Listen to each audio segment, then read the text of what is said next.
trapped in purgatory, a lapless object alive. Hi. Awaiting reprisal. Death will be their acquittal. All right. Let the bodies hit the floor. Let the bodies hit the floor. Return to power, darkness. You better listen. DJ Cumberbund. Beaten, wild for How long, girl? can't take much more. We better hurry up. Here we go now. One. Nothing wrong with me. Two. Nothing wrong with me. Three. Nothing wrong with me. Four. Nothing wrong with me. One. Something's got to give. Two. Something's got to give. Three. Something's got to give. Let the bodies hit the floor. Let the bodies hit the floor. Let the bodies hit the floor. Let the bodies hit the floor. Let the bodies hit the floor. Let the bodies hit the floor. Yeah. Now I shall rain and blood. Push me again. Have we got news for you? This is the end. Get ready. Here we go now. One. Nothing wrong with me. Two. Nothing wrong with me. Three. Nothing wrong with me. Four. Nothing wrong with me. Three. Something's got to give. One. Something's got to give. Three. Something's got to give. Let the bodies hit the floor. Let the bodies hit the floor. Let the bodies hit the floor.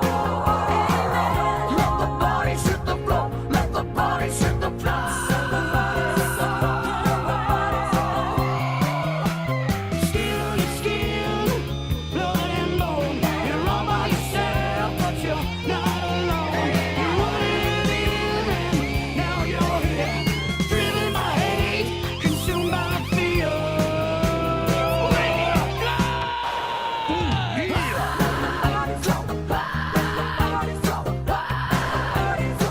The lacerated sky. Now I shall rain and blood.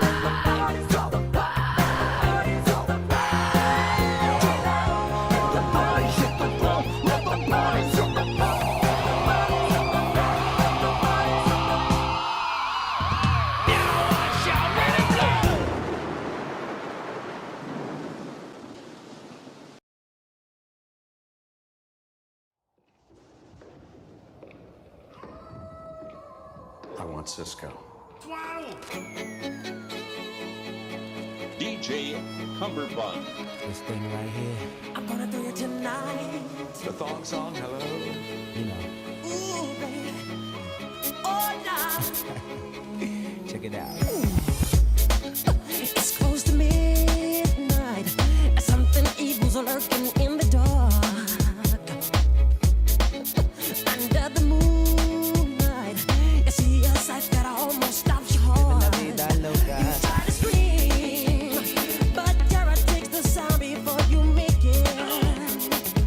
I think I sing it again. You start to freeze, and so it looks you right between the eyes. All night long. You're very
I'm Vincent Price. For many years now, mankind and his offspring have been searching for an alternative to peanut butter and jelly.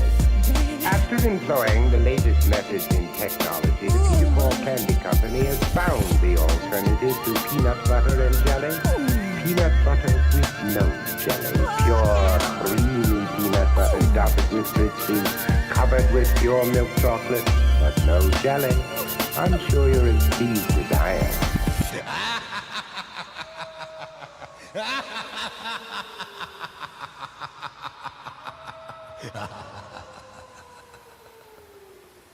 Okay.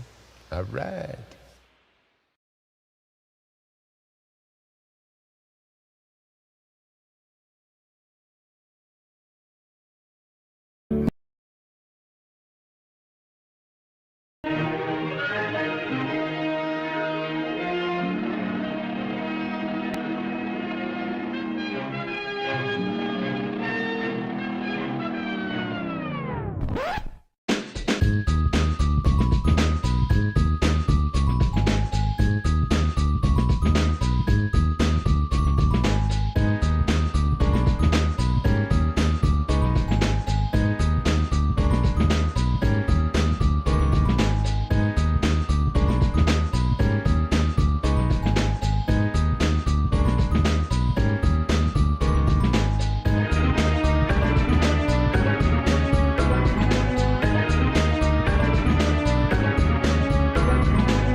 That's what I'm talking about.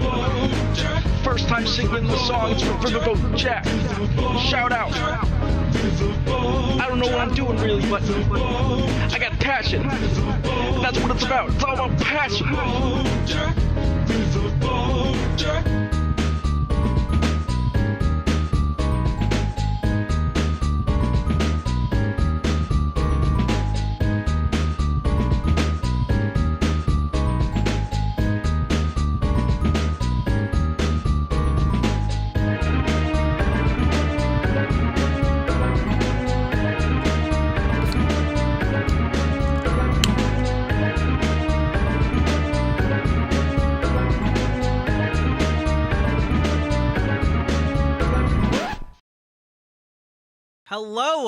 Hello, everybody. Hello, you silly little billies. Hello, Jazz Dog. Hello, jazziest dog I know. Hello, Winbee. Hello, Girl from Heaven. A classy outfit. That's where you're wrong. It is very much not a classy outfit. This is a shiny bodysuit that's just barely containing my breasts and my buttocks. But you know what? I think it looks okay on me. And I think it looks especially okay with this fuzzy jacket that is just very cozy to wear. Hello, Rundo. Also, I'm wearing thigh-high boots because why not? Why only go part way with this? Maybe I'll post some saucy pictures on social media later. Containment of breasts. Is Tim Pool hiding his chrome dome always? Hello, Salmon Moose. How can we all have died at the same time?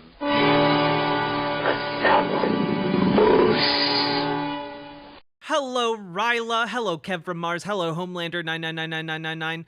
Hello, Indicat. Hello, Lanzetta. Hello, Rob. Wait. Yes, Rob Adler. Hello. Hello, Ocean Forest. Hello, Erica. Hello, Ashley Curtis. Hello, Tori. Hello, One and all. Hello, Amir Al-Paslan. You had a total transformation, Jack. Seeing those two pictures and knowing nothing, I wouldn't be able to tell if you're trans. Yeah, you know, I guess I can show that on stream. It's not that big of a deal. I think many people have seen these pictures before. I don't think it's the first time I've posted side by side with those together, but here we go. Hello. Actually, that's very small. There we go. Yeah, exactly 8 years ago to the day. That is the image on the left is me. Isn't modern medicine wonderful? Hello, Thisby. Whoa, yeah. I don't know. Facebook is like a curse upon trans people because it's constantly like, hey, remember 8 years ago? And you're like, I'd rather not. Hello, girl from hell.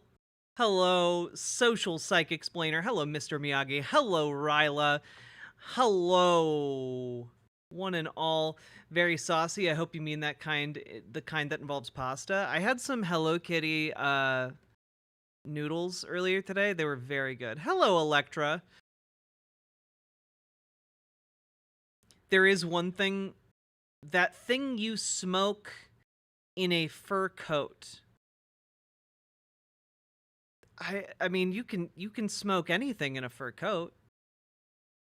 A bear, a deer, anything. Hello, goth princess. A long cigarette?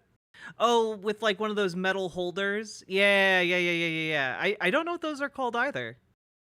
I think it's just a cigarette holder. I think they still smoke cigarettes. You just put it at the end. I tried to remove that feature and it doesn't stop. Yeah, because Facebook sucks. Like, Facebook sucks and it's slowly been killing Instagram too. It's terrible. I'm so glad I never did anything with Facebook. Yeah. Coat looking so good, right? Now, technically, is this coat like 3 sizes too small for me? Yes. But you know what? It doesn't matter because it looks really good open. I think it looks great as just a tiny coat. And this is a fur, this is faux fur, so like, whatever. I found it at a thrift store and it delighted me, and you know what? I was just like, fuck it, I'm gonna wear it anyway. I disabled Facebook in 2014. It's just the Facebookification of like other websites is, you know, basically synonymous with N-shitification. You know, like Meta buying up all these companies and just slowly running them all into the ground, or rapidly in some cases. Thoughts on Caitlyn Bennett? Shit. That's the entirety of my thoughts. Is it actual fur or faux fur? This is faux fur. I have an actual fur like vintage thing in my closet. I get what you're saying. There you go. Did Meta buy another company? I mean, they're always buying companies. It's like how they have dominant control over like the social media market. Doo-doo Bennett? Yep. The mad pooper of Kent State.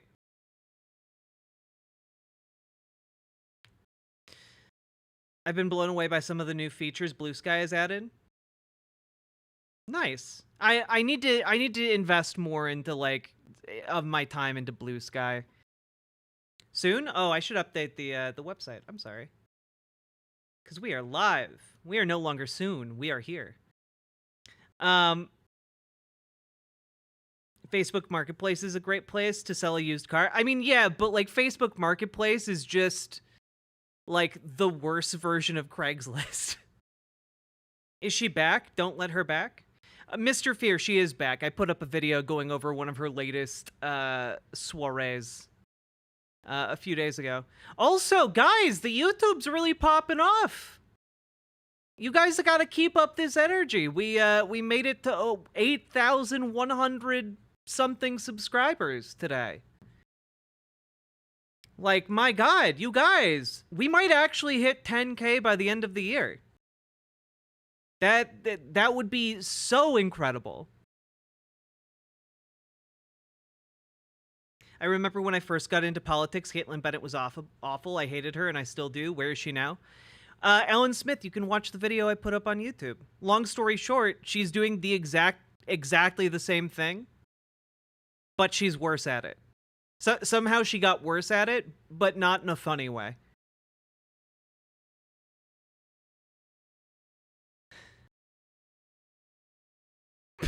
She's back, but in the shittiest way possible. I feel like you need to read it in that very specific Game Grumps voice. I don't know if anyone knows what I'm talking about when I say that. There's a bit from Game Grumps where Aaron impersonates the angry video game nerd. This is the shittiest game ever. But that voice should be reserved only for Caitlin Bennett. Yeah, the Mickey Mouse Capade voice. You got it. You got it, very knifey duck. Thank you. You guys, thank you. Thank you for understanding my reference. I keep hitting subscribe, but like the numbers stop going up. I'm sorry, Rob Adler. Erica sent me. Hello, Brianna Parsons. Is that where that voice comes from? I don't know the skit, but I know the voice. Yeah, it's like, yeah. Basically a bunch of... God, it takes so much background knowledge to add context to that. Basically, the Angry Video Game Nerd started out as, like, one of the OG YouTube channels, and it was a parody of a guy doing, like, YouTube reviews, but... you know, getting angry at the video games, and that was like the thing. Like, it was just like creative ways to be angry at shitty old video games that were poorly designed. And then people started doing that, but unironically. So it was just them actually being mad with none of like the actual jokes. And yeah, it wound up being a whole thing. And so Aaron's voice is more of like a parody of people unironically doing the Angry Video Game Nerd. I thought he was just angry. No, John Bainbridge, he's not actually angry. He writes out those videos.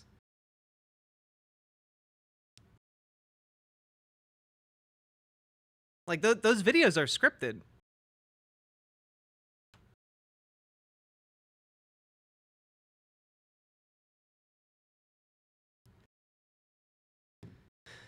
What's this, a cross? I don't want religion in my game? What? So it's fake? Yeah. I mean, the real stuff in the videos are like some of his critiques of old video games, but like, mostly it's just jokes.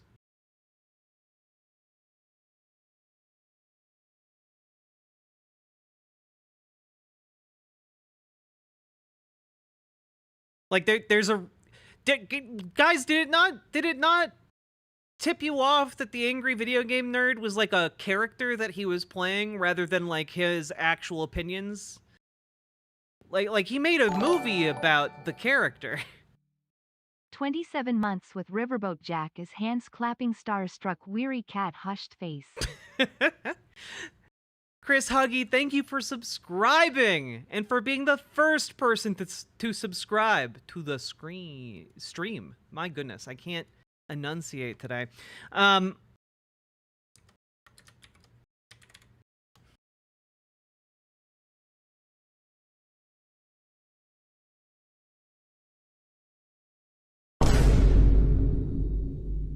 What's that? Oh, a sub. Huh. It's a big sub. Right there. I wonder if there's gonna be something that happens if you hit a certain number of them. Do you have a sub boom now? I have a Vine boom sound.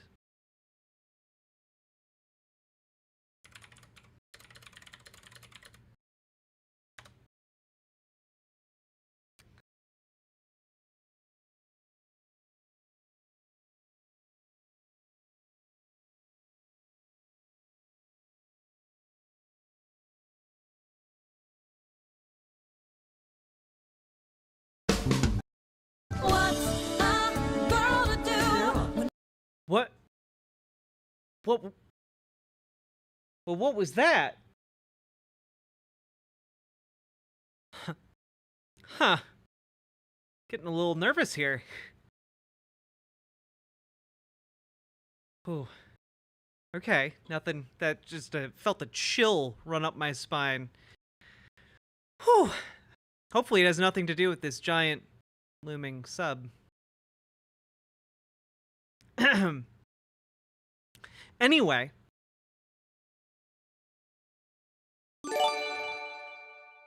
Oh, God.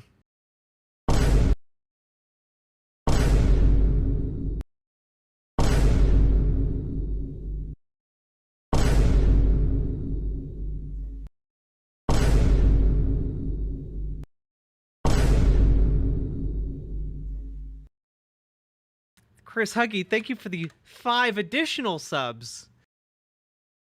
Is your coat made from your own hair? No, that would be fucking gross. And so weird. Also, I think it's just my camera settings. The coat itself is like pink. My hair is very red.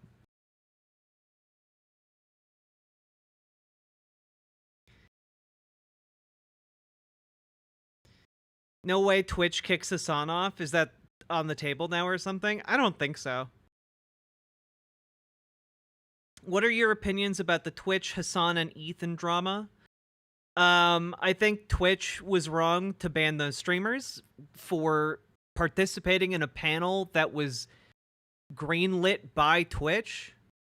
And I don't know that much about the Hassan and Ethan drama, except that I know that basically the crux of it is that Hassan supports Palestinians and Palestinian lives, and Ethan, it doesn't really.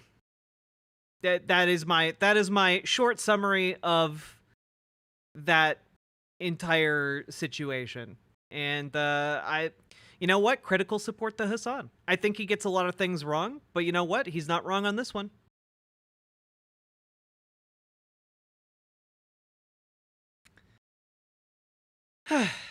Sub goal met. Did I do that? Well, I mean, we didn't hit the sub goal. But I'm not telling you guys what the sub goal is. That's the fun part. It never even crossed my mind that Twitch approved it. It was a panel for, like, TwitchCon, is my understanding.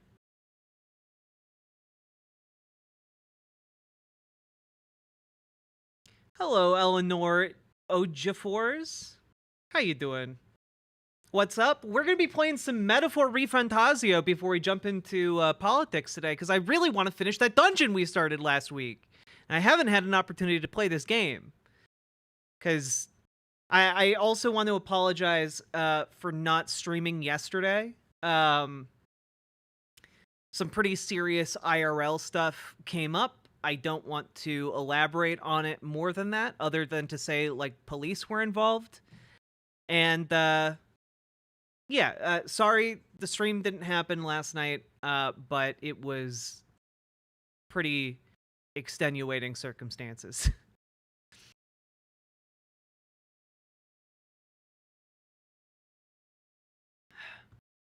Scary stuff.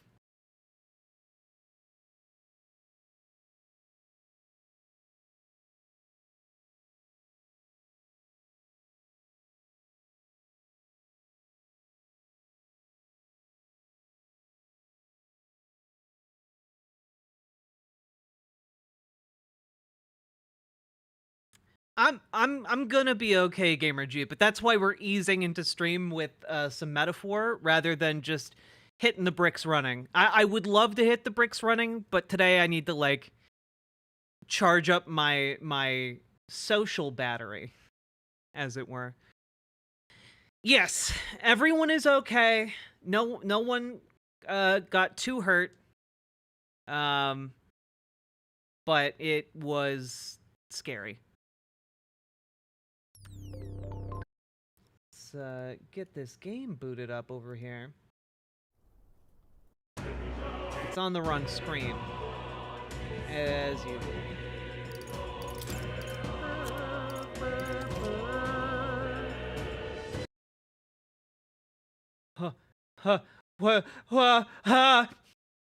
Okay. No one saw anything. Right? No one saw anything, right?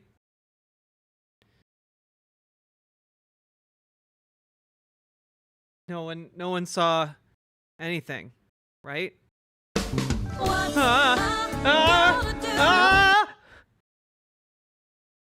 Okay. Okay. Whoa. It was a little too close.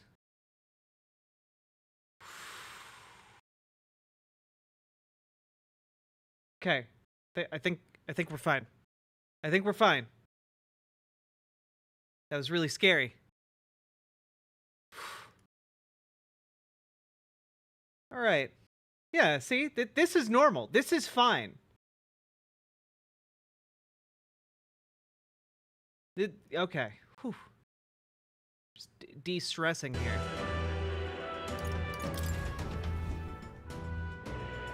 Hello, Jazz Dog.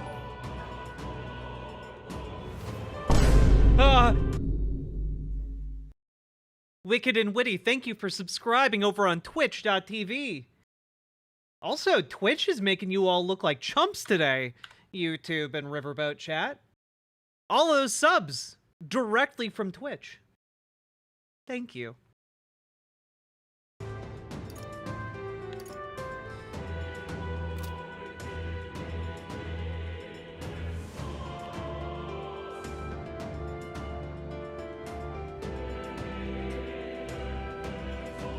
Also, my boobs be boobing today, and I feel great about it. Okay.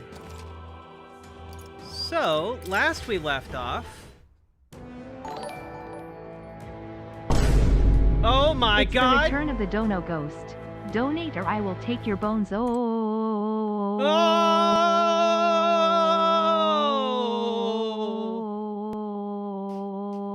Oh God, the Dono Ghost is so hungry today. Look at all those O's. Archangel the Cobb, thank you for the $10 dono. Sorry to hear scary things happened. How all is well. Periwinkle, thank you for subscribing with Prime over on Twitch. I appreciate it. And yes, things are better than they were. They are not fully resolved, but I'm thinking... I believe that they are on their way to being fully resolved, if that makes sense. Hey, come on! Exemplary. My archetype's abilities feel stronger. Bet they never thought that they'd encounter a gun.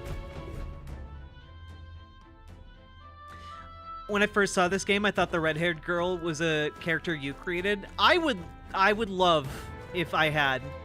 Unfortunately, I have not created her. However, I hope that if I continue with my fitness gains, as I have been, that maybe in the near future I could cosplay her, because I think that would be really fun. Let's see, where am I in this cavalcade of horrors?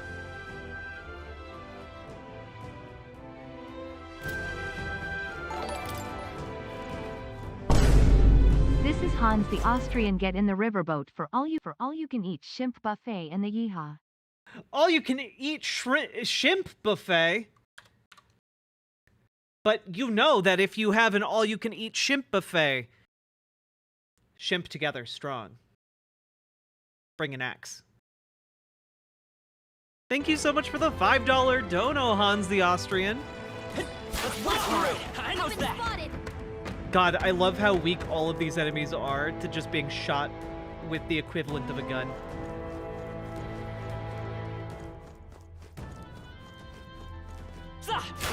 He doesn't have gun resistance. That was well done. Hey. That was brilliant.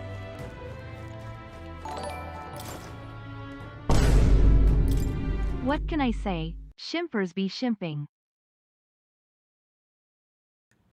Every day I'm shimping.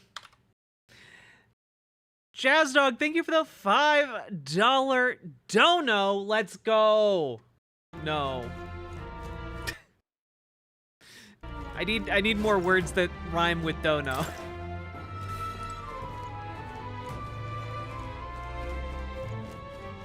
Are you beating these enemies with the power of friendship and the gun you found? Yes. Come on! In fact, yes. This battle's out. Let's go! Oh, power of kings! This is their weakness. Let's stay calm. Nice move, Come forth, Taizai. royal soul! No. Gun attack. Nice hit. I shall That was fight to perfect. Bastard! Almost finished! Is everyone alright? Oh, power of heroes! Still standing, I You think yourself equaled? Some darker arts. I will fight with pride. Eminem just introduced Obama in Detroit. Nice. Chris Huggins, thank you for the 5 gifted memberships. Oh God. I feel like we're getting closer to something horrible. Something wicked is in the air. What could it be? No. Oh God. Oh God. Huh. Must have just been the wind. Huh. Whew. All right. Got a little worried for nothing. Huh. Chris Huggins, thank you for the 5 memberships. I appreciate it, and I bet people in YouTube chat love being green names as opposed to the staunchly white names, the colonial white names. Decolonizing YouTube chat. Thank you very much. Now let me beat these skeletons to death. On target! Still up? Well, visitor, are you prepared? Yeah! That's one! Only I one sworn more. oath of not for myself. We're clear. Right there! And that's that. Victory's ours. Green names in YouTube chat. If you're a member, you have a green name. I think that's all of them. Hello, I am Lem. I need to detox. Oh, quiet Kitsune. Make yourself comfy. Push through! Comfy cozy. I'll use what I must. Ah, look, a bunch of chumps. This is their weakness. Let's stay calm. Nice moves, Taizai.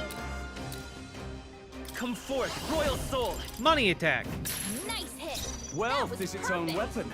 Stronger than a sword at times. Hit their weak point. Observe the enemy. Right there! You cannot falter. Be neither timid nor arrogant.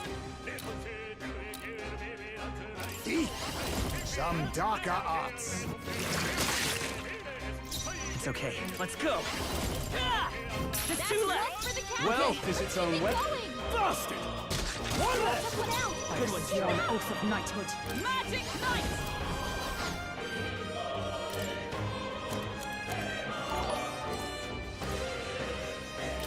Shimp Shamini Shimp Shamini Shimp Shimp Shamoo. I have some gifted subs for you.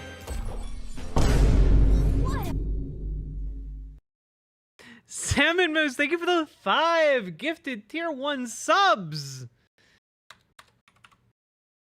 Bringing us up to 22 sub. It's kind of looming there. Aggressively. Huh? Looks like it got bigger. Don't like that. Don't like that one bit. What's a shimp to do? What? Why are you saying it like that? Why? What's a shimp to... Oh, God! Okay, it stopped. Finale. Keep your energy up, everyone. Not bad. That was nothing. Oh God. It's Shimp Nye the Shimp Guy. Shimp, shimp, shimp, shimp, shimp, shimp, shimp, shimp, shimp, shimp, shimp. Shimp shiminy, shimp shiminy, shimp shimp shimoo. I have some gifted subs for you. You guys. Is that the end then? I was thinking that was saying Shemp. No, Shimp. That's one of the endearing terms we have cultivated for chatters. We found something. Not bad. Look at all of these not monsters. It's great. I love finding not monsters. Did my 5 YouTube show up? Chris Huggy, it definitely did. Come on, Thank you push very through. much.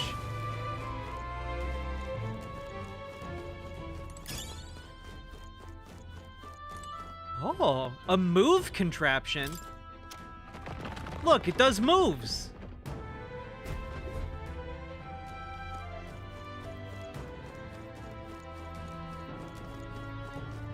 Ho ho ho. Shimp, shimp, shump, shamp, shomp, amp, shomp. All are welcome in site chat. Archangel the Cop, thank you for the $5 dono. Are you only donoing so much because I got a fantastic rack today? Because honestly, fair.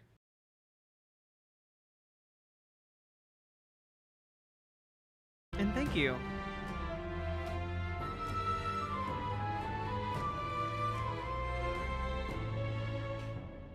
Hair's awesome. Thank you, Taco Mablues. Is it a monster? Good find. It's not a monster. Nice. How much shimp would a wood shimp shimp? If a wood shimp could shimp wood. I'm obsessed with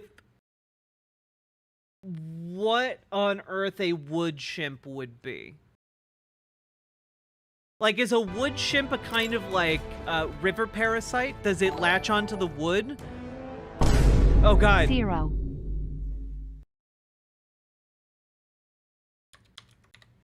We're at 30 subs. Huh. That's it. Congress can't prohibit the free Oh, God. exercise of religion. Oh God. Huh? Huh?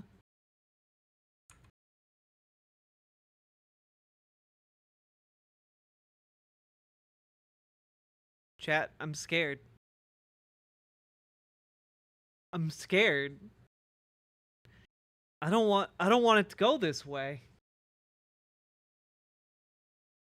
The wood shimp is a relative of the rock shimp. Wicked and witty. What's the goal at the moment? Unknown. What's the reward? Also unknown.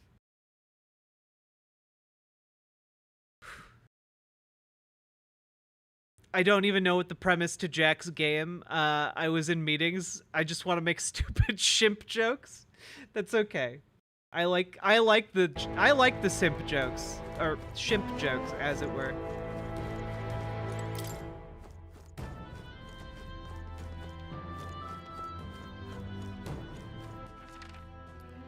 Okay. So we've made it all the way back to the beginning. Cool. Cool. But we still need to uncover some of the secrets in this place. Cat? Hey! This hit! This is our chance. Let's make Go more. You make the first move. Face me! Rancor! You hit their weakness. Let's stay calm. Nice By this move, power. I say. Money attack. Now, what's the plan? Moment of truth. Is everyone all right? Always If I come say so through. myself. Let justice prevail. Not now.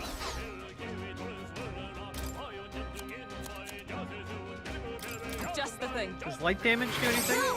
Nope. You think yourself equal to a some darker arts? It's okay. We can come forth, royal soul. Still here? I shall fight us. Bastard! Let's wrap this up. I stand ready.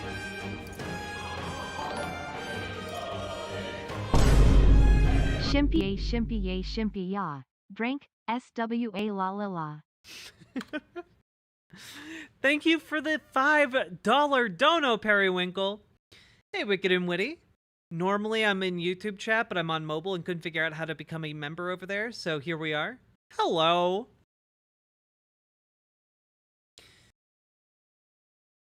Squish. It's getting closer to Halloween. I was playing around with my Halloween outfit stash. Not sure what I will do for it yet, but I thought it'd be fun. Mockingbird got them right in their weak spot.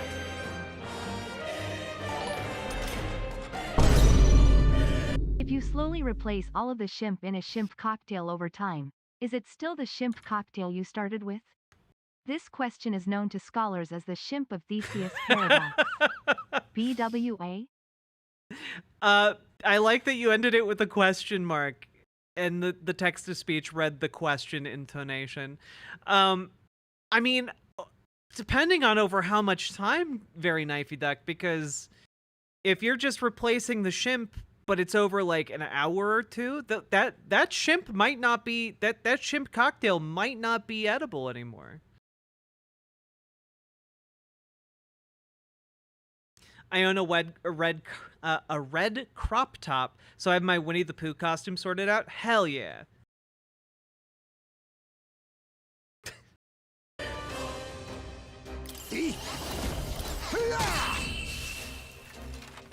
Moving right around Halloween. Hopefully I'll have more fun next year. Hell yeah, Winby. That's the attitude.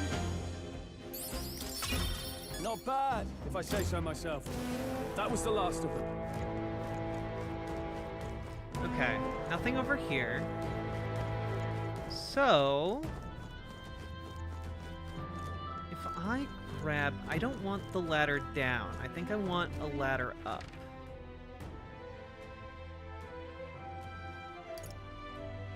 Yeah, because if I go down,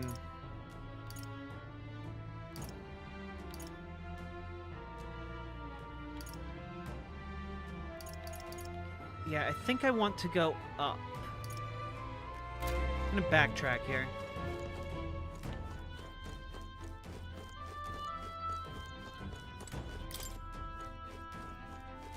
Da da da da da da da da da da da da da da. You should find a Hulkenberg costume / cosplay. I would fucking love that. I don't think I'm quite in enough shape to pull off Hulkenberg yet, but I'm getting a lot closer. I just need to keep up with my exercise routine. It's a locked door! Oh, the horror. The meanness. The decrepitude. Okay. Don't worry. We got other options. We got other options. We're gonna get there. Alright. Gun move! Tis our opening! As a counter, I think you're in enough shape to cosplay Jack. True. Face me! Rancor! You hit their weakness. My aim is true from any vantage. Moves, Heisman. Right there! Gun move! A tough one! Now, what's the play? You hit their weak point. Keep it up, I Strong. stand ready. Right there! Worthy foe after all. Be neither timid nor arrogant. Now accept your fate. I will fight with pride. On target. 2 remaining. I shall fight. Keep it going. Bastard. Observe the enemy. Promising. Does the battle music have lyrics? Yes, in Esperanto. the battle music lyrics are actually words, yes. I'll use what I must. Oh, Ratconic? This game is straight fire. It's literally about building class consciousness to overthrow oppressive systems, and it's really great.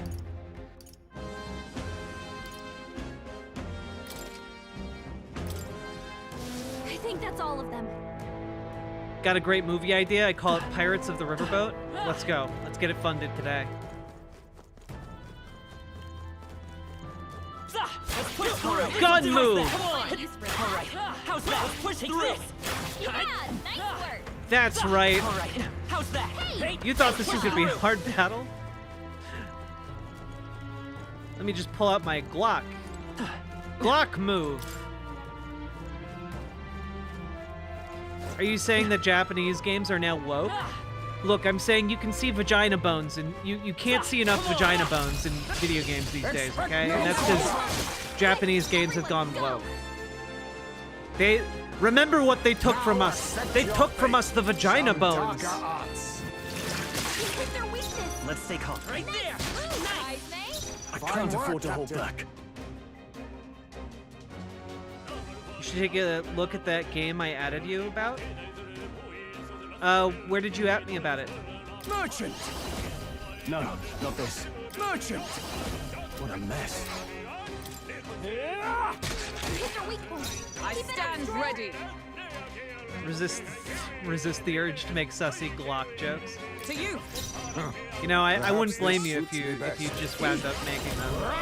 I kind of walked right into that. Hello, you can call me Jess.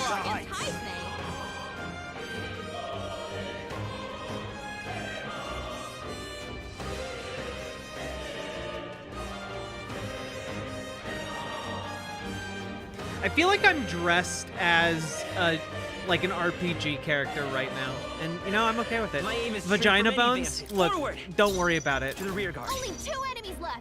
Stay sharp.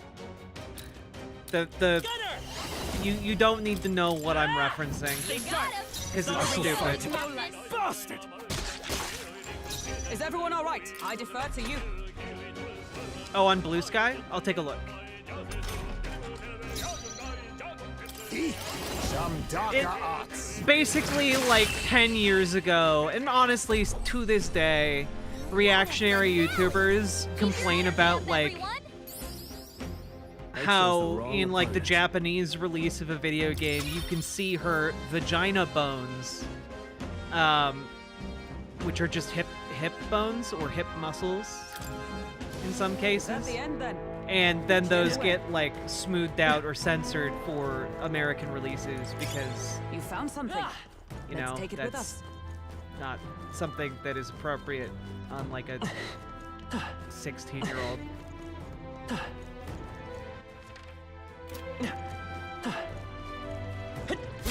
This'll do it! On your guard! Hey! Hope this hits! Got him! Your death will be swift. Let's go! Get in there. Finish him off.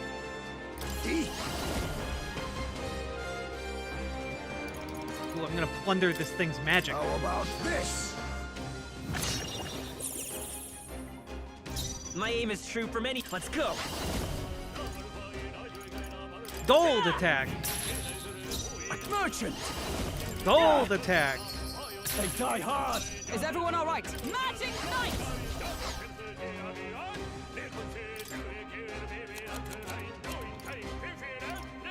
Not this one. To you. You think all power of kings.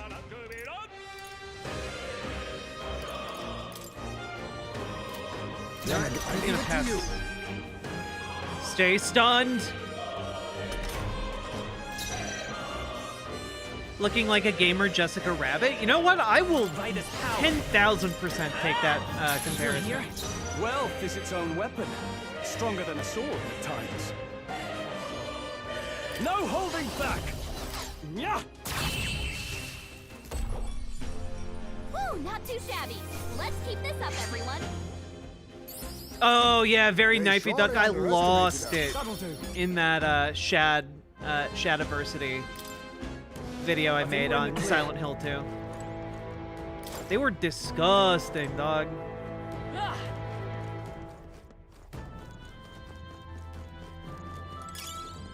I found a golden beetle. I found a golden beetle. I found a golden beetle.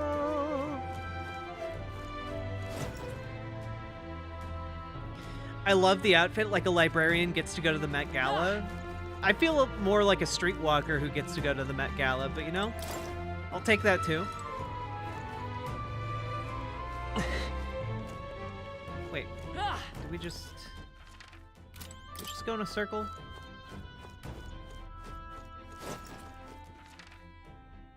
Ah. Wait a minute.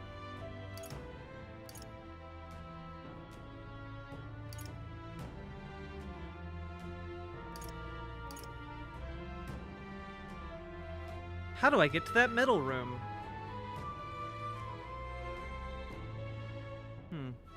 I bet if I beat this boss, it'll open up some pathways.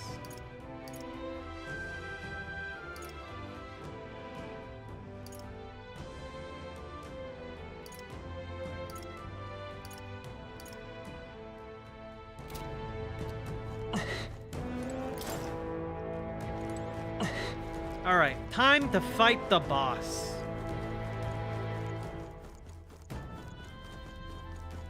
Librarians can't have two jobs. Touché. What now? Here, let's heal up. Oh, everyone's at full health. Nice.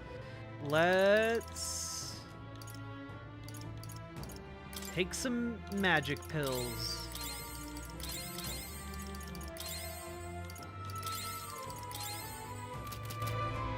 Cool. What's this? Maybe if we use this key we got earlier on this wall. Fighting the boss? Good thing you've got a union to back you up. Unironically, the messaging of this game. Do you mean? We found something. Our risk pays off. Oh. Malveno's ring.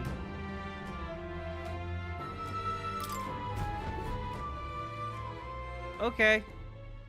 All right, nice. Yes, that must be the ring. Hey. Didn't you say something about the ring having some rather sketchy backstory? This...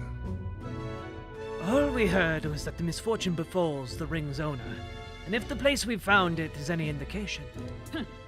Absurd. Foolish superstition at most. Now then. Well, how about you try putting it on your finger then? No. Oh, well, you see... What are we, children? Well, it sounds like the very grown-up Jack will be holding on to it then. Please. So it's concluded then. Well, that means its delivery is left to you as well. Now then. Shall we head out? I'd rather not linger here, and if you want, we could explore a bit more too. Let's keep exploring. That is well.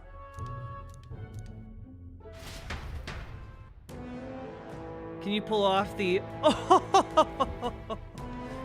I don't know if I can. Open! Open! Open the gates! How do I open the gates in here? Grand, innit? Whoa!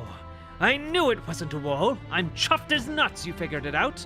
Thanks for making me feel better and looking after a bit of a prat, too.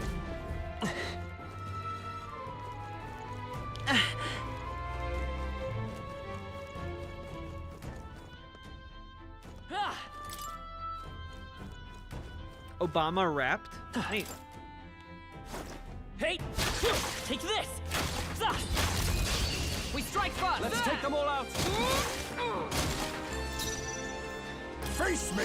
Some darker arts. This is their weakness. Let's stay calm. Nice. On move, target! guys. Still up?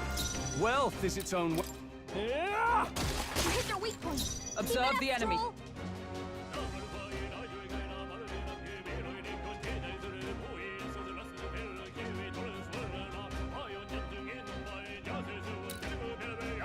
Huh. Take this!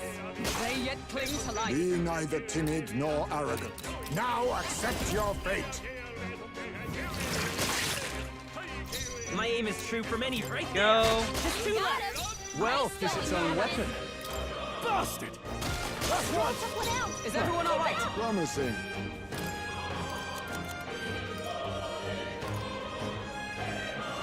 There. There we go. Woo, not too shabby. Let's keep this up, everyone. Oh, I mean, Jenk is definitely anti-union, Just carry this fortune Jess. onward. Not bad. They're gone. The danger is behind us.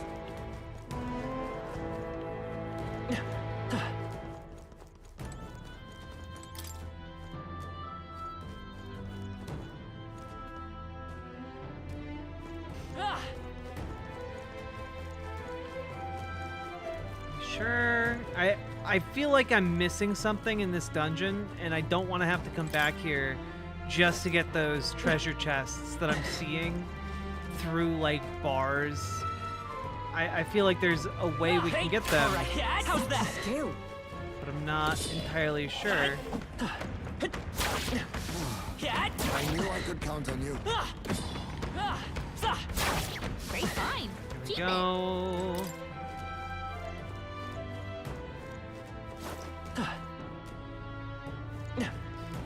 Let me in. Okay, there's clearly a wall over there. And there's clearly a pass-through over here, it looks like. Did I miss it? It's very possible I could have missed it. Hey, let's push through. Hey, great job. Oh ho ho, dear reader.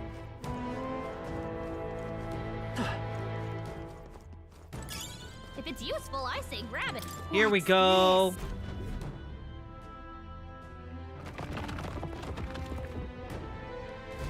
Treasure room, baby. Whoa, that's lovely. I found a sand silk blouse. Fine shirt created with material gathered from sandworm cocoons. I can't wait to try on this blouse. All right. Whoa, crimson fangs. Cool. What's in here? Whoa. Yeah. A sage staff. Cool.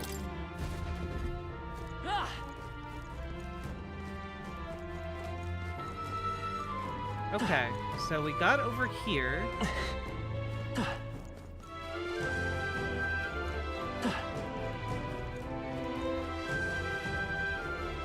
Nothing in here yet. Okay. So over there is another pass-through.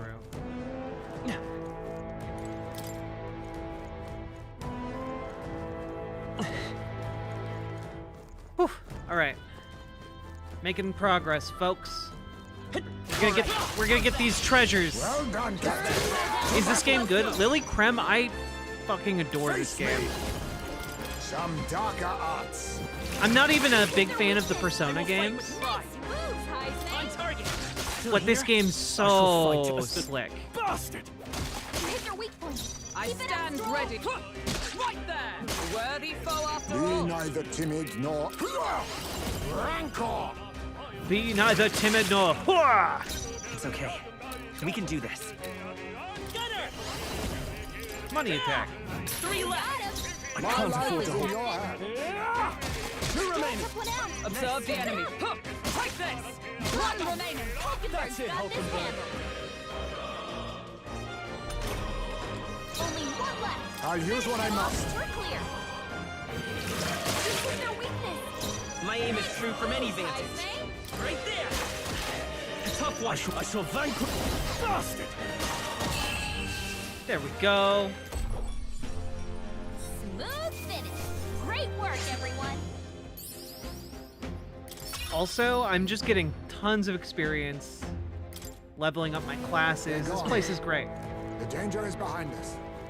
Okay. If I go up, I can get over there, and there's a spot I haven't explored yet. Okay, cool. Is the shrimp buffet better than the crab-style crab buffet at Rad Lobster? I knew you could do it. What is Rad Lobster? Do they only serve lobsters that are capable of doing quality ollie? Like what? How rad are we talking? Might as well. Just free experience over here. Come on, take this. All right, how's that? Come on. That's not half bad. Let's push through. Impressive. Your training has paid off.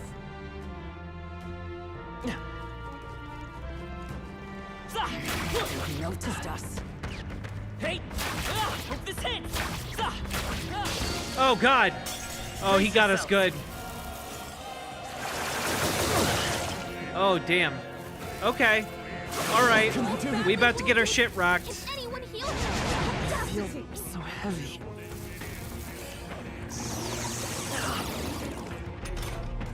Stroll can't take any more. Someone heal him. The Catablitch.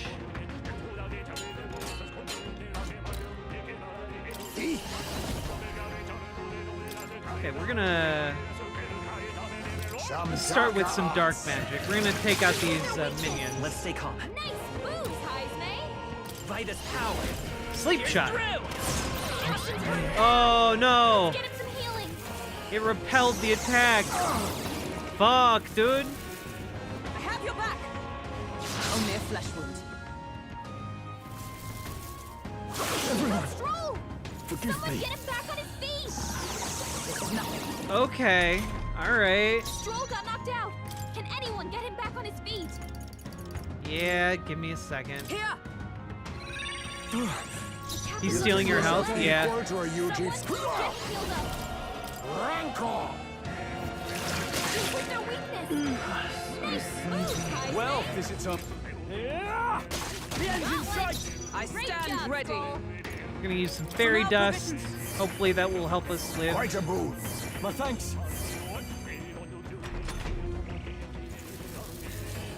Curse chant. Oh man. Oh jeez. Jeez, Rick. Captain's hurt bad. Can't give up now. Let's get him some healing. Stop trying to curse us. Captain's on his last legs. Someone get him healed up. Some darker arts. This is their weakness. Nice moves, Heisme. Okay, wait. My next two guys are not in a good way. They're both hexed, so they're gonna use their moves She better hold back her attack. to heal everybody. This should work. That helped. My thanks. Plus needed. Now, Most dreadful He's gonna get hit with curse. backlash Let justice attack. prevail. Hulkenberg will draw fire, Only two Let us enemies clean left. up this. and we're gonna kill this guy. Now we can just focus on figuring out what this guy's deal is. We can do that. I won't hold back. See if money works. Money does work. Is that all? Too many people knocked out. Okay. Back on track. Or this will get ugly. Well.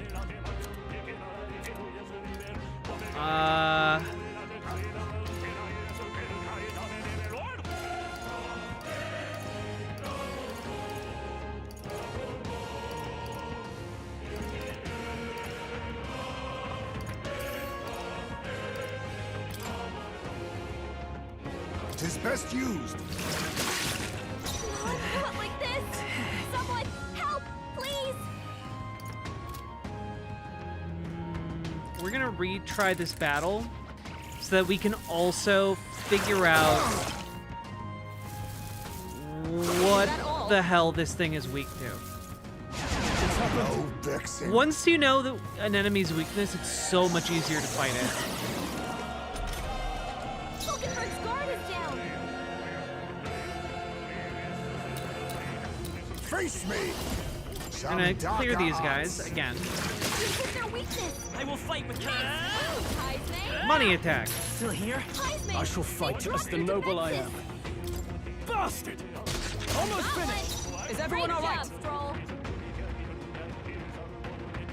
Magic Knight! Not now. Let's see if this thing is weak to Just light the magic. thing. Okay, it is weak to light magic. Nice. Rancor. It's okay. It's also weak to money. Captain, Now, they've what's got the your play? defenses down. You hit their weak point. Keep Observe it up, the enemy. Stroll.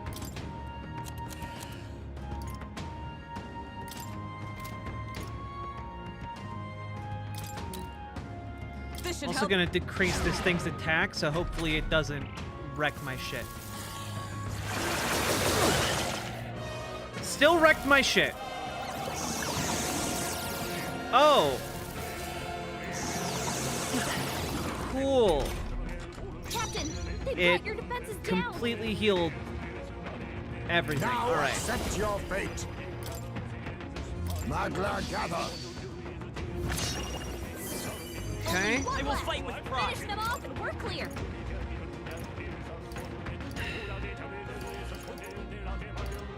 My guess is that I can't use the gunner abilities on it because it will then... Not now. Lend me your strength. I think it can repel Not this. piercing damage, which is not good. It immediately ends my turn.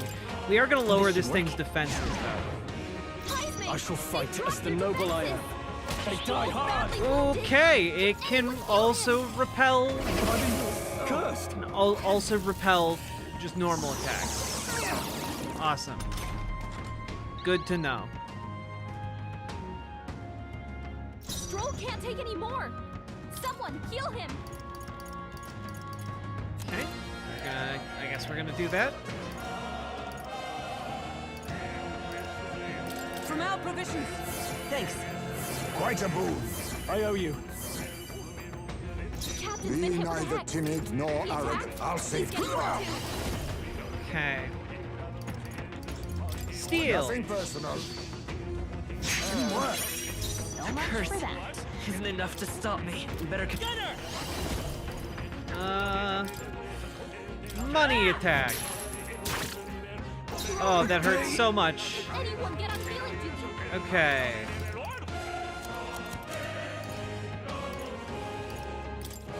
This should work. I knew you'd help. My thanks. Trust me. There we go. 300 HP apiece.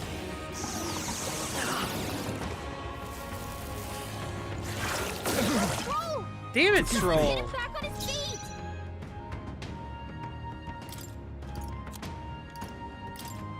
Just the thing. Hulkenberg's been See hacked. another day. Perhaps this You better suits hold face that me. ring. No. Here, let's do...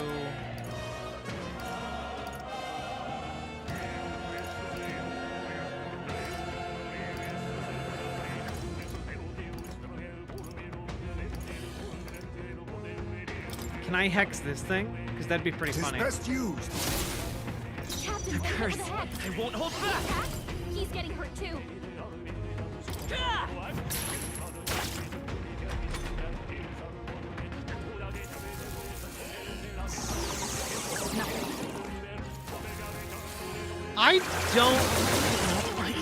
I don't know that I can beat this guy, actually.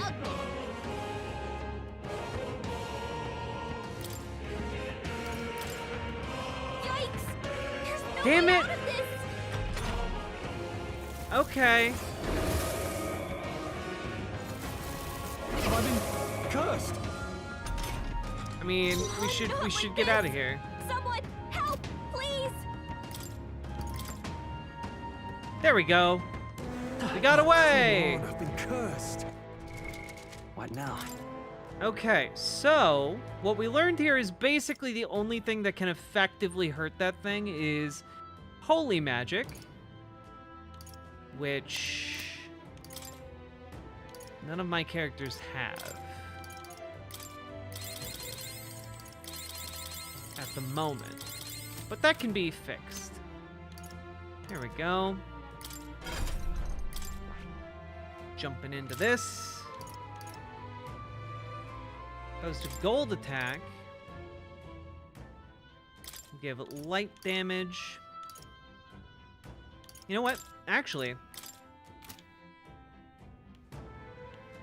we're gonna move main character over to healer. Also going to improve equipment as best we can.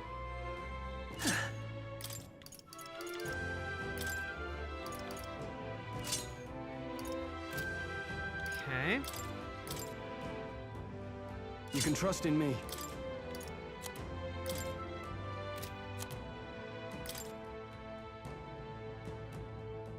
Leave it to me. This is frustrating. All right. So, let's get rid of this hex.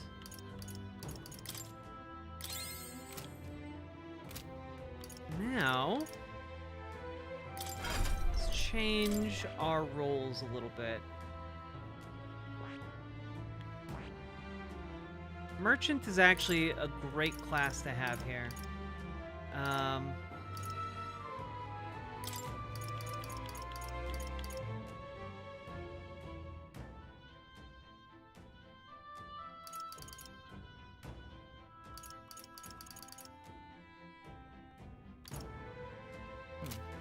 Okay.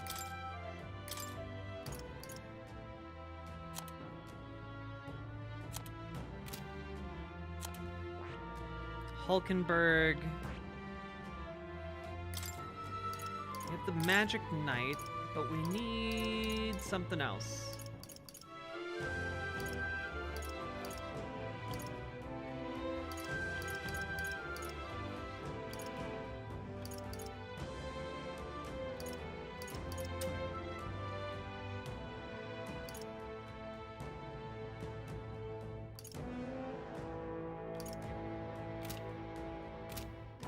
I think we're gonna switch her to mage.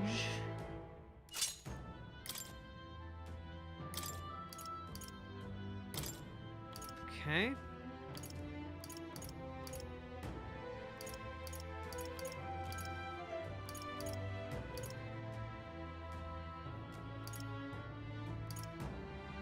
All right.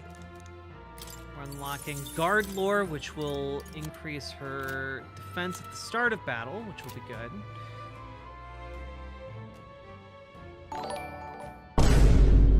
Story! Hello, chat. Hello, chat. Thank you for the 42. The 10 gifted subs, my god. That's incredibly generous of you. And I'm thank you so goddamn much. Oh no, no, no, no, no. That's it. No. Congress can't. No. Oh god. You can't. It's getting louder. It's getting close. I can feel it in my bones. Huh. Huh. Hmm.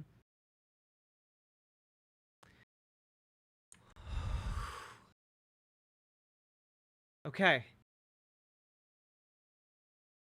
I think it's close. You heard that, right?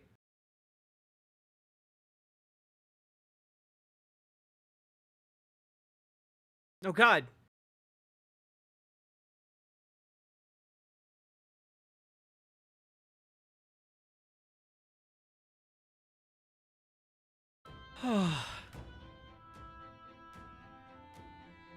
Story the Bard, thank you for the 10 gifted tier 1 subs. Let's go.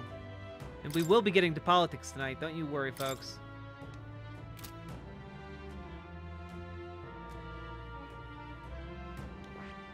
That is...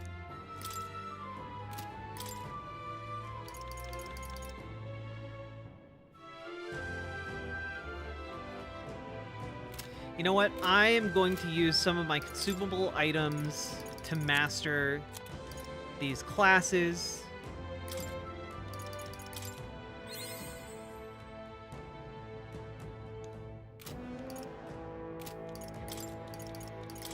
Unlock some additional abilities here. My power swells forth. There we go. We got Thief maxed out. Let's take a look here. Actually, where does the Mage go here? Mage Circle increases Mage attack skill attack by 10%. Okay, alright. Not too bad. Not too shabby. Let's see. What about this one? Weak HP recovery for those in the same row. Physical damage is not going to help. Dark Dodge might help, though. That might be a real useful move. But I don't think we're gonna get that one. Unless... Sorry, I know this is like a lot of, like, just kind of dinking around planning. This right here, all right? Okay, we're gonna unlock the healer. Of course. Yep.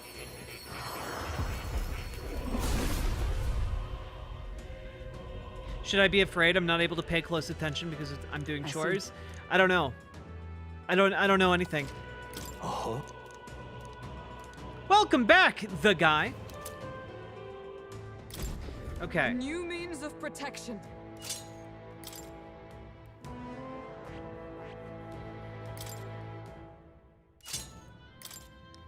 Okay, we're also going to get the light magic. There we go. So now our mage Hulkenberg can cast light magic, which will help us quite a bit, I think, in this fight to come.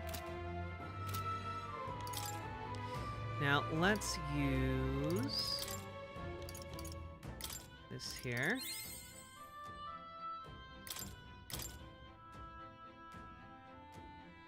Wait.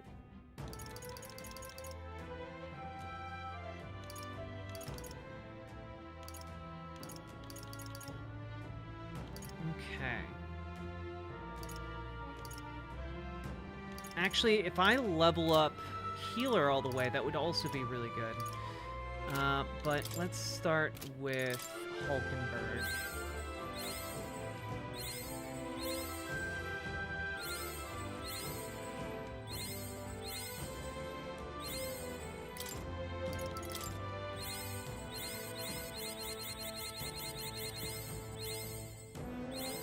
Oh, god damn it, Hulkenberg. All right.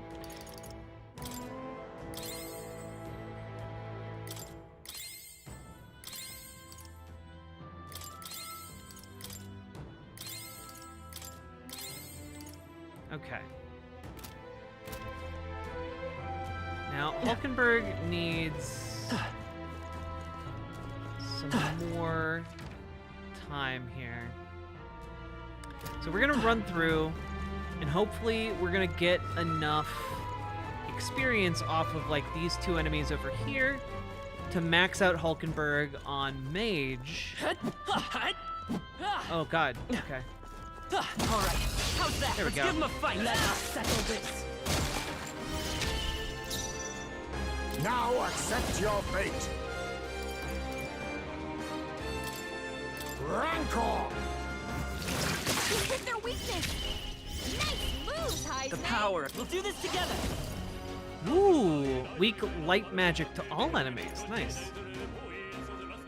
Raise a barrier that nullifies one attack that would inflict a status ailment. Affects all allies. Nice. Maybe there's okay. a better choice. Okay. We're cooking with these. Vitus power. Light. 2 remaining. I shall fight as the noble bastard. Hit your weak point. Keep it up, Stroll. Only 2 enemies left. Fight station. As one. No, not this. Oh, power of heroes. You're almost beside You neither to face me. Okay. Let's stay calm. You hit their weakness. No. That's your opening, Captain. There we go. What a finale! Keep your energy up, everyone. A trivial fight, really. Lost. Okay. I mastered this fight. We did it. Okay. So we've mastered that. Now, all we have to do is kill this guy. What now? But before we go into this, let's really make sure we have enough mana to do this. Okay.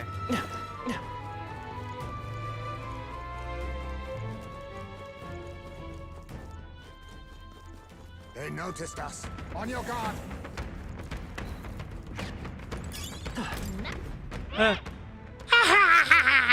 Hey, you there! Are you confident in your agility? What? What? It's here again. Any more sage advice, Little Tooth? The more agile you are, the more your attacks hit, and the more dodgy you get.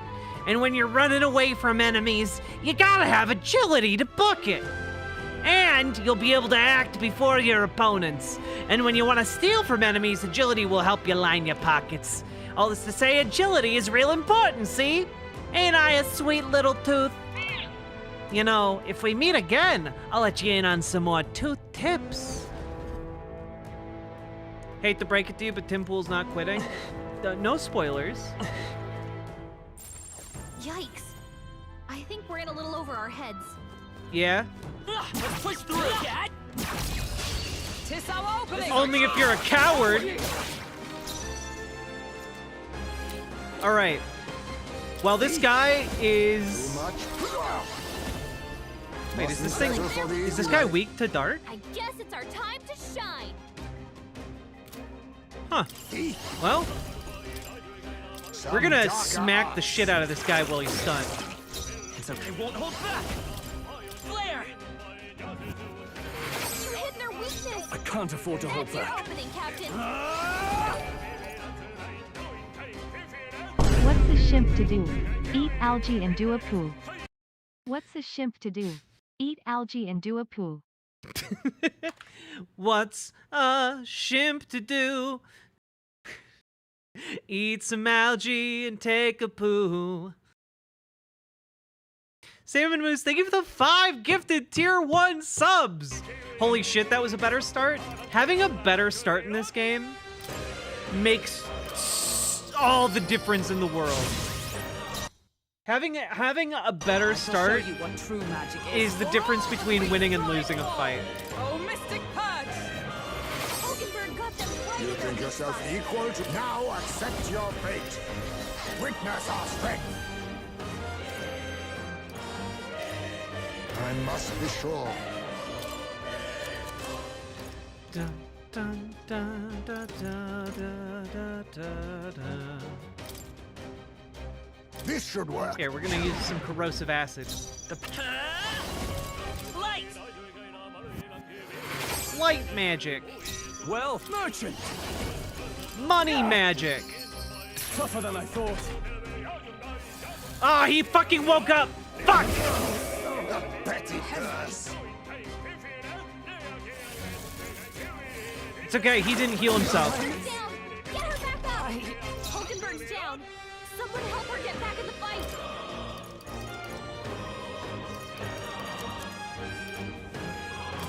I'll use this. Balm of life, babies. Come forth, Royal Soul. He's getting hurt too. Flare. It's fine. We will take the L's. Now, what's the play? No holding back! What's the play? The play is money magic. Two remaining. That's right, we killed it. With blade in hand. Not now. To you. Face me! Rancor! One man! There we go. Took one down. Only one of them recovered from a stun. I see your game. Finesse. We did it, baby.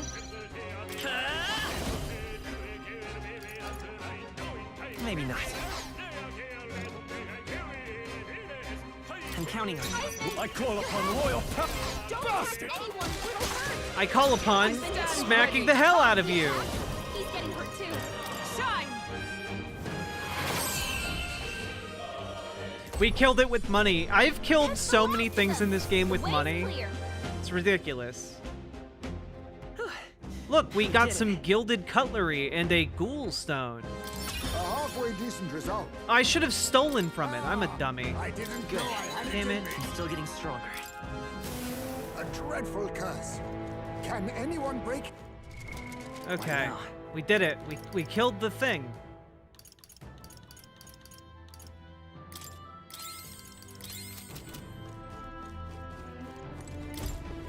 Now we can open this chest.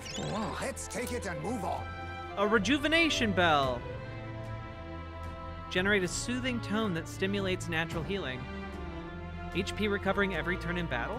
That seems nice. I like that. Is this a Persona game? It's made by the people who made the Persona games. It's all clear. Oh god. Alright.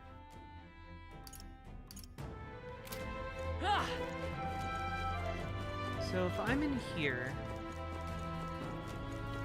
Oh god. There should be like a pass-through somewhere. Maybe over in here? Aha! That's right. Nice find. Looks like it could be useful. Getting some secret items. Oh god. Oh god, it's another one. Oh fuck. I was so happy that I killed the last one. Alright.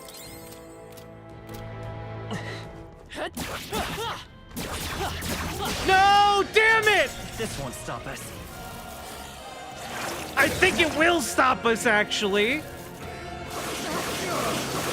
Oh, fuck. That's not good. So heavy. Everyone okay? You gotta heal up. We are not okay. Down. Get her back up. Hulkenberg's down.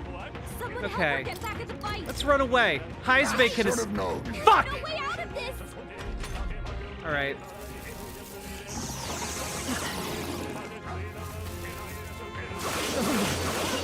Forgive me. Someone get him back on his feet. Heisman's knocked out. Someone help him get back. Yeah. Not like this. Just gonna retry this until we can run away.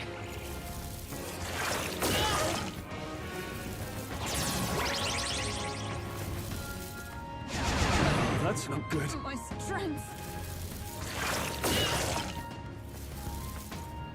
Bloody hell! I see your He's game. badly wounded. Can anyone heal him? I have your back.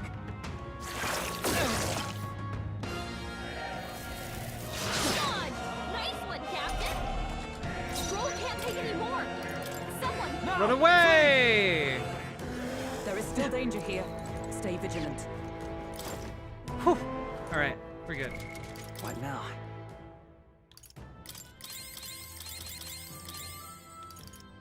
These guys are dynamite. You can't come down here and get me, right?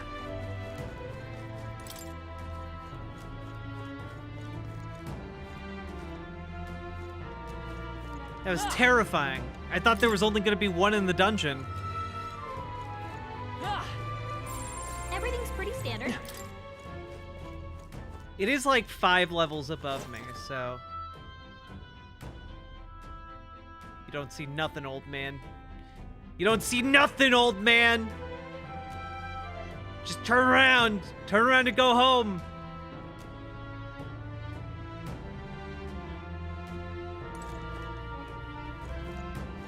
Just gonna stand there? Because if so... Alright, how's that? There we go! We have the edge. Expect no quarter. Huzzah! Oh, power of kings. Here. Rancor.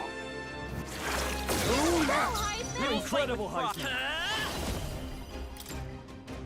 Flare! You hit their weakness. Light magic. That's your opening, Captain. Ooh, let's do battle cry.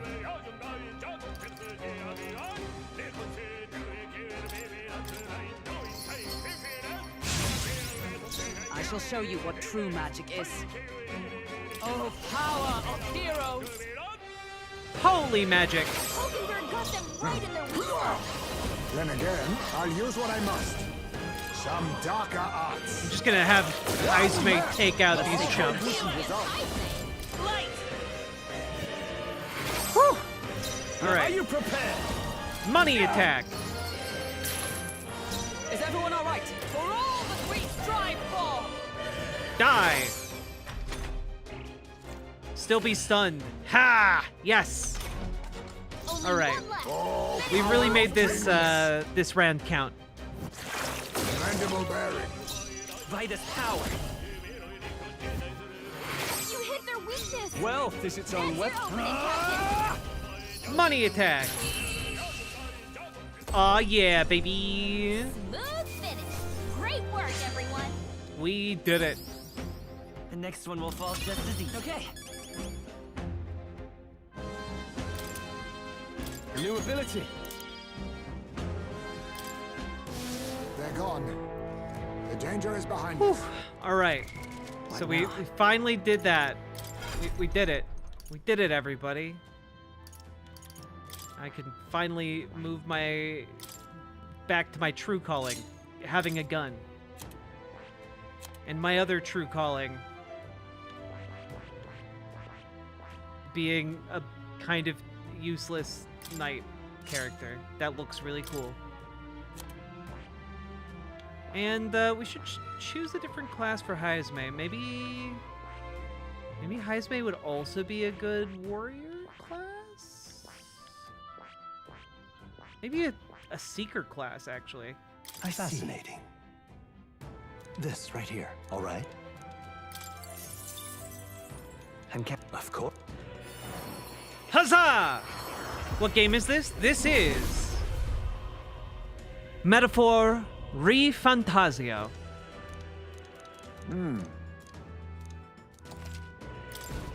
I have retained my edge. There we go.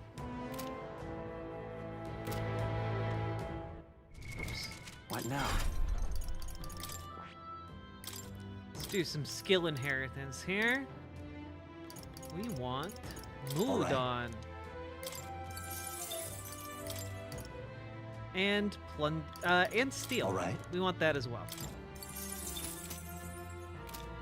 We want someone who can steal at all times. All right, here we go. A noble sun hat. It's popular among fashionable ladies. Boy howdy, that seems like it was worth it.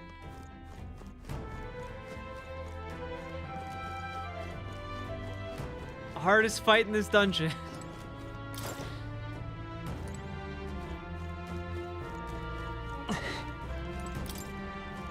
Okay, now I can finally leave.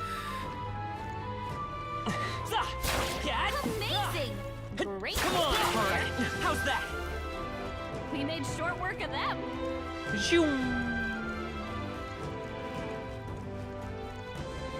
Which do I prefer, turn-based action RPG or action RPG? I like turn-based, but I do like a little element of action RPG, and this is scratching that quite nicely. You respect your Astarion into a bard? Nice.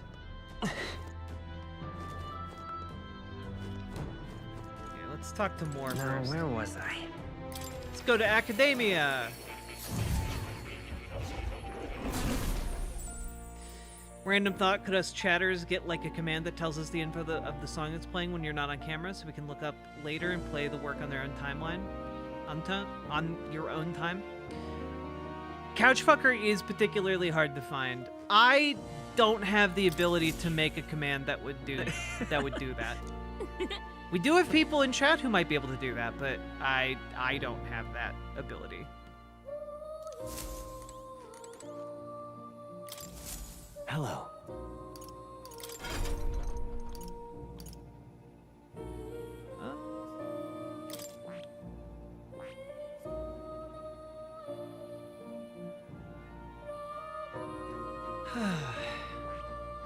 Yeah, after we do the gunner, we'll do the magic seeker.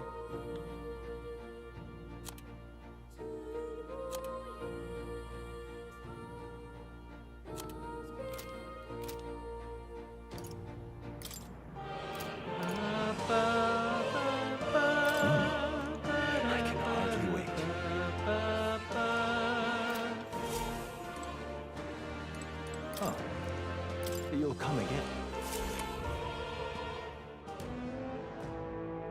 Yeah, exactly, Sam and Moose. I don't want to presume on any of your time. Hey! Let's return to town. Okay then. Let's go back to the town and have a nice dinner.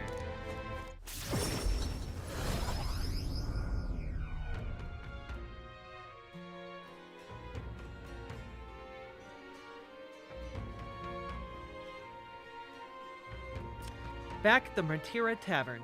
Let's report back. We found the ring that shady Cuculus guy wanted. Let's get it back. Let's let him know soon, and we may finally be able to get Grace's dagger back. Can we really trust him, though? He conveniently forgot to tell us that that place was full of fake treasure chests. No denying that. But if we want the dagger back, what choice do we have? Yes. We must swallow our suspicions for now, as we've few alternatives. Regardless, we shouldn't drop our guard around that one. Hold on. What should we talk about? Fighting other candidates!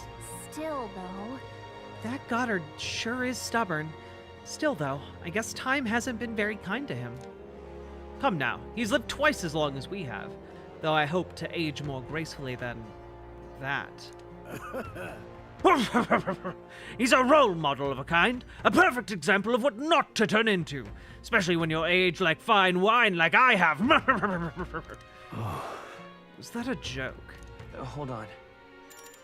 You see? 7 days left until we depart. We've got to apprehend Morris and get the truth of these abductions out of him before we go. Somehow. He claims to be driven by greed, but that excuse rings hollow to my ears. There are undoubtedly larger motives behind those abductions. Feeling worn out? You look like you've been put through the bloody ringer. Nothing like food and rest to fuel the mind and body, eh? I'd say we earned our rest today. Good job.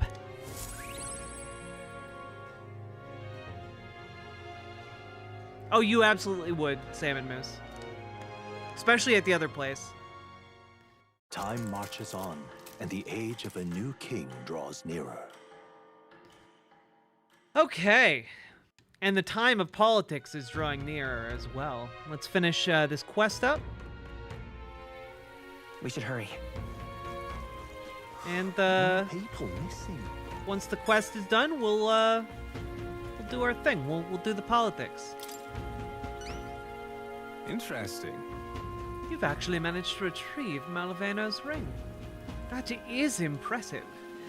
I took you for talented, but you're more of a gem than I thought. A gem? Anyway, don't forget your end of the bargain. Of course.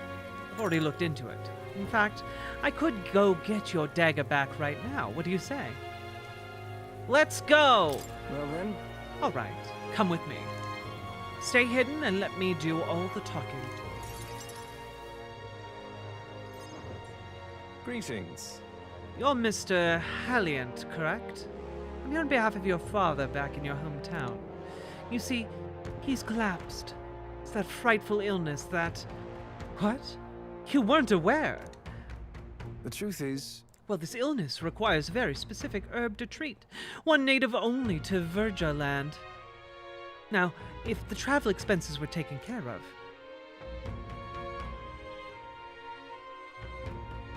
The man who stole the dagger seems to completely believe Cuculus's clever story. Well then. Yes, just the dagger then. I'll make arrangements to procure the herb and you can take it to him. I recovered your dagger, though he'd have given me the clothes off his back if I'd asked. Figured you'd not approve of that.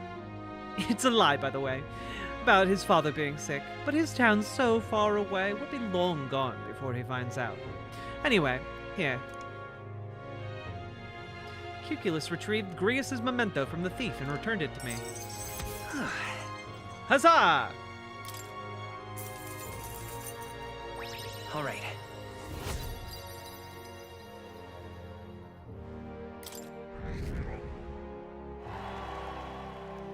But of course. No need to thank me. The efforts you went to far exceeded mine. You've no idea this ring's importance to me. With this, everyone will finally be free. Huh. Free? I appreciate it. Oh, nothing. Anyway, truly, I thank you. And to show my thanks, please allow me to help you. I can see it already. You're the real deal. The one truly fated to be our next king. And I can see it, too. You will need my winning strategies to do it. Hang on. Oh, Calavera Kid, thank you. Let me guess, your winning strategy is that smooth talking you demonstrated earlier? I don't think we need any con artist training. Thank you. Come now, deception is more of an art than you know. And I've something of a knack for it, you see. You're kind, honest. To a fault, really. And for an upstanding chap like you to become king, you'll need someone versed in darker, dare I say, grayer areas. Someone like me, of course. Be that as it may. My guidance doesn't come without strings. This is business. You'll give me information. Information about the places you visit, trends in the tournament, or the royal magic. Whoa. I mean, if that's all you want, then... Now we're talking. In that case, I need to let you in on one thing first. The truth is... My name is Alonso. Anyone calling me Cuculus is one of my marks. Best if you forget that name altogether. What? Huh. What's with this guy? We moved to the tavern, where I told Alonso all that's happened so far. Then we parted ways. He seems like a very good fellow to trust with all of my innermost secrets, haha. Remember those winning strategies I mentioned? Well, the first lesson starts now. I imagine you've led a rather rough life, considering the tribe you hail from. The world is full of unsavory sorts. That's why if you want to improve your life, you must never show a scoundrel mercy. If you're made a fool, you must pay it back in spades. Kindness is weakness, and the weak get robbed blind. I'll keep that in mind. I'll keep that in mind. Regard this not as the art of deception, but rather how to steal hearts. The morally sound way, of course. He's not trustworthy, but he does seem clever. Maybe I could use Alonso's tactics in the battle for the throne. A wise choice. I would not trust this guy at all. I can sense no small amount of trust and anticipation from Alonso. Huh? What's that? The devious schemer, Alonso. Within him dwells the virtue of the faker. Nurture thy bond with him, and a new power yet slumbering within thee may awaken. Has he orgasmed? No one can say. He's too good at faking it. Solidarity forever! Solidarity forever! Solidarity forever! For the union makes us strong!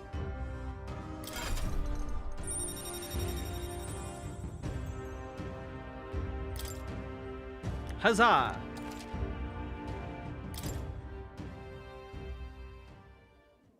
Who wears the crown next matters little to me.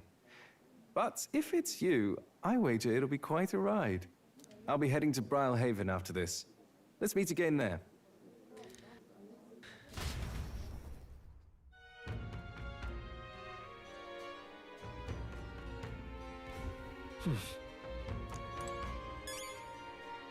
What you want to know?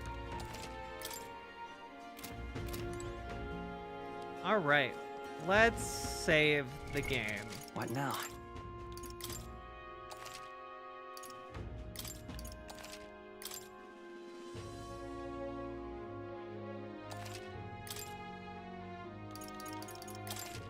All right.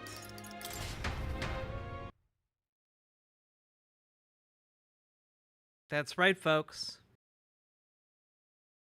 It's politics time, or should I say, politics time. 2/3 of the way through my work for today. Well, Social Psych Explainer, I'm glad you're enjoying the, what has so far been a video game stream.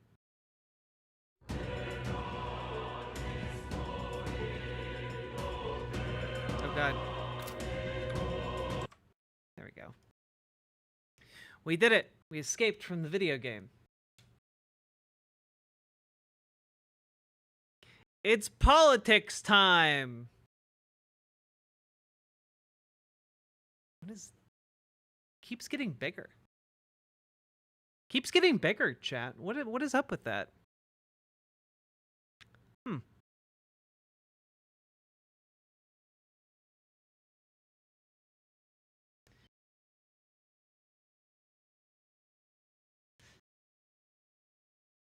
Have you seen the music video about the socialist vampires? I think so.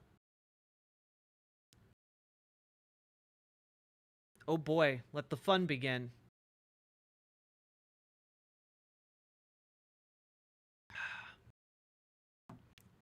Let's see.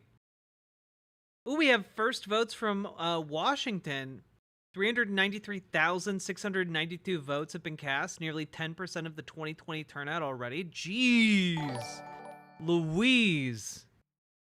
My favorite part of stream is when Jack yelled, "It's politics time," and politics all over the place. BWA?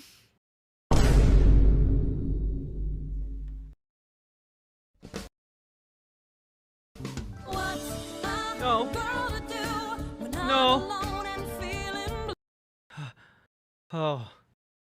Oh, God.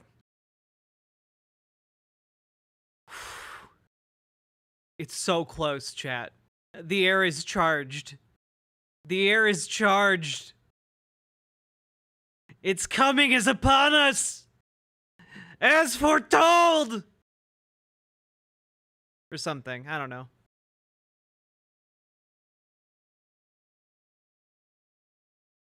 What's a shimp to do? Glasses Jack is the best, Jack. Media Breakdown, thank you for the $2 super chat. I appreciate it. Oof. Feel like something is haunting the chat and draws closer with each sub or dono. It does feel like that. An impending sense of dread. Of malevolence nears.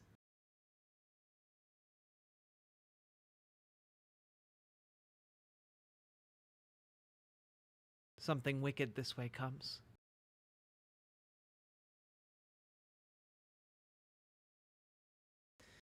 Earlier... Oh, God! No! If you want to edge me like this, chat, you need to buy me dinner. No! No!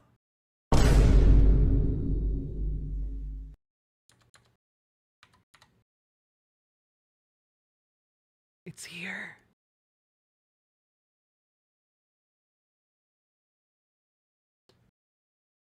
It's here.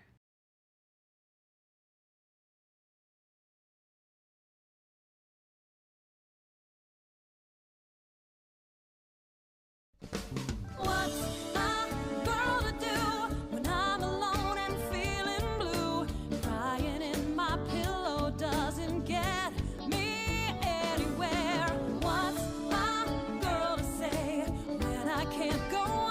That's right, we got a new full episode, baby! Everyone's favorite conservative sitcom!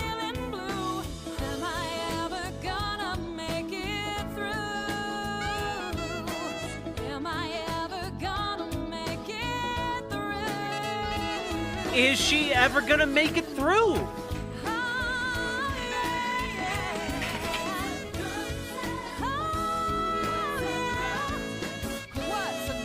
Look, it's the fountain from Friends. Jeff, I need you to take charge of the partners banquet this year. Partners banquet? It's only the most important event of the quarter. Why was there a laugh track? No, serious question. We're 3 seconds into the episode. Why was there a laugh track? What? I demand answers. Jeff, I need you to take charge of the partners banquet this year. Partners banquet? It's only... Why is there a laugh track? There's not... You haven't made a joke yet. The most important event of the quarter, maybe even the year. No pressure, but whatever happens on that night will determine whether or not we keep our doors open. In addition to our talent show contest, we're going to have the centerpiece table contest again. Joe, we'll make it more interesting this year. The winner in each category will get a $300 prize. Last year, Joe's centerpiece was a tape. No, guys, if you need additional context for this, this is a sitcom created by one of America's like craziest, fringest pro-life advocates. Her main thing is running a pro-life organization, and she, for some reason, funneled a bunch of money into making a conservative sitcom show.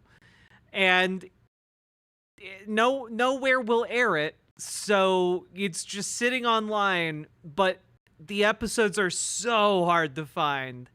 But GamerG managed to unearth this one, and well, now it's all of your problems. Dispenser. I mean, it's a great use of their money compared to what else they could be using it on, I guess. Practical and functional. Understated elegance. This year you can add a stapler. I like the way you think. You're at my table. Deal. You're going down. That's the spirit. I also need sign-ups for the talent show by Friday. Anyone know what they'd like to do? I plan on being one of the judges again. Gail, you look amazing. I don't know if it's your new prescription glasses, but man, makes your eyes just pop. Poppity pop. It's not a joke. That's just like him ineptly trying to riz her up, but it coming across much more like sexual harassment. Joe, I plan on using all my energy to the table decorations again. Again? Unironically, I think this guy might be the best actor in the entire sitcom. Unironically, I think this guy might have the most appropriate level of like fucks to give, which is 0, and his delivery is appropriate in any of the scenes he's in. Jan. Don't worry. I'll think of something. That's what you say when you have nothing. Well, we'll see, won't we? I forget, did we establish that they're siblings? Or are they, like, friends? Or are they lovers? Because I genuinely don't know. And my inability to figure it out is causing me a lot of difficulty in interpreting these scenes. The answer is yes, they are all of them. It's Game of Thrones up in this bench. I can juggle. Do you wear a red nose, too? Jeff. There we go. That was a joke. This is a dignified group of... That was a joke. That was an appropriate time to use the laugh track. It wasn't a good joke. Donors. They're the ones But that it write was the a checks joke. to keep us going. You can't just juggle on a unicycle. You're right, Gail. I can't juggle on a unicycle. That's her ex-husband? Okay. But for $300, I can learn. Don't worry.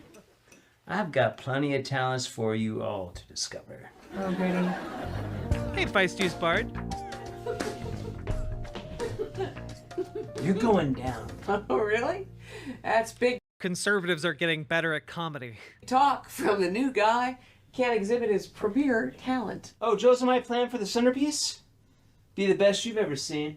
What you got? String of paper clips? Oh, please, don't give them any idea. Oh, don't you worry. I've got plenty of ideas. Oh, I'm sure you do, but you see, we're looking for good ideas. Media breakdown. You crewed on a Hallmark movie. That's cool. Which one? Can you say which one? What are your good ideas? I got nothing, Joe. What are your talent show talents? I have nothing. I do not know it. Joe can sing. Gail's mistaken. Don't listen to me. Oh, don't talk about our esteemed judge that way. Gail, Jeff.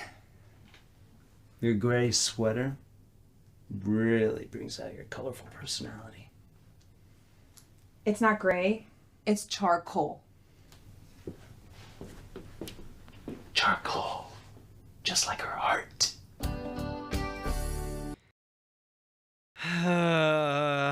God. God. It's consuming us. This is some eldritch entity that is just slowly digesting our misery. Oh, God. Christmas with a capital C. Oh, I've actually heard of that one. Oh, Michael. This makes Hi, me it's so depressed good to in a see you new again. way. Hi, Liz. You Hi. will. So there's a group of us going country line dancing tonight. Sounds fun. Oh my God, this is the same restaurant they eat at all the time. This is the same restaurant set. Fun? Here you go. Oh, thanks. Thanks. Well, we're needing some more dance partners, and well, I thought of you because you seem to have a lot of guy friends, you know, like your neighbor Jeff. He's really funny.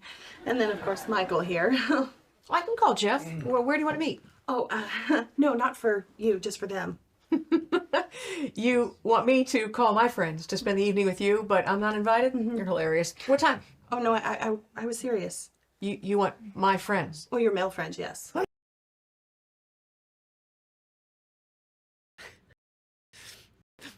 The only funny bit here is that she doesn't know that she's being clowned on because she sucks. I'm not allowed to come. How imagine like writing and producing a sitcom that you star in where you're inadvertently the butt of like all of the jokes.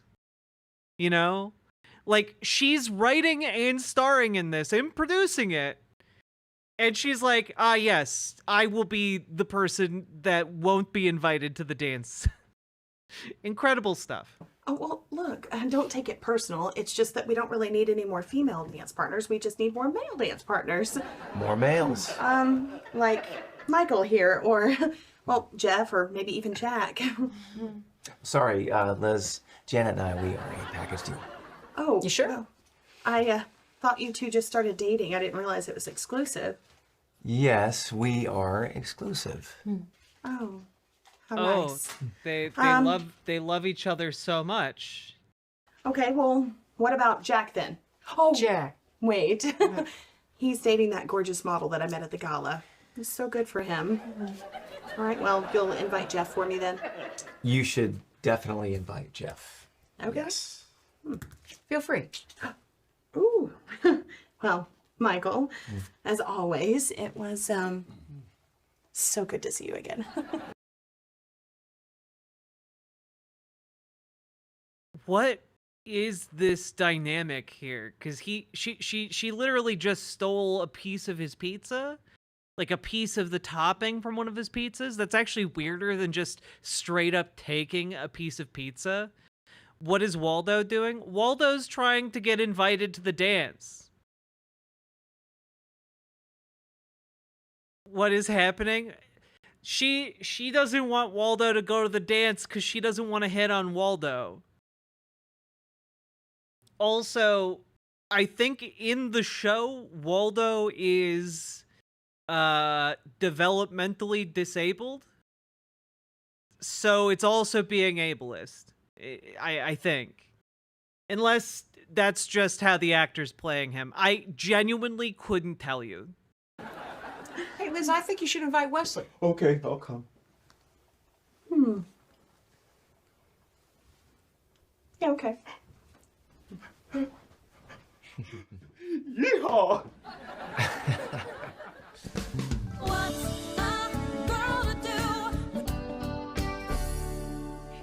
So you're not invited, but all your guy friends are? Mm-hmm. Too bad I wasn't invited. I have a cowboy hat and everything. If I wasn't there, I wouldn't have believed it. It was the rudest thing I have ever seen. Hands down. That's gotta be. Why was the one black man we've seen in this show not invited? Genuinely have to ask, since this is a conservative sitcom. Jeff, couldn't we shut off the lights and pretend we're not here? I tried it. It never works. Okay, fine, I'll get it. Okay, just So dramatic. Yeah. somebody accidentally locked the door. I just. Roll with me. Decided not to go line dancing with Liz? Michael and I were just talking. Such a beautiful night for a drive. I love how they couldn't, get enough microphones or something for this scene. So it's just this. Also, holy shit, I just saw the runtime of this episode. Guys, this episode is an hour long. I thought we were looking at like a 30-minute long commitment here. This is an hour long. We are only 6 minutes in. I am so sorry. So, could you just put some gas in your car? Sure, let's all go. Jan? Yeah? We don't need more females. I mean, we were just thinking if we could use it, Michael and I could pick up some chicks. So if you could just fill it up, that'd be great. Sure, that's a perfectly reasonable request. I'd be happy to do it. Yeah, we don't need any more females. So if you and Lori could just be out of here by the time we... How are they doing the Ferengi bit, but somehow worse?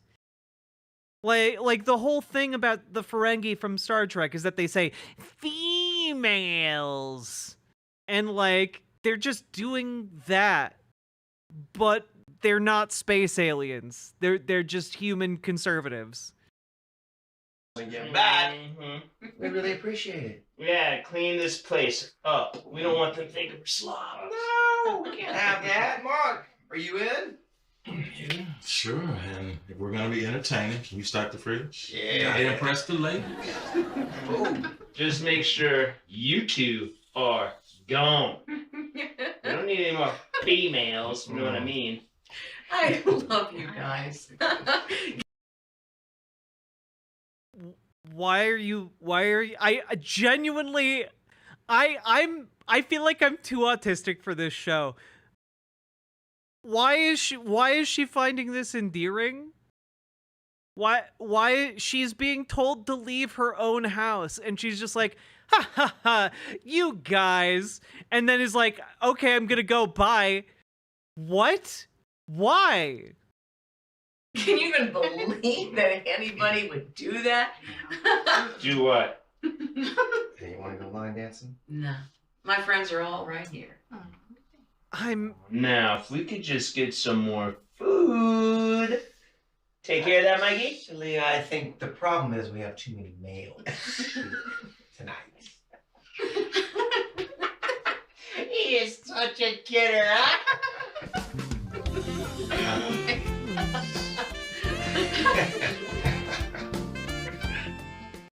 What was that scene? What was that scene? I think they are mocking the lady at the restaurant who wouldn't invite her to the dance because they had too many females already. Okay, I got that. But they were in there talking about something completely different, and then this guy just arrived at her house and did misogyny at them, and everyone was charmed by it. It's very off-putting. Hello, I'm Dr. Steve Hotze. Are you sick and tired Oh, of being yeah, sick we and get all tired? the ads, Are baby. you fed up with your doctor giving you drugs simply to mask your symptoms rather than treating the cause? Oh, we're As watching you age, these. I believe you should be brimming with energy, vitality, and enthusiasm for life. That's why we're giving you testosterone. That's right, we've stolen it from all of those trans boys that were going to start it. But now, instead, we're giving it to you, the olds, in order for you to relive your glory days for just a few more years. The Hotze Health and Wellness Center treats individuals from all over the country and world in an environment of extraordinary hospitality. We specialize in the treatment of allergies, yeast, replenishing natural hormones, vitamin and mineral supplementation, and a healthy eating lifestyle. Why didn't you say regenerative therapy? What? We deal with allergies, yeast, replenishing natural hormones, vitamin and mineral supplementation, regenerative therapy, healthy eating lifestyle, and also we are the front lines. We are the reason the yeast has not yet taken over. Is it alive? Is it dead? We don't know, but we put it in our bread. That's right. We're here to stop the yeast invasion. No more yeast attacks. No more yeast assaults. An end to all of the yeast plaguing our various orifices. The yeast is rising, and we are the ones kneading it down. All of which boost your immune system, increase your energy level, and your health span. If you'd like to obtain and maintain health and wellness naturally without pharmaceutical drugs, then contact one of our wellness consultants today at 281. I was watching your video of the Kerry Lake, Ruben Gallego debate, and wanted to thank you for talking about the ridiculous framing of the immigration debate in this political hellscape. Yeah. Tie for streaming smiley face. Charlotte Nova, thank you for the $20 dono. And also, yeah, you are very, very welcome. There's not enough media pushback against, like, absolute insane conservative talking points that have now largely been adopted by, a lot of Democrats purely to score political points, but it's a dangerous game to play because more and more people are getting on board with mass deportation rhetoric, and it's just like, there's literally no upside to that. Like, there's nothing. None of the immigration talking points make any sense. Anti-immigration talking points. Immigration, no matter like how you look at it, is a net benefit. It is adding more resources into our economic system. Even if you want to analyze it as a purely capitalistic phenomenon, which it's not, but even if you wanted to take a look at it in that way, like, it adds by every conceivable metric to national wealth and prosperity to have immigrants coming in. Just full stop. Even the most conservative analyses of immigration, like actual analyses, actual like research papers or whatever, will tell you that it's a net benefit to society. There's no reason to be in favor of mass deportation except for racism. That's it. Full stop. It's the result of fear-mongering and racism. 698-8698 or visit HotzeHWC.com and request a free copy of my best-selling book, Fantastic Hormones, Health, Yeasts and How to Bind Them.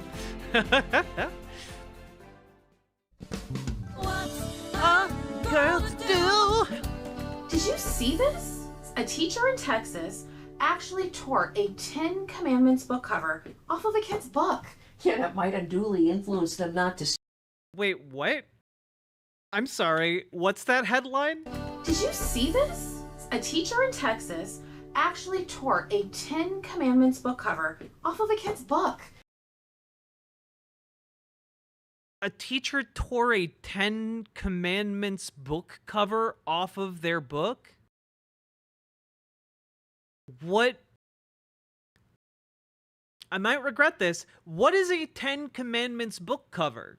Last I checked, you didn't need a book for the 10 Commandments, because there are only 10 of them. They fit on even one very tiny page. What?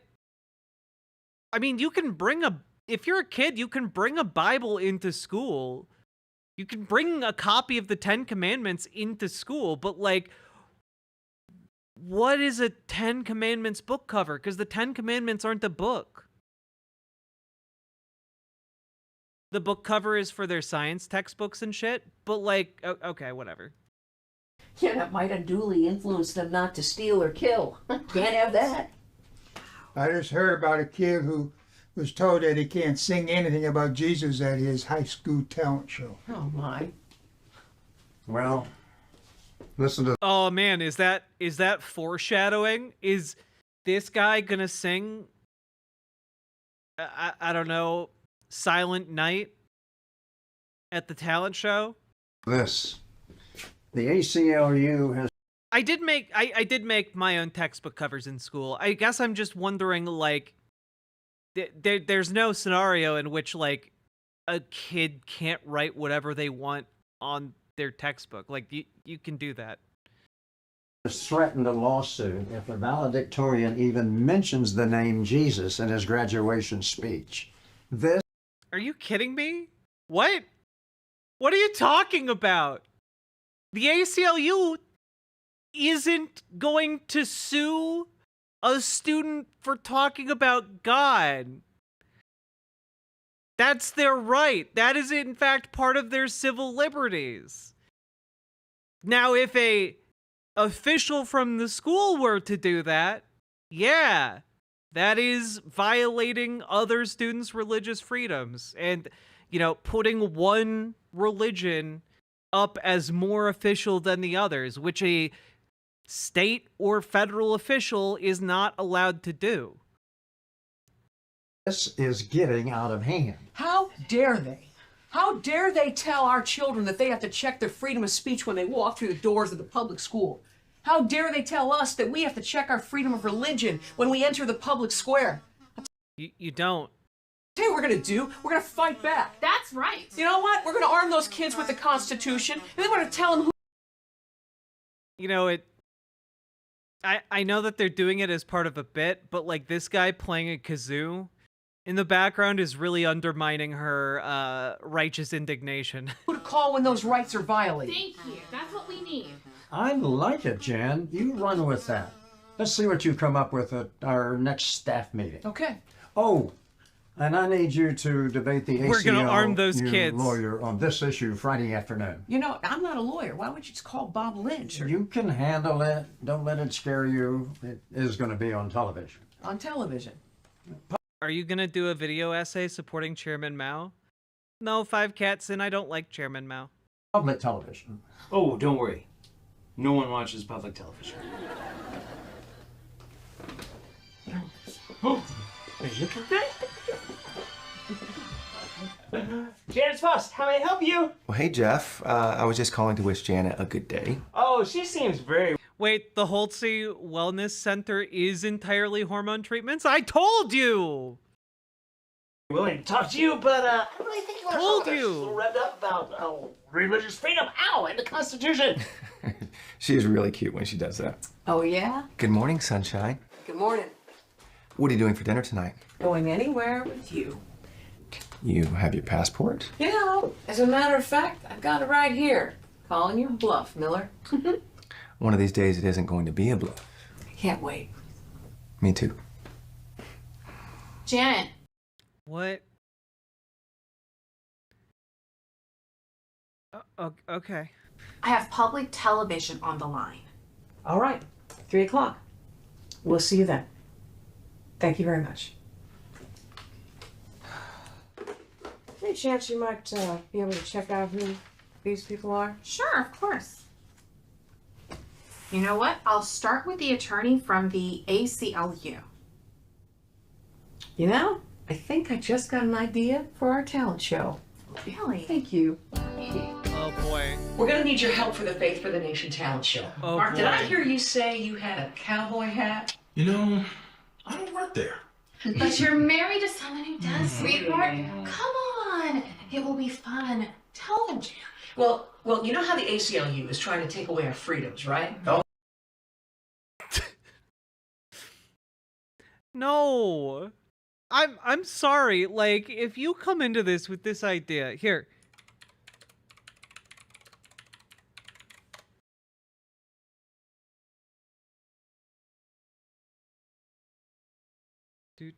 Do. You know, I just throwing this out there. This is from Christianity Today. Okay? One of the literal most Christian mainstream magazine websites you can get, all right? They literally had to write a column titled "The ACLU is Not Evil" a month ago.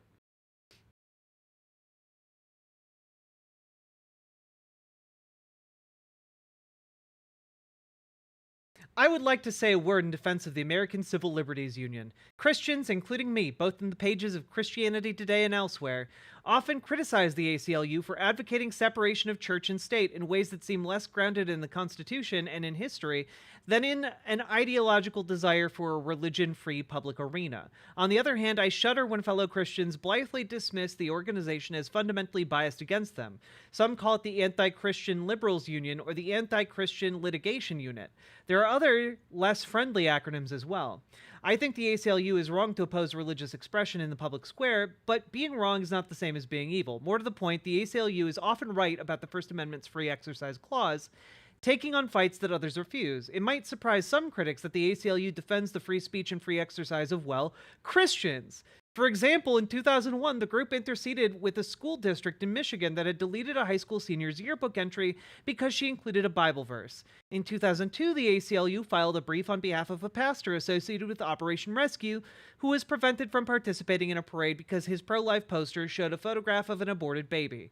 And last September, the organization joined a lawsuit on behalf of a New Jersey second grader who was not allowed to sing Awesome God in a school talent show. All of these examples are easily accessible on several web pages now devoted to defending the ACLU's record on Christianity. So just as a heads up, the ACLU literally defends your right to practice your religion because that is guaranteed by the civil liberties of our Constitution.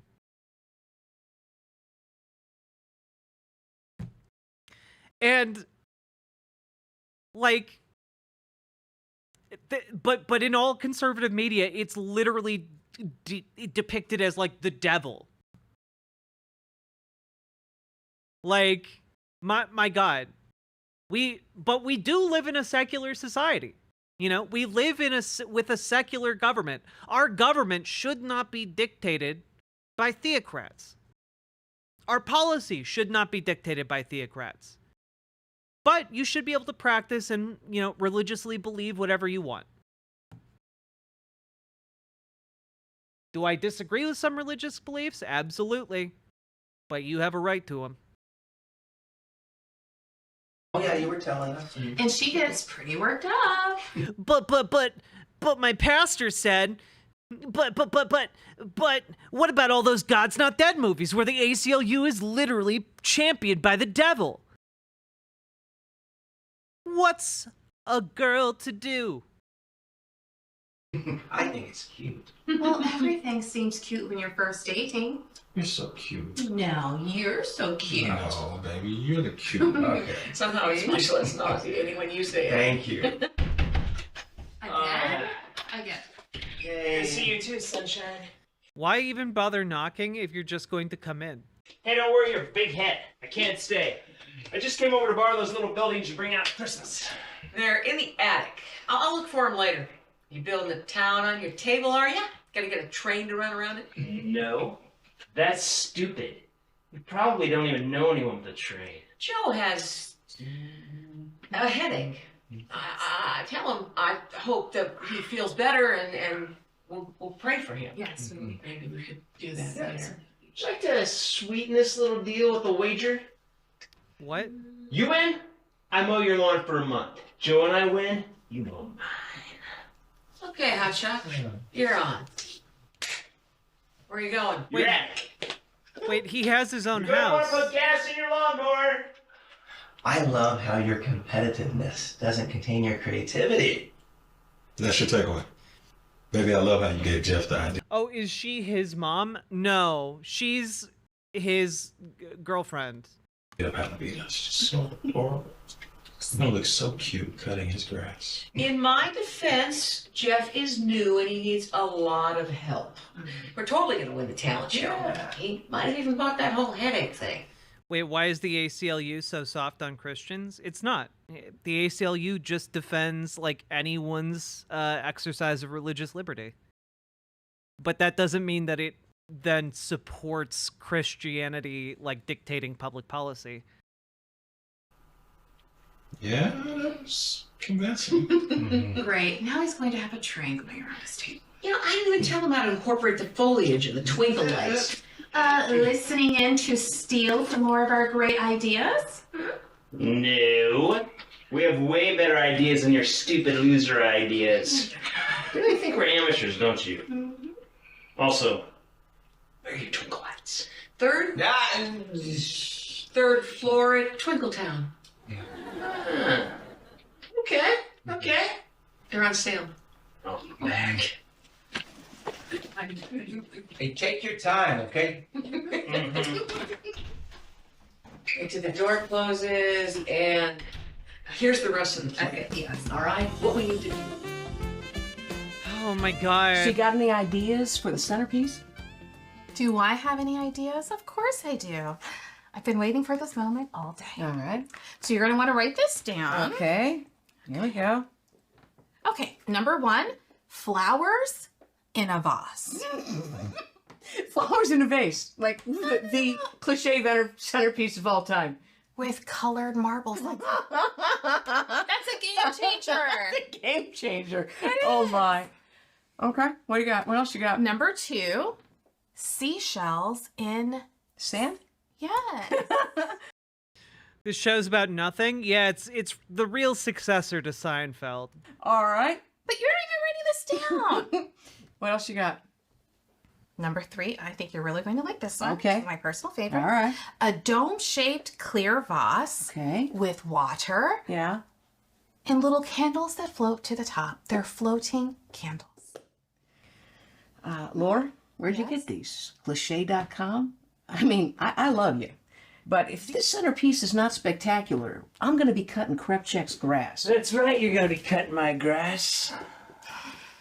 Care to make it 2 months? Care to make it 4? 6. Done. You better sharpen your blades. What is the storyline? The storyline so far, as best as I can tell, is that the organization they work for, which I believe is a pro-life org, is holding a religious talent show, and they've divided into teams, and they've made a wager on which team is going to win.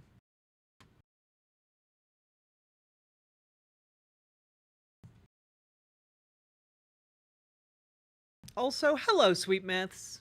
And yes, my outfit is fire.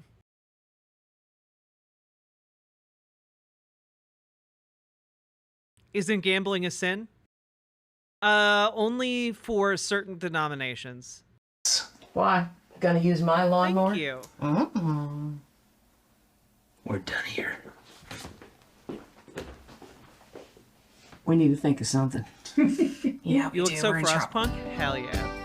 How about our partners banquet? How are we coming along, Jeff? Currently we have 40 signed up, but expect that number to double based on last year. Is the partners banquet where all of like the gay, lesbian, trans folk come with their partners? Is it an LGBTQ friendly event? That would actually be a surprising twist. That would be a truly surprising twist for this show. Something tells me it's not going to be, though. And Joe and I have a killer centerpiece. Yes! Lori and I are in on the talent show. Okay, what will you be doing? Well, you're doing something. Is anti-gambling a Catholic thing? No, I think it's like a it's like some flavors of evangelical. I know growing up, like my dad wasn't allowed to, he wasn't allowed to smoke or drink or gamble or dance. Those were like the 4 things he couldn't do. So yeah. Something that has never been done before. Never heard you quiet before. What are you doing, mime? Yeah, like in I think the movie Footloose, like it was a sin to dance, and like that's part of the movie, is like bucking the oppressive norms. Yeah. Was he from the town in Footloose? Unironically, he's like the same religious background as the people in the town in Footloose. I'd love to see that. Wouldn't we all? It's not going to be much of a talent show if we don't have more participation. Would you like to participate in my magic Yeah, it's a Baptist thing. There we go. That is ringing the bell. act, Gail? Like what, Jeff? Thought I saw a lady in half. That would be a real crowd pleaser. Janet, what about your centerpiece? Do you have something? It's Delta Who, you really need to drop it. Like I don't support persecuting anyone for their religious beliefs. And it's incumbent upon you to be able to convince people to like choose a non-theistic life and worldview. And I'm just gonna tell it to you straight. You're not gonna convince them by saying convert or die, because guess what? It didn't work for them. Why do you think it's gonna work for you? So fuck off with that exact attitude. My goodness. People have a right to disagree with you. It's a surprise. Even to her, apparently. Great meeting, guys. No notes. The best kind. Congress shall make no law respecting an establishment of religion or prohibiting the free exercise thereof. That's it. Congress can't prohibit the free exercise of religion. You're missing the first part! The first part! You just read it out loud! Shall make no law respecting an establishment of religion. That first part. The first part. Congress will make no law establishing a religion. The first part is what prevents the state from advocating religion, and by extension, state officials. Or prohibiting the free exercise thereof. That's it. Congress can't prohibit the free exercise of religion. Hey, Laura. Bad news. I just found out that you're not just debating one guy, you're debating 2. And these people are Wait, Marxists. they're debating? And the host probably is too. Wait, they're debating? Okay. I thought there was a talent show. They were talking about a talent show at the beginning. I guess there's a debate now? I'm still checking on him. I thought there'd be at least one person on my side. Nope, you're going into the lion's den. And I kind of think you should cancel. It's too late. I can't wait to see her debate a Marxist. I want to know what Marxists look like in this universe. Yeah, besides Daniel did okay. And if I show up, there'll at least be somebody there to speak the truth. Well, you're either brave or crazy. I'm not sure. Me neither.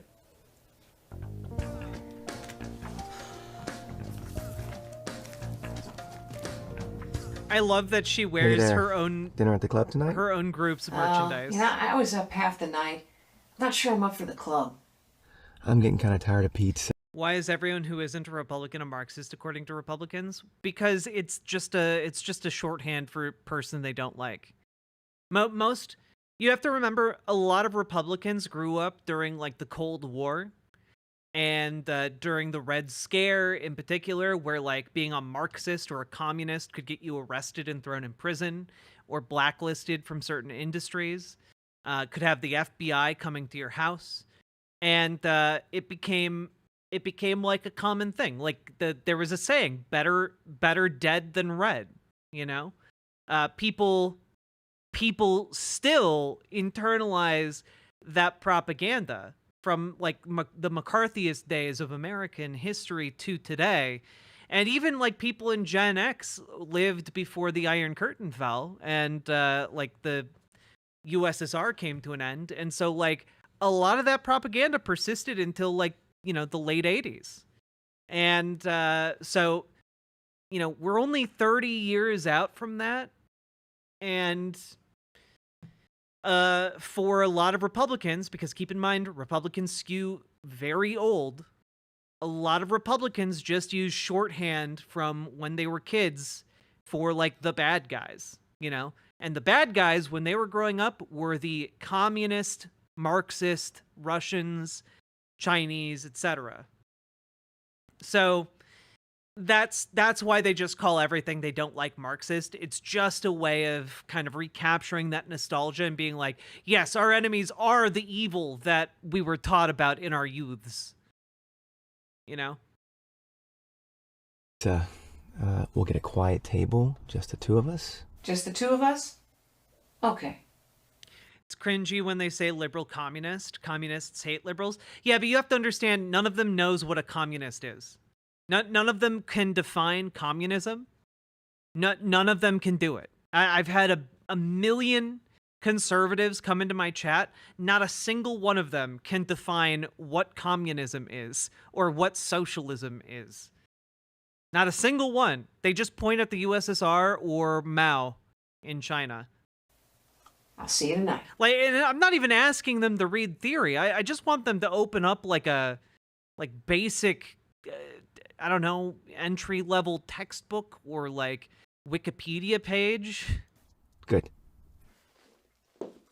It doesn't do any good for me to hold your calls if you're just going to go and take them on your cell phone. Yeah, that was a mistake. Oh, why? What's wrong? Oh, Michael wants to go to the club tonight. Not with his parents. Well, he says no, but I think they live there. Ew. Well, here's the thing. You need to keep your head in the game, so how about this? I'll drive you to the studio, and then you can use that time to prepare. True, the people in this sitcom would absolutely also say that the Nazis were socialist, because did you know the Nazi party was actually called the National Socialist Party? Okay, thanks. Of course. Navigating through investment options can be challenging. Oh boy. Especially when you're determined to uphold your God-given values. Yeah. Every dollar you invest. Teach me how to be a godly investment banker. I want to be investing for God and profit. Famously, something Jesus Christ was a huge fan of. Investing your money to make a profit. But not for yourself, for the Lord. Very, very, something famously Jesus was a fan of. Just Google how much he loved the Money Changers. Just Google Jesus and the Money Changers to get an idea of how much Jesus loved this. Is a vote for the world that you want to live in. Let your values guide your investment decisions and help to shape the culture in which we live. Become a beacon of light and pave the way with biblically responsible investing. Timothy Plan, where faith and finance collide. Before investing, carefully consider the fund's investment objectives, risks, charges, and expenses of the investment company. This and other important information can be found in the fund's prospectus. To obtain a copy, visit timothyplan.com or call 800-846-7526. Read each prospectus carefully before investing. Investing involves risk, including the potential loss of principal. Oh man, that's something you really want to remind people of when they're investing. Yeah. You might lose all of your money, but this might be a scam. You don't know. Anyway, give us your money, and we'll make sure it's fiscally responsibly used. Haha.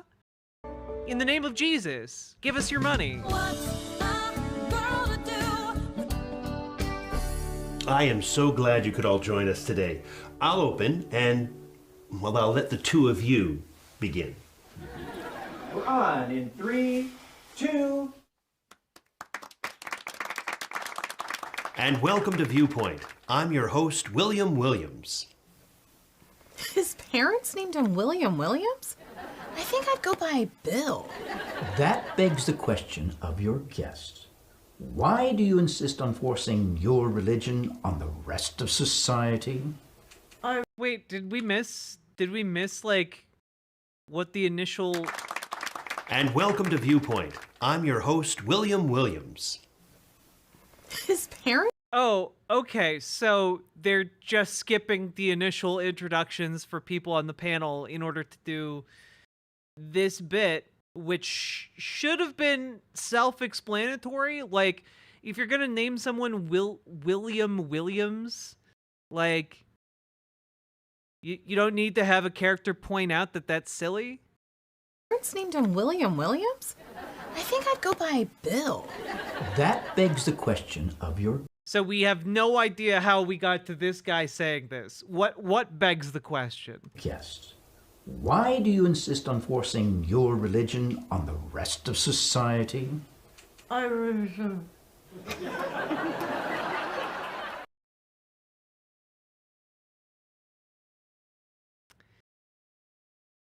Just want to remind you all that over 1 million Americans died from COVID.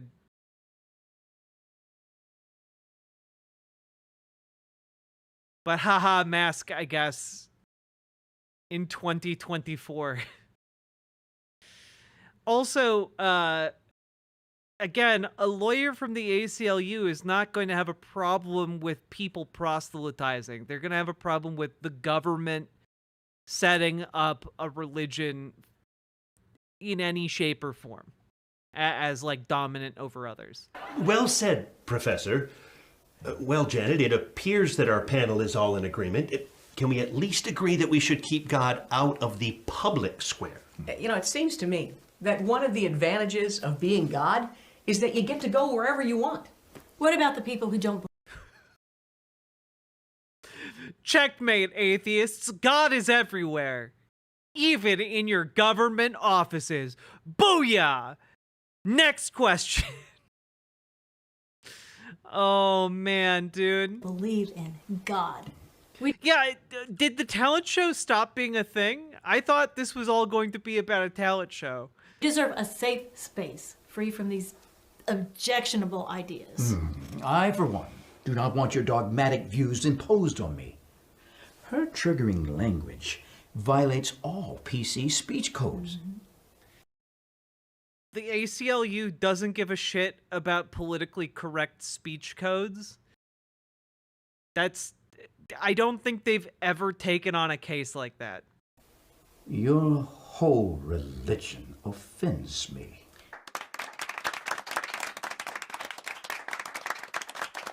Here's a news flash. I've read the Constitution, and there's no right to be an unoffended listener in it. The whole idea behind the First Amendment is to let all ideas be heard so that the best idea can win, which you'll never find if you're cowered in some safe space, afraid to hear an opposing view. This is the very kind of hostility from which we need to protect our students. You don't need to protect people from the freedom of speech. Yeah. Dude, again, like, if you ever encounter someone like this, like,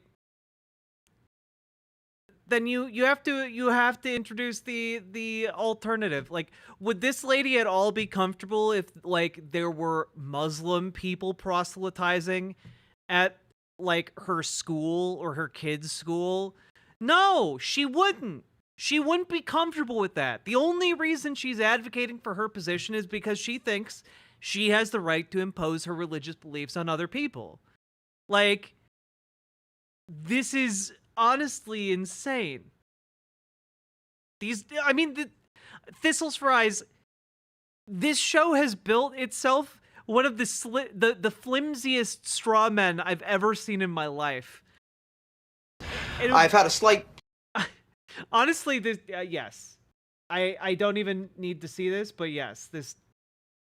fluctuation with my weight recently. I see. And how much weight are we talking about? I gained and lost 60 pounds in 3 months. Wow, that's almost impossible. Well, first of all, through God, all things are possible, so jot that down. Yep. I mean, that's exactly it. Right? Like, through God, all things are possible, so jot that down. I feel like that, yeah. Yeah. I'm offended. So? Welcome back. For those of you just joining us, we were talking about Janet's need to tone down her inflammatory rhetoric. I was offended before the break, and I am offended now. I was also... Okay, that was the closest thing to approaching a good joke delivery that this show has had in any episode I've seen so far. Offended during... To tone down her inflammatory rhetoric. I was offended before the break, and I am offended now. I was also offended during the break. You know, if the freedom of speech, like, just in isolation, that, like, if you just had that line delivery, that would be decent as part of a larger skit. Offends you, you should take that up with our founding fathers. They're dead. Yeah, they died defending our freedom of speech and our freedom of religion. And I, for one... Oh yeah, we should just dig up their corpses then. We'll put on an elaborate puppet show. Maybe for the talent show we were supposed to have. And not about to let them die in vain. Also, I just want to point out, this is exactly why you get a long desk. This shot is showing perfectly why you typically have news anchors sitting behind a desk or standing up, because it's really awkward to just see like thighs and groin area head on. I am so... Oh, let me guess. You're offended? We will not remain silent so that you can remain comfortable. In fact, if you're not willing to bow to the speech bullies, call for your Freedom Action Kit at 555-2ACT. No. Now I'm offended. Let me remind everyone, this is non-commercial programming. Paid for with our tax dollars. If people want something to be offended about, there's a good place to start.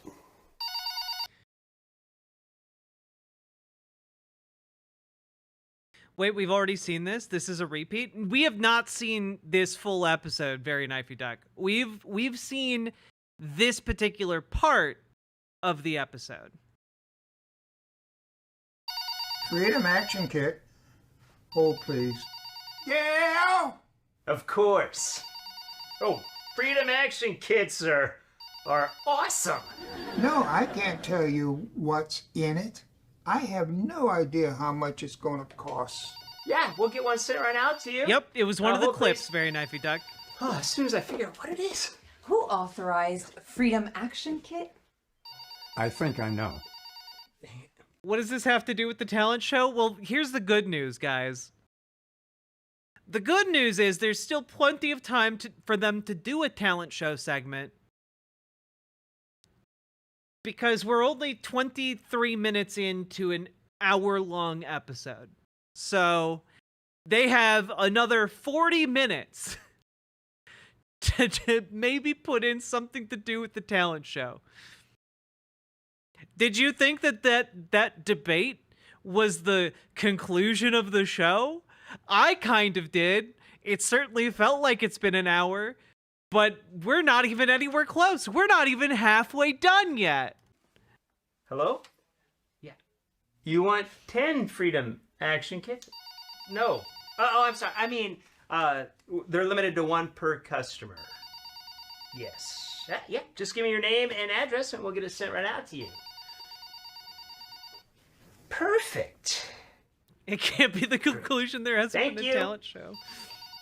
Good job, kid. Thanks, Clark.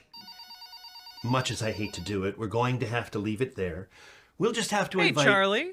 2 of our panelists back where they can... Oh yeah, no, that guy is coded very gay, Charlie, and I don't know what his deal is or what his relationship is to anyone else in the show, because he's always just like a guy who's zany and wacky, and is just always like that. Like, I don't get him. Have their views heard more adequately, uninterrupted. You did great, seriously. I was just getting started. Well, a deep breath. Now you get to go to the country club. Now that's a trigger word. Oh, sorry. There are no safe spaces in life. Why would the country club be a trigger word?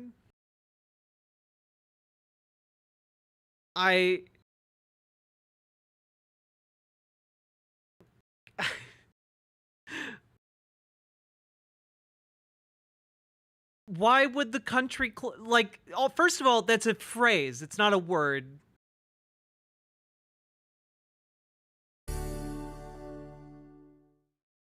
I have a most important question for you. If you were to die today, are you 100% sure that you'd go to heaven?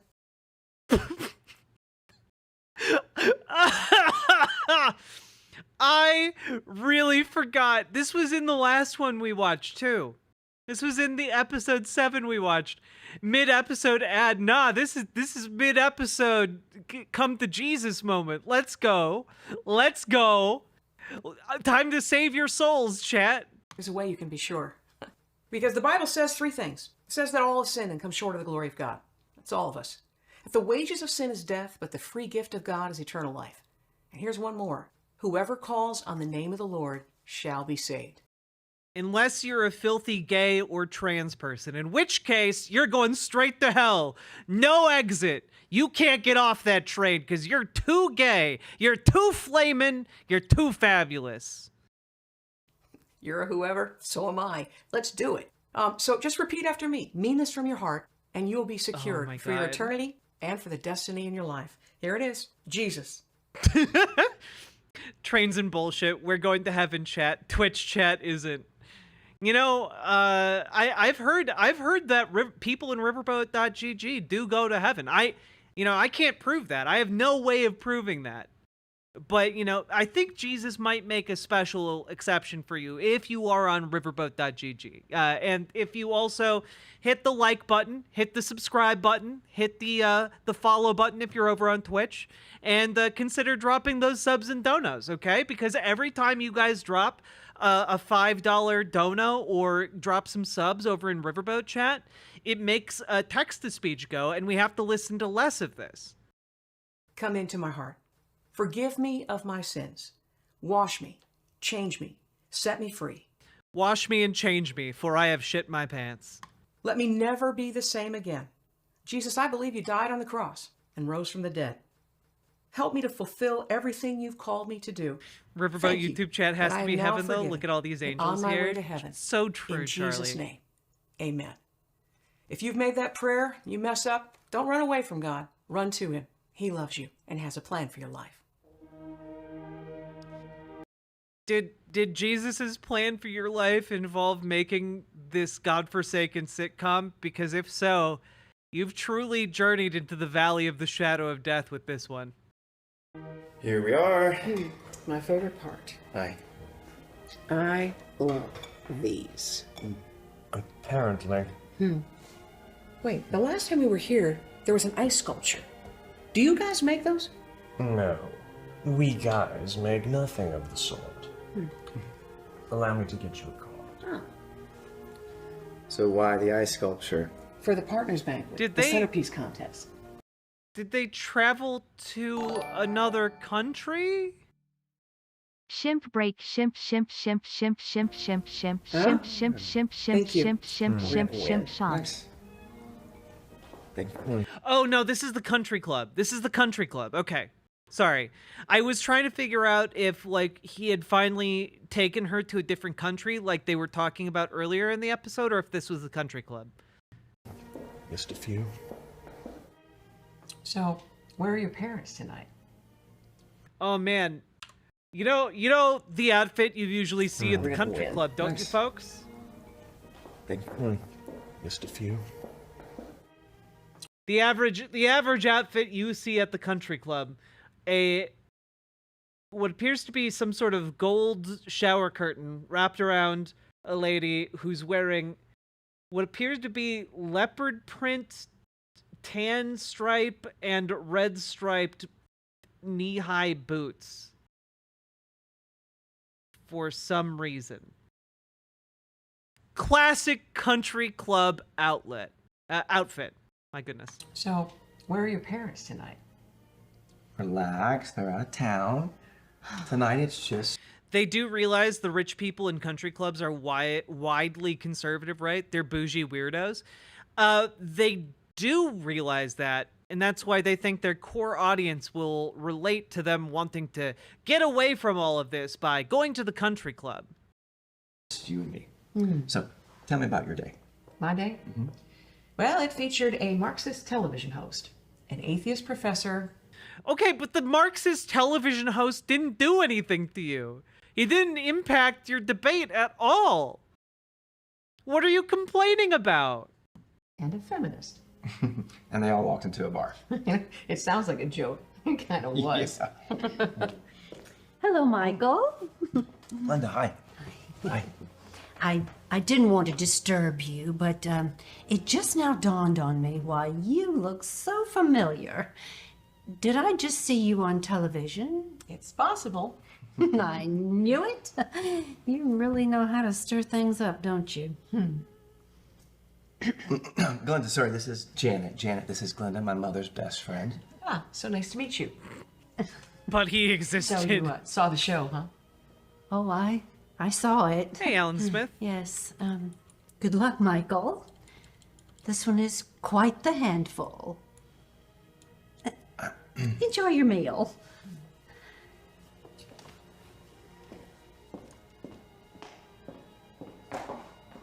So it was controversial. When did freedom of speech become controversial?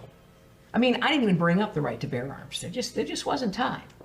Although I probably shouldn't have questioned their entire existence through misappropriated government funding. Oh boy. Oh, I think we just found the demographic that watches public television. Yep. And I'm guessing that Glenda drinks her coffee from a public television mug. Or Kool-Aid.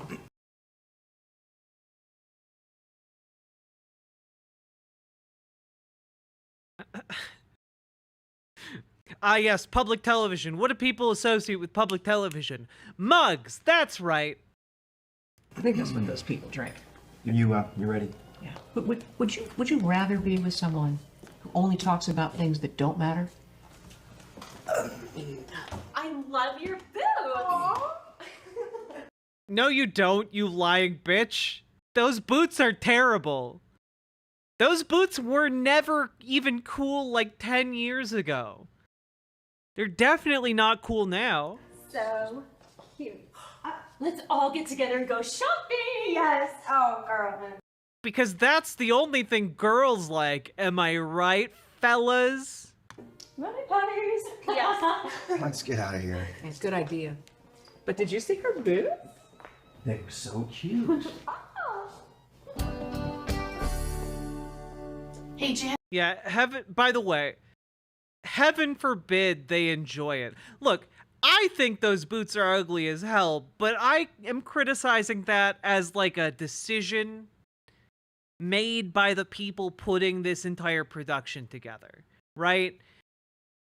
They're criticizing her for enjoying having boots that she likes, which makes them the assholes here. Janet, who are you talking to? Just finalizing some details on the talent show. Yeah, listen, I can pay you $300, but only if we win. Oh, you'll win. Hi, everybody. I brought you all some brownies. Oh, they look glorious. I think that's her actual mother. Hey! Here's the first one. Thank you. Whoa! What would Mikey's mommy say? You know, I would say that I'm so proud of you, but I wouldn't do that show again because it was 2 against 1. 3 against 1 if you count the host. You know, your hair looked great. You can always count on my mom for a positive word. Even when one can't be found. Why did this guy steal her brownies and everyone act like that was normal? Those people need some more joy. I would hate to go through life offended at everything. Now the fun twist here would be that those are weed brownies because she wants to inject more fun in their lives. That would be a fun twist for this episode, but I don't think we're gonna get that.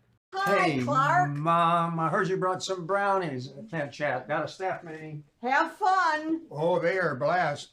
Be sure you bring those brownies around every day. I'll try. Gail. Have a brownie. Sure, thank you. Maybe just one.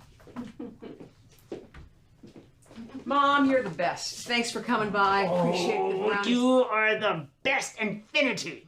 Hey, thanks for bringing me brownies. You know, Jeff, they're not all for you. Whoa, hey, didn't you just witness my extraordinary example of sharing? You know, she's my mom, right?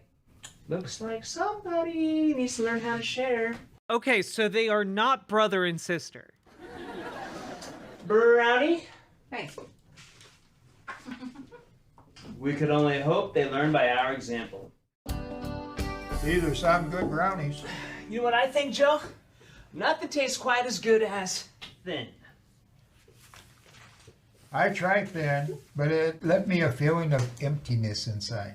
Guys, we have all of these orders for freedom kits that no one knows anything about. Not to mention messages from callers who think Janet is a... That's enough. It's just what I got. Joe, hey, tell them about the caller who called and said Janet was an... Not everyone Amber Brains, appreciates congrats the on your First productive And weekend I selling don't jewelry. appreciate all of these little projects you've planned without anyone's pre-approval. So next project you plan, we profusely prefer a pretty please.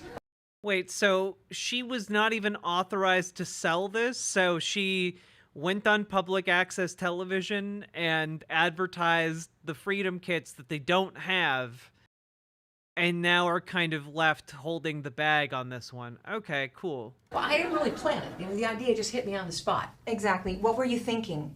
Well, here's what I'm thinking. Yeah, you're part of an organization, and I can't remember what her name is, so I'm gonna say Janine.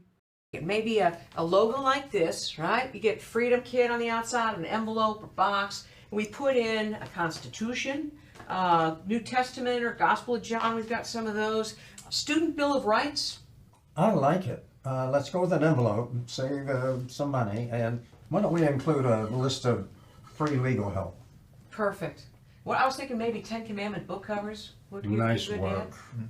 Oh, I also asked for some. What? Okay, now I'm really lost here. What are these 10 Commandment book covers that they keep talking about in this episode? 10 Commandment book covers.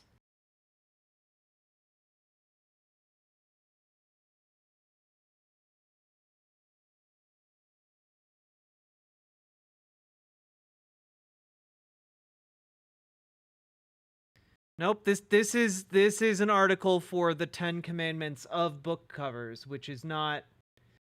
That's not what okay. Alright, cool. The rest of the results are for the 10 Commandments. Thanks, Google, for nothing. Some people maybe to help us out, volunteers to put them together. Who authorized this? You can't just go around doing what you please around here. Gail. Volunteers are a good thing. I'd hold off on that assessment until you actually meet them. Bye. Exhibit. See, the recurring joke with this Waldo character is that he's mentally disabled. And the joke here is that he's there to volunteer, and this guy is like, oh, he's not going to be helpful because he's mentally disabled. The A. Fun joke. Is it 5 o'clock yet? Don't forget the Constitution. Isn't that donation money she's spending ahead of time? Why, yes it is, Travis. Thank you. You got some? Yep. And the Lord God spoke unto thee. Smash that like. Hey, Michael. Subscribe. Hi. Donate. And ye shall spring forth from the waters of life to live eternally. True. Charlotte Nova, thank you for the $5 dono. Hope you enjoyed the 5 eternities you'll get in heaven. There we go. At your house, where are you? Oh, I'm sorry. I forgot to tell you. I had to stay late to work on our Freedom Action Kits. Hey, you want to join us? No, I really don't. Ellie Moob, my evening's going swimmingly. I'm sorry. It came up suddenly. Yeah, like when Janet announced it on air, out of the blue. What can I do to make it up to you? You could dial the activism down to about 5. 4, 3, 2, 1. Extremism in defense of liberty is no vice. What did she say? The Statue of Liberty and my Acme vice. Huh. Michael. Why does everyone let this guy be an asshole? I don't understand. Also, extremism in the name of liberty is no vice. I just like, oh, how far does that go, show? I'm genuinely curious. Are you going to have the protagonist kill someone? I say that, but this show would absolutely do that. So I guess I'm looking forward to the episode where what's a girl to do but murder. Well, that's like saying give me liberty or give me something else. The alternative is tyranny. Okay, my little patriot. Carry on. You're still up for the talent show, right? Okay, the talent show's still happening. Talent show confirmed. Yeah. They didn't forget about it. Great. See you then. So what's Mikey's talent? Teeth whitening? Dialing down to a 5 is like being in neutral. I mean, come to think of it, that's where most people are. God will spew the lukewarm out of his mouth. Well, I think Mikey's getting lukewarm on all of this. Yeah, I don't think he thinks it's so cute anymore. Really? I think it's blue. I just think Mikey prefers a normal girlfriend. You know? Like dinner, movie kind of girl. That's me. Order some dinner because I think we should make a movie. Yeah, that's not what I meant. But you'll find out. Order some dinner because I think we should make a movie? All right. Yeah, she wrote herself as the weird protagonist. It's beautiful. It is. You know what? Not just yet.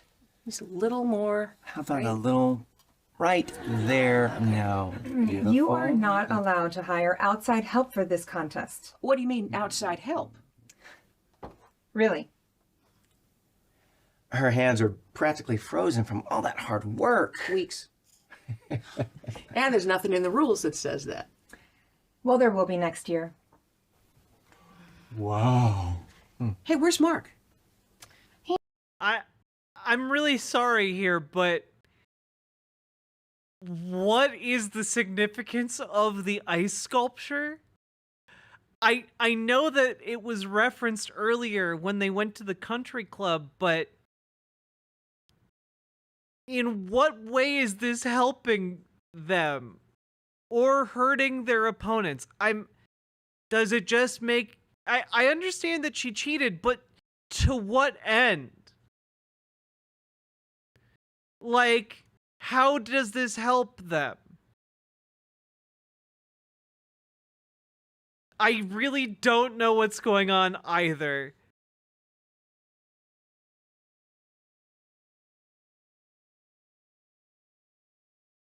Oh boy.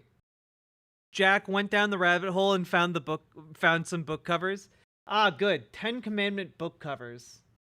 Some classics. You can print them out. Boy, howdy. Look at graphic design. You know, this isn't even graphic design is my passion. This is whatever is the absolute bottom of the barrel here. Hey, Taser Razor, how you doing? I'm doing all right. He just got called into work, so is there any way we can just do it welcome, without welcome. him? No, that is just the ACL. Like the ligament. Hey, Wesley, you want to be in our talent show? Sure. Do you still have Mark's hat? Ooh, I don't think so. I have one in my car. Perfect. Perfect. Yes. It really is beautiful, though. Yeah. Yeah. Still a little chilly, though. Dang, let's just... Good evening, everyone. I'd like to ask the newest member of our team to ask the blessing over our meal. Jeff? Thank you, Clark. You know, notice how despite all of the villainizing of the ACLU, they still have every right to put together this talent show dinner thing with their group. I don't know, like, seems like the ACLU hasn't got to them yet, I guess. Would you please bow your heads? And close your eyes. We'd like to thank you, Lord, for the meal that's being prepared. This delicious salmon that swam upstream to its death, that we may enjoy dinner this evening. Amen. Hallelujah. I like that kid. Do you? Thank you, Jeff. And welcome to all of you who make what we do here possible. To give you an idea... Chat, I would love to tell you that this is almost over, but we still have another 23 minutes of this. Some of the things we're working on at Faith for the Nation. Would you help me welcome Janet Folger? Thank you. In order to keep our freedoms, we need to use them. That's why Faith for the Nation has developed Freedom Action Kits to equip students to boldly stand for the truth in a world of safe spaces, speech codes, and ideological censorship. She's sharp. I've invested a lot of time in her. I mean, I've really mentored her for moments just like this. Your donation not only equips and empowers students, but also connects them to free legal help. Your donation, there's literally like 3 people here that we don't normally see. 4 people at this table. When their rights are violated. That a girl. Thank you, Janet. And now, before we get to the talent portion of the evening, please enjoy your dinner. May I have the butter, please? Why, certainly. Wait, were they not even able to fill all the seats? Because these 2 seats are empty. It will be there momentarily. Wow, practical and functional. Well, that was my goal. Please pass the salt. Absolutely.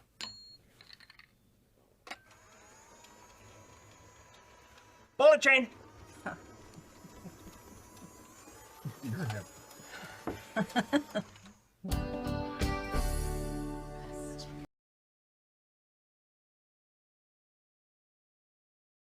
You all realize you're never getting this time back, right? That's your cowboy hat. Oh. Oh no. Girl, what are you doing? Girl, what are you doing? You can't dress up like the village people in 2024. What are you doing? I have cowboy boots. Wesley, after ACL, just make a U, okay? You. Okay. Yeah, where are you going? We're starting. Looks like we're singing a song about a ligament. Let's go. All right, here we go.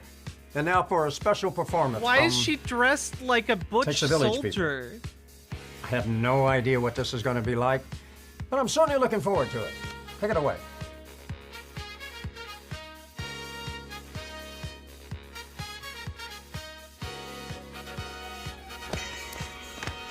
Young man, are you trying to pray? I said, young man, we're going. My donation goes to all the heathen leftists on the best channel ever. Ooh, a ghost. Amber Brains, thank you for the $5 dono. And I apologize preemptively to Talent show all of you for BWABW what is about to happen. ABW ABW ABW ABW ABW ABW ABWA. Charlotte Nova, thank you for the $5 dono. We need to watch this in full. I'm sorry. Oh no. They couldn't even clear off all of the junk from the stage. Young man, are you trying to pray? I said, young man, we're going to take that right away. I said, young man, did you say God's name? That's okay, 'cause it was in vain. Oh no. 'Cause we're the ACLU. It's fun to sue when you're the ACLU. We'll take all your rights. It's what we enjoy. We'll sue every girl. We'll sue every boy. You need to sing. God is dead, and they ironically killed him. No way. Gail's the judge, and she thinks you can sing. You gotta sing. Not a chance. You sing in the shower. Look, I carried this table decoration. You need to step it up. It's my train. But if Janet wins, I'll never hear the end of it. And neither will you. We're gonna M-A-G-A. Hear what we say, we're gonna M-A-G-A. Oh my god. I spent this afternoon watching a bootleg local theater production of Dreamgirls, in which Effie was played by a white lady, and I don't think that even prepared me for this. Thank you for the $5 dono, and oh my god. We can say Merry Christmas, and we can pray. Thanks, President Trump, for MAGA. Oh my god. We're gonna Yes, because saying Merry Christmas was illegal under Joe Biden. Saying Merry Christmas was illegal under Barack Obama. What planet are these people from? MAGA. Hear what we say, we're gonna MAGA. Thank you so much. And a special thanks to Judge Gale for serving as the model for our angelic centerpiece. Oh, what a kiss up. Well, they certainly nailed it in capturing her personality. Brr. Thank you, It Takes a Village people. That was very interesting. Is there anyone else who would like to perform tonight? Also, just really have to emphasize, cannot emphasize enough,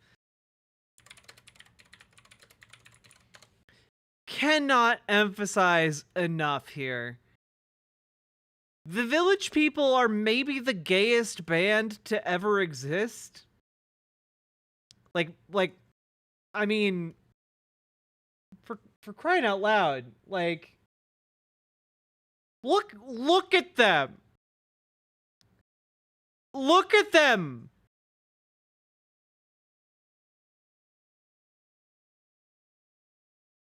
And ignore the racially insensitive costume. But look at them. They're very gay. How did conservatives latch onto this as if like, yes, all these people would love Donald Trump with this totally not gay song about hooking up as gay men at the YMCA. Which, if you didn't know, the YMCA song is about gay dudes hooking up at the YMCA, because that's where gay men would hook up often at that time. So just, it's even more gay than it is visually obvious.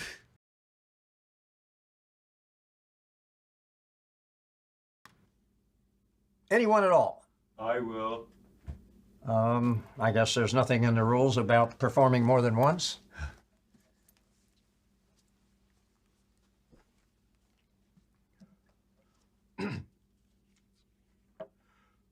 We first met in 1882 at the, the thing.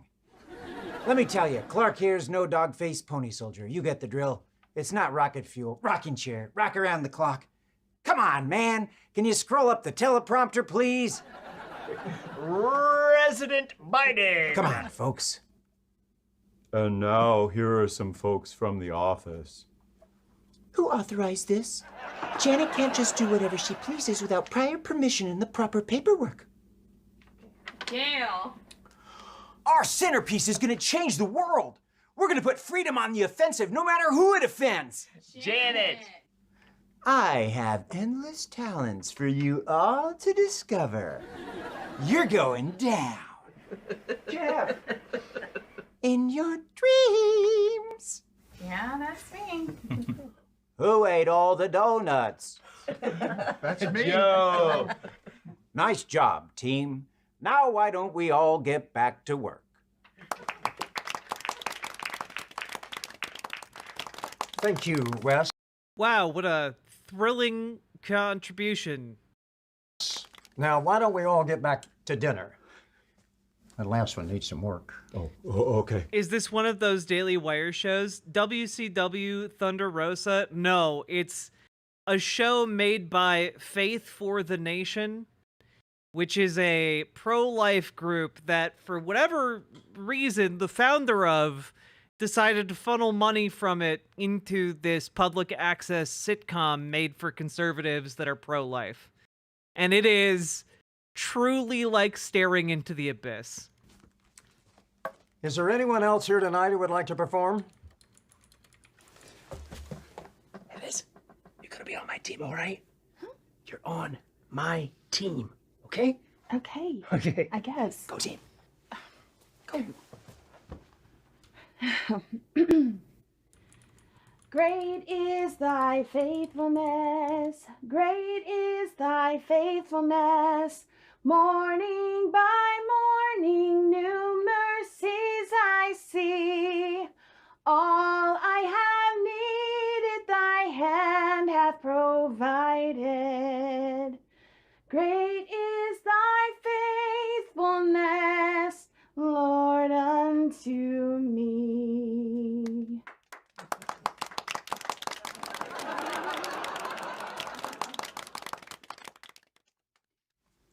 Thanks to everyone who performed tonight, but it is unanimous. The prize for Best Talent goes to Liz, one of our Yeah, there we go. This is, sorry, it wasn't Faith for the Nation, it's Faith to Action. That's the name of the real world organization that the lady who stars in this sitcom founded. And yeah, it prides itself as being the organization that created the fetal heartbeat bill.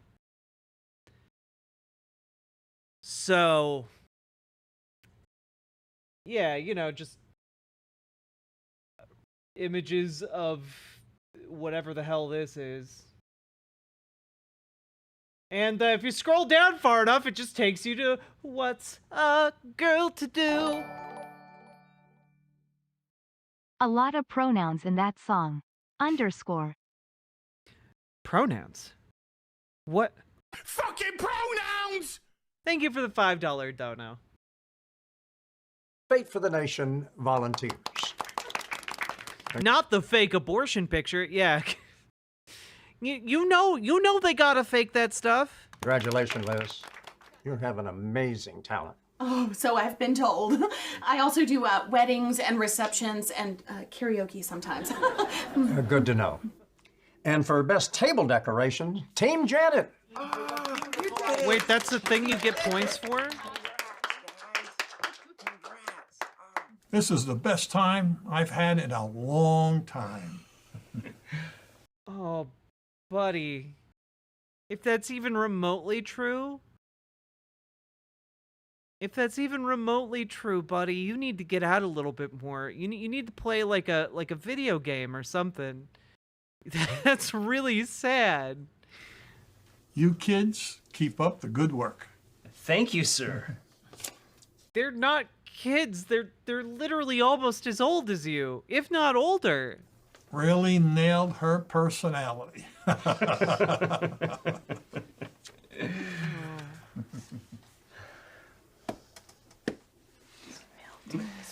just want to say. They got exactly one check. Oh, looks like Gail is melting. It's actually a good look for her. You know, another good look is you cutting my grass. Oh. Newsflash!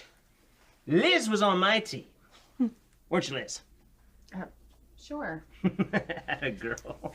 So in case you all missed it, we won the talent portion of tonight's event. In case there was some confusion. No confusion. Yeah, and you know, I didn't see you singing backup. Well, the only reason we didn't score a double win was because your little loser houses and your lame loser lights. Oh, look who lost their prize money. Oh, and look who lost their prize money. What? Thank you for the invite, Mrs. Folger. Oh, it's my... What? I'm actually asking here. what happened in that scene that why were they saying, look what happened to your prize money? Why were they saying that to each other?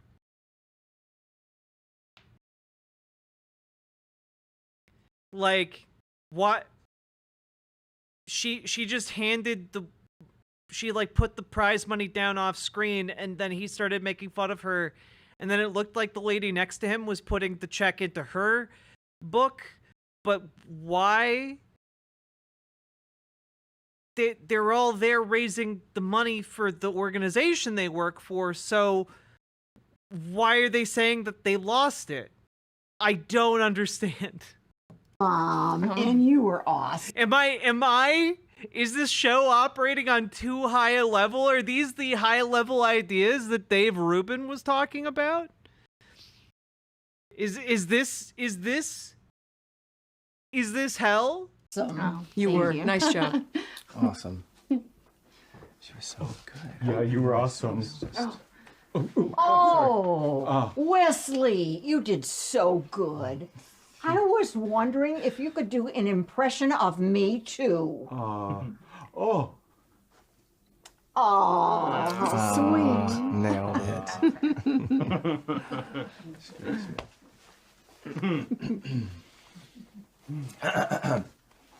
Nice job tonight.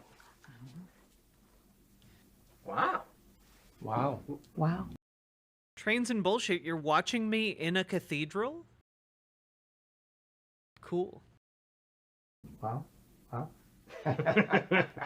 Yeah, well done. Thanks, man. I am her new favorite. Good job, thank you, Michael. Mom. Oh god, he calls her mom now? Clark! Well, looks like we'll be able to keep the doors open a little while longer. I am proud of you, Looks like son. we got 2 donation Good checks. job. And for the record, I voted for your centerpiece. Twinkle lights, nice touch. Yeah, I know, right?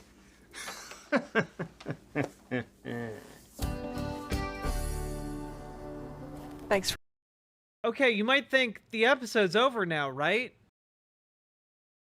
It feels like it should be. For stepping into my crazy life. You were great. It was different. Not your typical date? Yeah, you could say that. But I had fun. I always have fun with you. But tonight, I was really proud to be with you. I'm glad you talk about what matters. Really? Really. I am falling for you, crazy girl. But Glenda was right about one thing. Oh, yeah? What's that? You are kind of a handful. I have no idea what you're talking about. Hi, welcome Have to they another ever kissed? post-show No. edition of What's a Girl to Do? Oh, thank God. That was the end of the episode. But now, I guess we should hear all of the thrilling behind-the-scenes action. We've got some of the cast here with us who've been a part of season 1 and coming in on season 2 now. There are 2 seasons? Also, this guy wasn't in the episode at all. As we're starting filming there, it's exciting to see what God is doing. This particular episode is the talent show. And if you've just viewed it, thanks for taking the time to watch. There's more coming up, and I think each episode gets increasingly better as we... Guys, again, as always, if you guys can recover full episodes of this show, I will be forever grateful to you. We need to catalog this. We need to make sure this show lives forever, okay? This needs to never die because it is incredible. It's called What's a Girl to Do? We get better at what we're doing, so stay tuned. Even if you don't like it yet, you'll like it soon. So the talent show, it's based. So I did an interview with it was a public television interview, and it's based on the fact that I had 3 against 1. So I had a liberal professor, a feminist, and a host, which sounds a little... Yeah, but the thing that makes it interesting is if you you know, give them actual talking points and with actual rebuttals. You have to be able to write like a believable argument back and forth, and you can't do that. You don't have the writing chops. A little bit like a joke coming in, but it was 3 against 1, and so on the spot, I just made up something on the air and said, it was a version, it was different, a slightly different name, but I said, call for your Freedom Action Kit. Call the office right now, and the phones are ringing in the office and saying, what in the world is a Freedom Action Kit, which was reenacted by the Jeff Krupchak, who's taking the calls, Joe Roberts saying, I have no idea. Wait, she did that in real life? Yes. I have no idea. She made up Freedom Action Kits for no reason because she was losing a debate? Idea what it's going to cost. Yeah. It was just a lot of fun. So we had the speaking out in the midst of people. There's, you know what? There is no right to be an unoffended listener in our Constitution, and I think there's too many people that are walking on eggshells saying, "I better not offend anyone." That's not. No. The freedom of speech is to let all ideas be heard, so that the best idea can win. And I guess also to lie sometimes, because you're just casually admitting that you did that for real life. That's the only way, and you'll never get that if you're cowered in some safe space, under a card table with a blanket in a fort. That's not how we're supposed to live our life. Disagree. Being in a blanket or pillow fort is great, and you should do it once every 2 or 3 months at least. And so that's part of the show. I also did It Takes a Village people production instead of the YMCA. It was the ACLU, and it was young men, are you trying to pray? We're going to take that right away. And so we just so had clever. a lot of fun in it's clever because it rhymes. Joking around about some serious subjects, but giving people hopefully the courage and encouragement to stand up and speak out. So it was just a lot of fun to do. And I know when the phone calls were coming in and you're taking the calls, and then we're putting together the Freedom Action Kit and we're singing the song JOY. That people say, that's just a cheesy, hokey song. That's actually a song she sings. It's my made-up song, and it's to Jingle Bells. Go ahead. How's it go? Hit it again. Let's all join in. J-O-Y, J-O-Y, this is what it means. Jesus first, yourself last, and others in between. Yeah, I do think she got carried away with Oh boy. the way in a manger your soul is in danger. Yes. we were on a show, and Janet said that and broke them up. Yeah, well, it's No, she was saying J-O-Y. Come on, guys. Did we already cover Tim Pool? No, we haven't yet. Another show right now, and hopefully we'll just encourage people to make a difference. I thought that the character of Liz was kind of fun. Oh, this is your party, stuffing What a envelopes. time to And turn so on I screen. actually have tricked Right? people to come to parties, and come over for pizza, and there's envelope stuffing involved, or there's I can testify to that. Stuffing involved, you say? Maybe you will need that JOI. Well, I've talked about the John Wesley Great Experiment in these post shows, and one of the elements of the Great Experiment is sharing your faith openly. And I think that so many want us to keep our faith to ourselves. We were just at the cross at Cape Henry. You might not know what that is, because our culture has really tried to hide our Christian. What is JOI? JOI is a lube. Past. But in 1607, the first colonists to America, they beat the Pilgrims by 13 years. They fasted for 3 days to thank God for bringing them across the Atlantic Ocean. And they pulled 2 beams from their ship to make a cross. And they dedicated America to the propagation of the gospel in America and around the world. If you didn't know that happened, that's because people don't want us to talk about our faith, but we need to be doing that. And we're going to be doing that in upcoming episodes. So some of the things, just how the world is putting all their subtle agendas items in here. I have a flag it's been in every scene where we show the kitchen, I think, and it's an appeal to heaven. Most people don't know that this was our nation's first flag. that Washington commissioned this flag to fly over our early revolutionary ships. A lot of them were private schooners, and they were our Navy.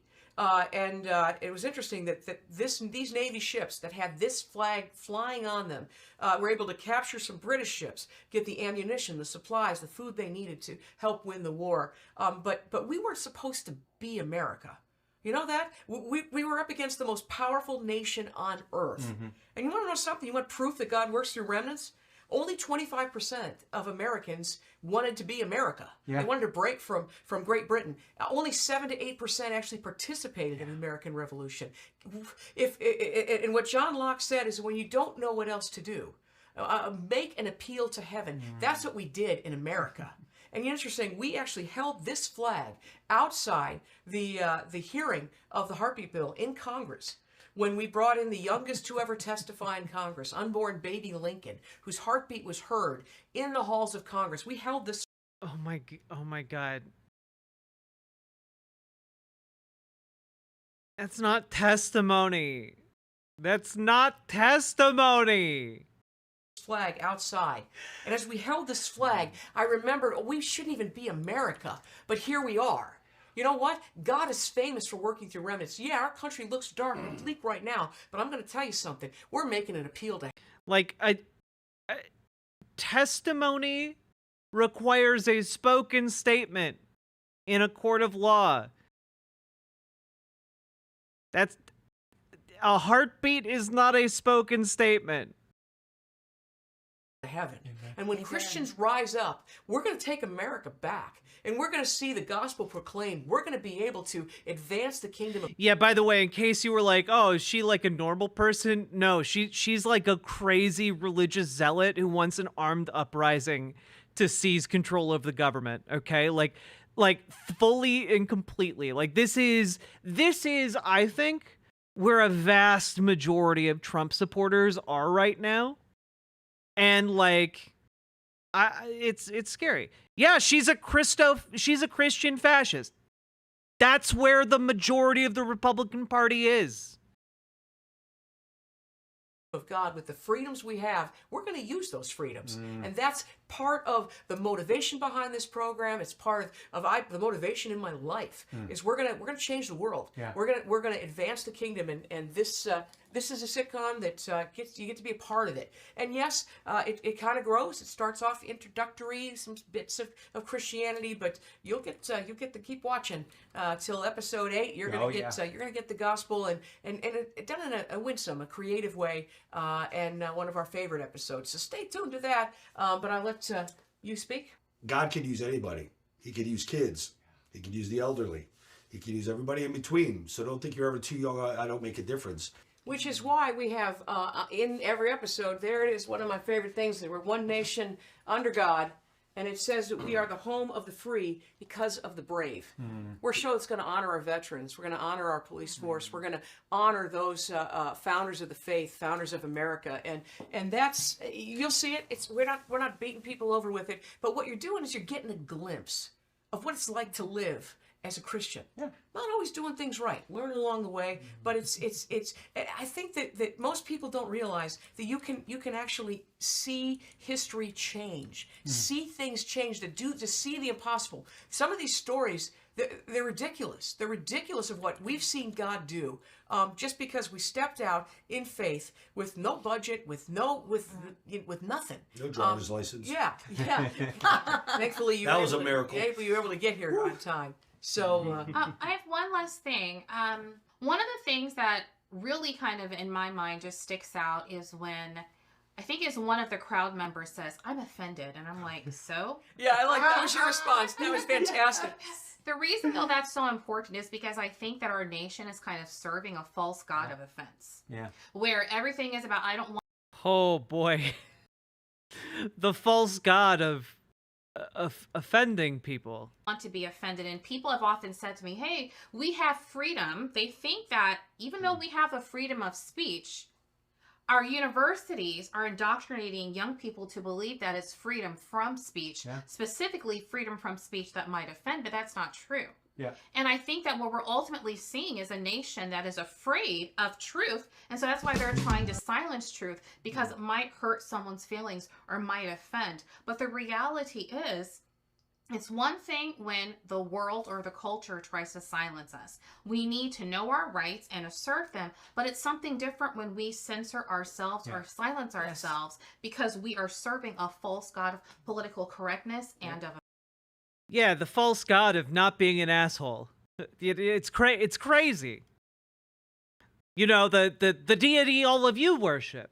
You know, the deity of being kind and considerate of others. You know, that the deity of not being a raging asshole. You know, that one, the one you all worship, right? offense. So again, you know, when we talk about our freedoms, we believe in our freedoms, and more importantly, we believe that we have an obligation to speak truth. Mom, is anybody going to silence you for the gospel? No. Oh, no. Chance. Not a chance. Why is that? Why is that? Yeah. Because it's the only thing that is going to give you the joy of the Lord and give you a life full of grace and mercy and truth, and you're happy all the time. And peace. And peace. Not And so you know happy all the what? time, but almost all the time. But is. anyway, Jesus is the Prince of Peace, Amen. and as Christians, we walk in peace. Yep. Praise God for that. Amen. Amen to that. Amen. Matt Moore, like to finish this off. Oh my! Put the cherry on top of it. Would you like to finish off our joy? Put on the icing. Oh my goodness, you guys! I mean, I'm continually inspired. I mean, just when you said, you know, it doesn't matter their age, and I think we can underestimate the power of our youth when their life is submitted to a God of the possible. And so, you know, just the story that we read the other day in devotions, just with Jehoshaphat coming against an army that he was unbeatable. And you know, and they submitted before God, and God's like, put your worship. I paid $0 for this Catalina gearbox, but this is easily worth money beyond measure. Ahead, and you will not have to raise the sword.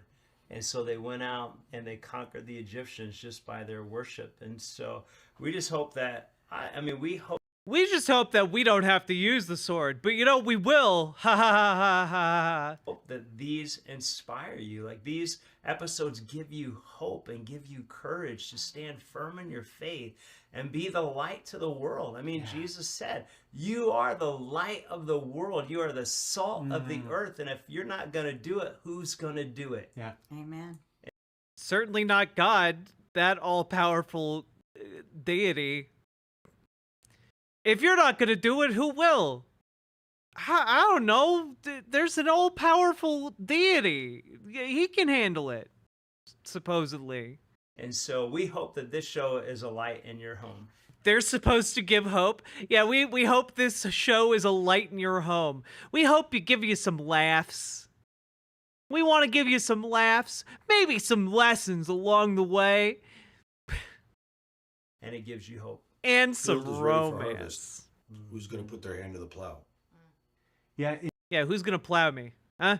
Who's going to plow me?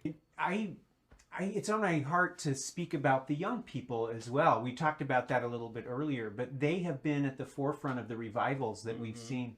Certainly at the Asbury outpouring of 23, February of 23, people came from 19 nations, all 50 states, but it all started with the students. And 19 stuck around after this chapel. The chaplain, Zach Muirkrebs, he texted his wife, another stinker, be home soon. And yet God was there, and there were young people that didn't want to leave. And leading up to that, there were chapels that went long. They said, let's keep worshiping. And that happened that day until it was so intense. The students ran from classroom to classroom saying, something's going on. Come and experience this. And it went on for how long? 374 continuous hours. We're going to talk. So, that guy is Pentecostal. And if you are not familiar with Pentecostal, like, Christian worship, Let's see, can I get a...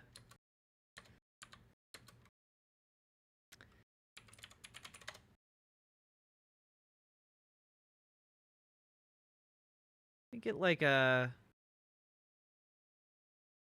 Yeah, here we go.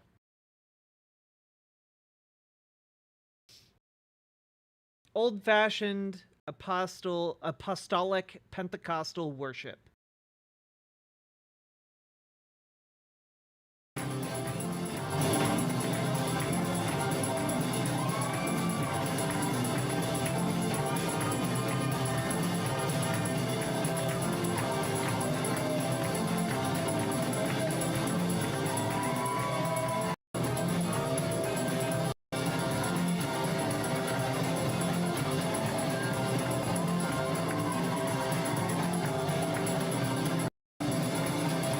Basically goes like that for as long as people can stand.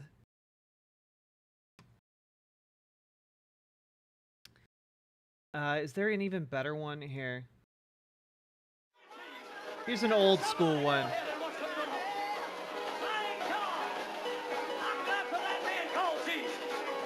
God is gracious sufficient. I'm on my way home tonight. I said I'm on my way home tonight. Like it goes until like people are swaying in kind of like a trance state. Another milestone, and we just might anchor over on the other side. Reverend Bobby Akers is holding a revival in his Holiness Church in Hillsville, Virginia. He believes the power of the Holy Ghost can reveal the hand of God. The Bible says, praise him with stringed instruments. Let everything that hath breath praise the Yeah, Lord. people start like convulsing, speaking in tongues. Some of them will handle snakes. Yeah.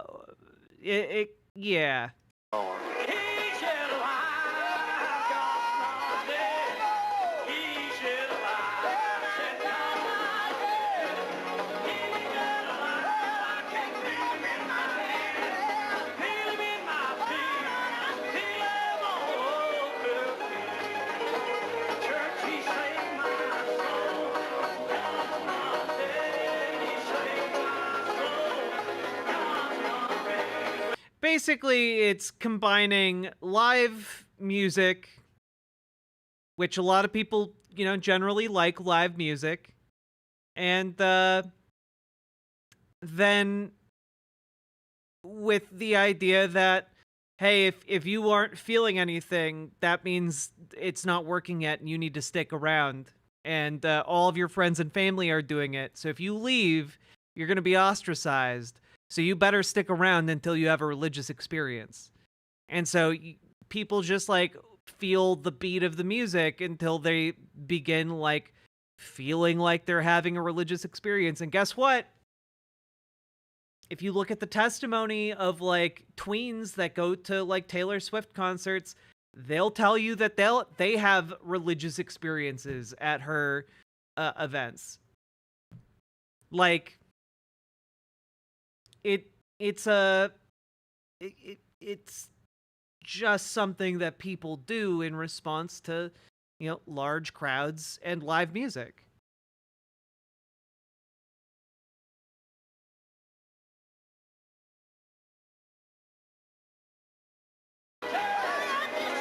Yeah, here. Well, I guess we'll watch a little bit more of this. Yeah, people will start like convulsing, speaking in tongues, believing themselves to be moved by like the Holy Spirit. And that includes children, of course. We have...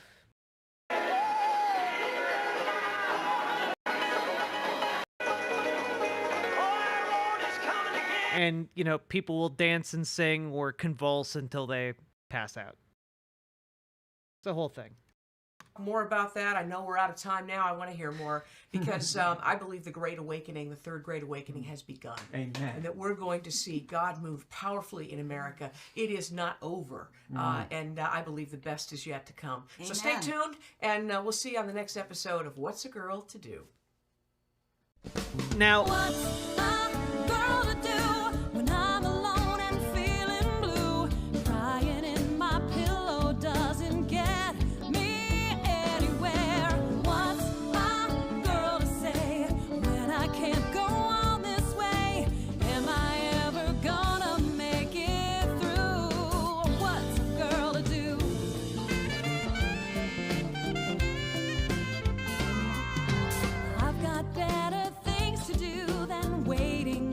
Oh my god, it keeps going. This is great.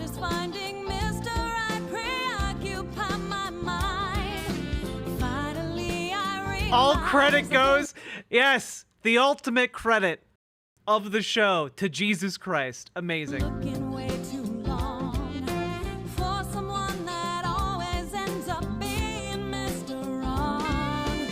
That's right, it's all based on her book that she wrote.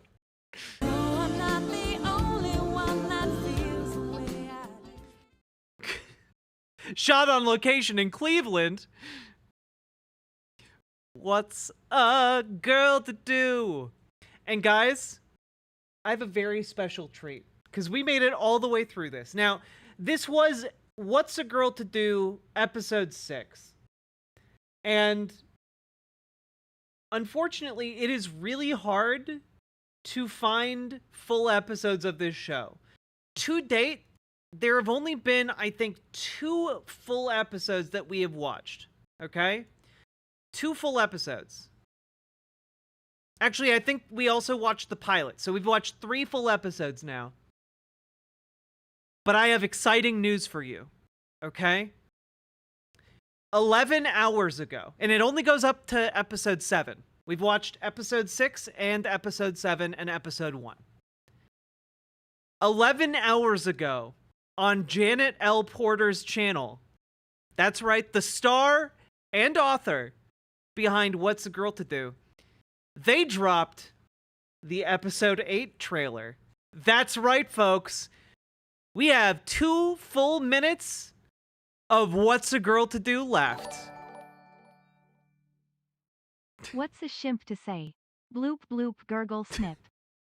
What's a shimp to say? Bloop bloop bloop bloop gurgle snip. Thank you for the 2 gifted subs, Simon Moose. Here we go. They're censoring everything having to do with the actual reason for the season. Hey, that rhymes. Oh man, it's about the war on Christmas, everyone. You know, the war on Christmas that's still going on. Also, why the fuck is he wearing his shoes on the couch? Get out of here, you disgusting pervert.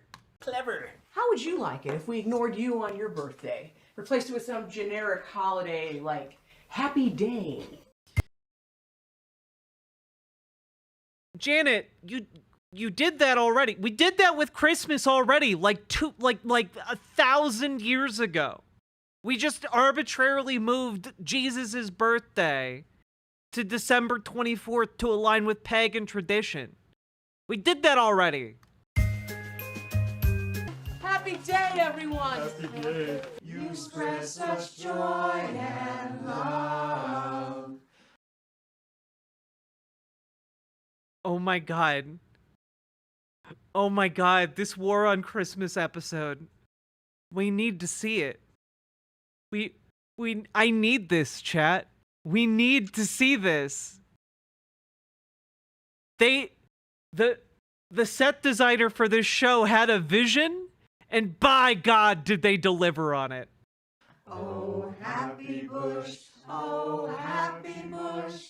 You are our favorite shrub. Hello. It's my birthday. That is so offensive. Did you ever once consider how many people are not celebrating birthdays today? Jesus. Bad day? You have no idea.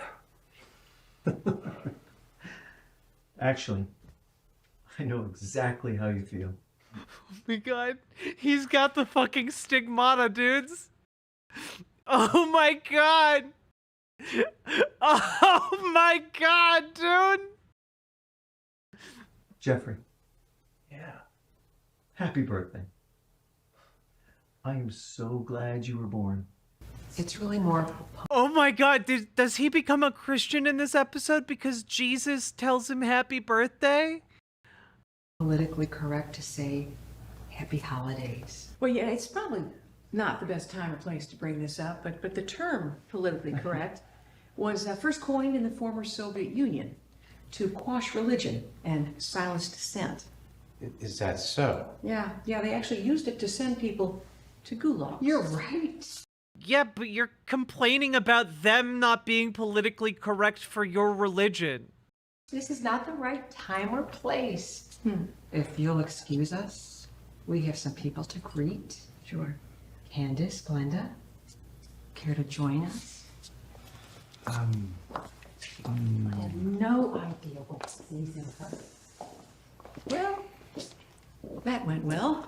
I feel like this guy is just slowly watching everyone in his life get ostracized from him because of this woman, and is just constantly trying to rationalize it.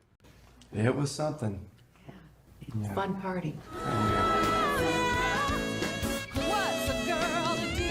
Classic comedy situation where everyone hates you. What's a girl to do? She looks like a demon. She acts like one too.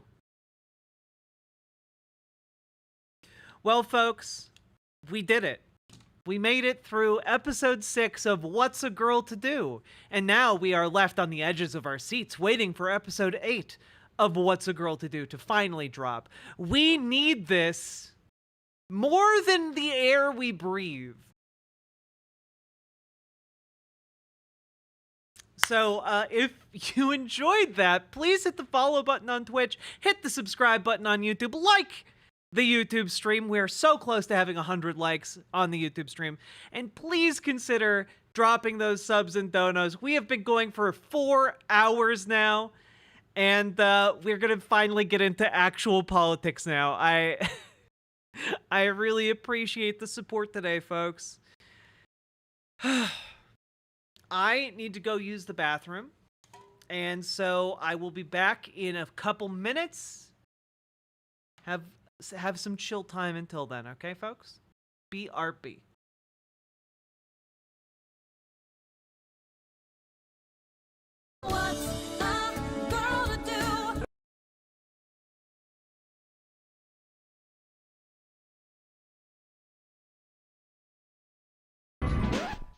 Jack is going to town. All the viewers gather around. Twitch and YouTube is where she streams. All that content is bursting the seams. Politics, gaming, and plenty more. Her sense of fashion you'll adore. So grab your stuff and hop aboard. We're going straight to Jack's Discord. Viva Bojack, Viva Bojack, Viva Bojack, Viva Bojack, Viva Bojack, Viva Bojack, Viva Bojack, Viva Bojack, Viva Bojack, Viva Bojack, Viva Bojack, Viva Bojack, Viva Bojack, Viva Bojack.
pretend it's in his head, it's in his head. He wishes he could fix what's in his head, what's in his head. He breaks his heart in every dream where they both kiss underneath the sheets. What a beautiful dream, oh, and he plays pretend it's in his head, it's in his head. He wishes he could fix what's in his head, what's in his head. He breaks his heart in every dream where they both kiss underneath the sheets. What a beautiful dream. And he plays pretend it's in his head, it's in his head. He wishes he could fix what's in his head, what's in his head. He breaks his heart in every dream where they both kiss underneath the sheets. What a beautiful dream.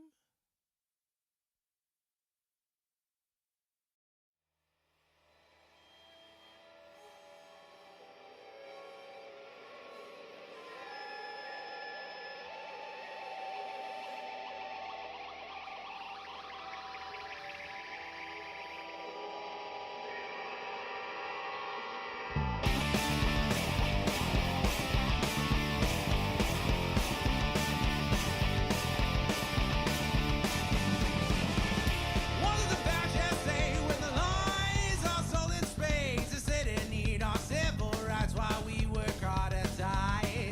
When the guy they defend the genocide, they have said they cleanse their soul by making sure your tale is never told.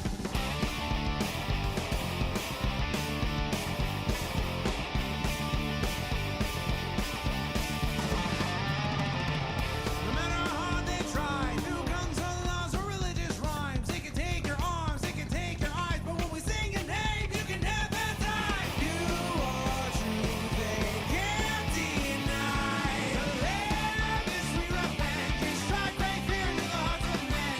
A voice of nature can't be tamed, and that's why you're on me. To dance as far as I can, 'cause all they want is for you to end. Through the fire of their hate, you won't subside. You will rise.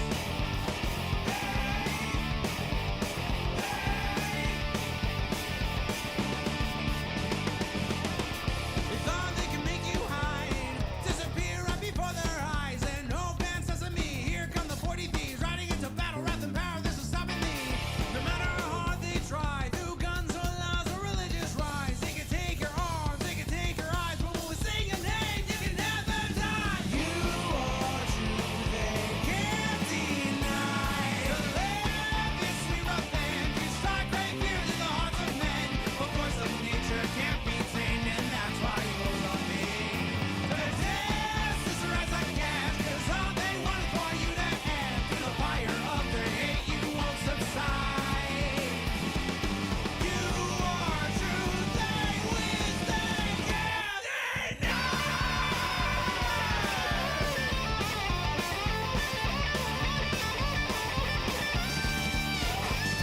To live is sweet revenge, you strike great fear to the hearts of men. A voice of nature can't be tamed, and that's why you're on me.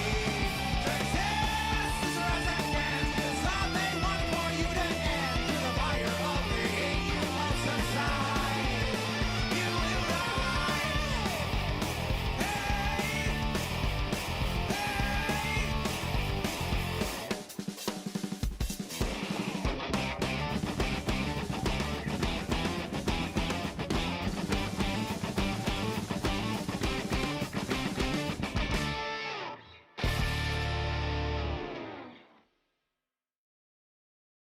He called himself a hillbilly, wrote an elegy of problem and his trouble as he went back and he doubled down on the fascism and the lies, and then he made a fatal crime. Couch fucker, what's your deal? J.D. Vance is cut by Peter Attil. Couch fucker, why must he lie? We must stop Budget 2025. Plug in 2005, you wrote back then only one time. I I felt femininely when I saw that movie about New Jersey. I don't know what's wrong with me, but I must deny. And that's when J.D. Vance said he wants trans people to go die. Couch fucker, what's your deal? J.D.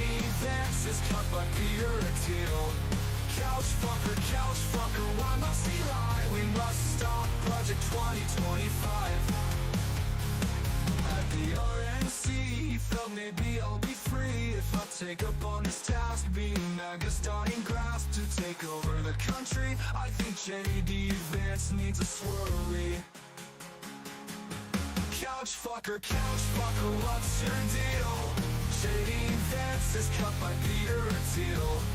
Couch fucker, why must he lie? We must stop Project 2025.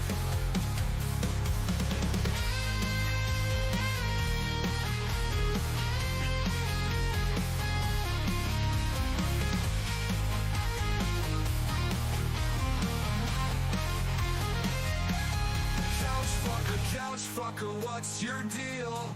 J.D. Vance is cut by Peter Thiel. Couch fucker, why must he lie? We must stop Project 2025.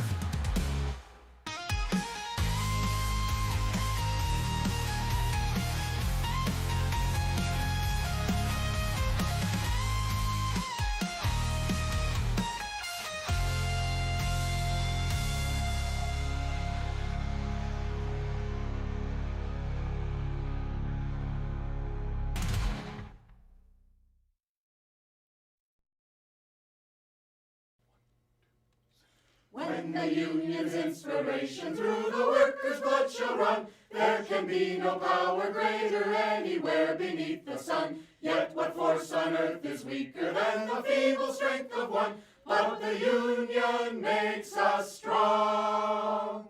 Solidarity forever. Solidarity forever. Solidarity forever. For the union makes us strong. Is there aught we hold in common with the greedy parasite who would lash us into serfdom and would crush us with his might? Is there anything left to us but to organize and fight? For the union makes us strong. Solidarity forever. Solidarity forever. Solidarity forever. For the union makes us strong. They say our day is over, they say our time is through. They say you need no union if your collar isn't blue. Well, that is just another lie the boss is telling you, for the union makes us strong. Solidarity forever. Solidarity forever. Solidarity forever. For the union makes us strong. They divide us by our color, they divide us by our tongue. They divide us men and women, they divide us old and young. But they'll tremble at our voices when they hear these verses sung. For the union makes us strong. Solidarity forever. Solidarity forever. Solidarity forever. For the union makes us strong.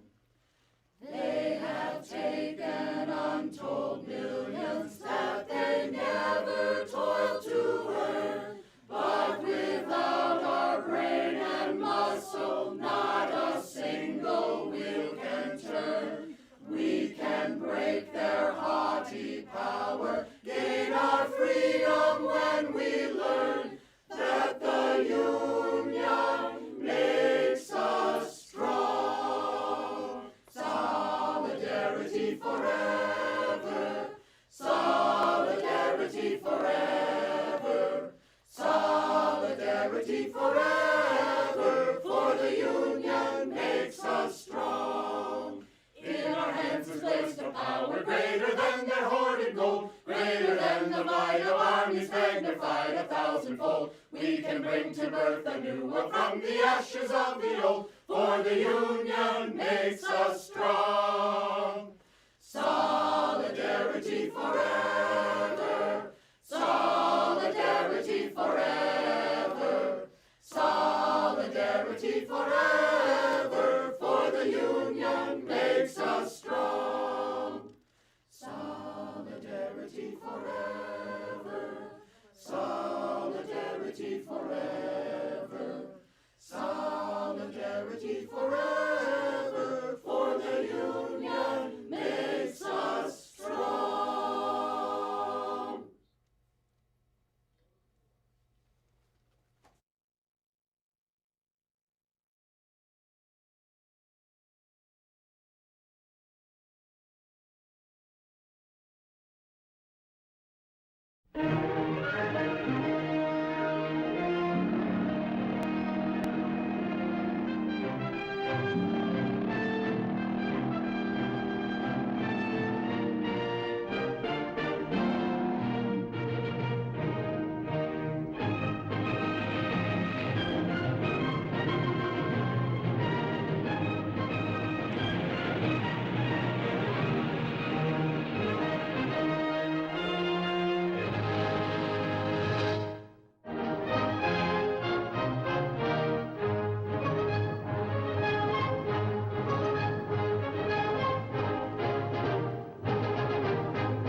In the heart of the stream where the currents flow, there's a red-haired captain with a radiant glow. Riverboat Jack with her eyes so bright navigates the waters, chasing dreams in the night. She talks of games and battles won, and fights for rights until they're won.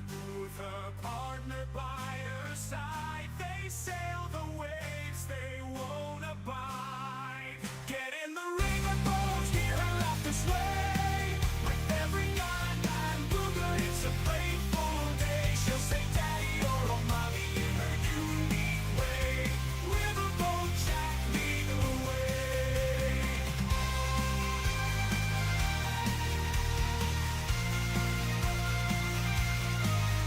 In the chat, the waves crash loud. As Jack speaks truth, she stands proud. Politics, socialism, her flag unfurled. In her world, all voices are heard. With all curls and glasses on, she blows a kiss, her strength is strong. Her favorite tune she'll sing along, and in her laughter we all belong. Get in the riverboat, hear her laughter sway. With every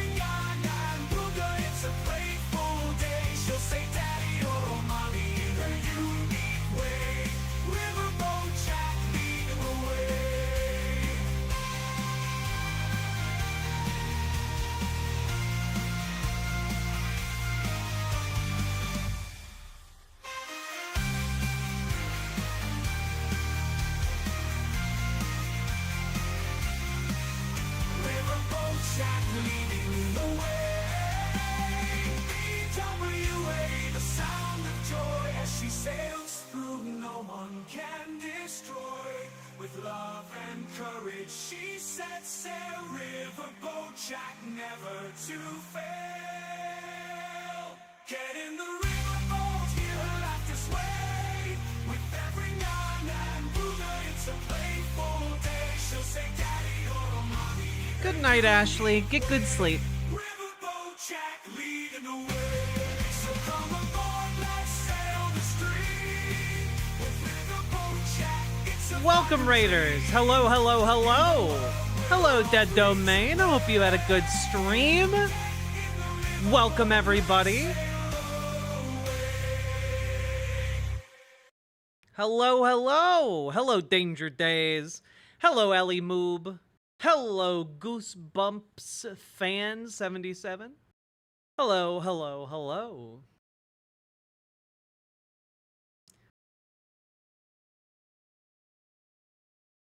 I did have to change my outfit. Technical difficulties with that one. It got crazy at the end. 10 synthetic fans came in and it got heated. Well, I bet. He has cultivated a strange following, that one. You don't get enough credit for leaving chat with the dopest lobby music. Well, you know, I do have like a playlist that I cycle through, and it just happens to be long enough where you guys don't get too bored of any of them. Did you breast too boobily? Actually, no, my butt butted too boobily. And the bottom seams of the outfit kept ripping. So, yeah. Instead, you get a booby cardigan outfit. Sometimes I miss Cummerbund. I know. I did play Cummerbund at the beginning of stream, though. Because, you know, yeah.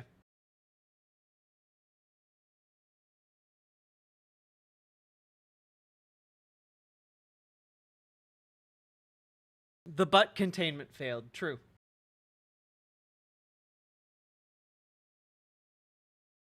Okay. So we are 4 hours into stream and we've covered exactly 0 of what I intended to get to today. So that's fun. That's fun stuff. All right. Okay. We are going to cover the little bits of fun things that I wanted to cover at the very beginning of stream. Yeah, the what's a girl to do stinger made me laugh. I'm glad. Do you like to ska punk? I do like ska.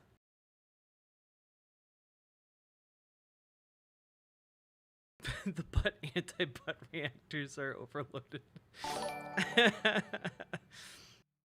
A modest tithe for your technical difficulties. Oh, Charlotte Nova, thank you for the $10 dono. I was trying my best to pull off the outfit, but I guess I had to pull it off. Literally. Ska's really fun. My brother was in a ska band for a hot minute. I don't think they're around anymore. Maybe I could play some of their songs. All right.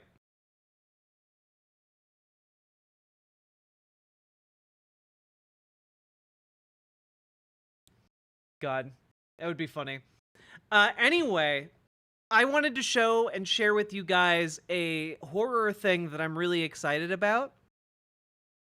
That was just announced a couple of days ago. So for those of you who don't know, all right?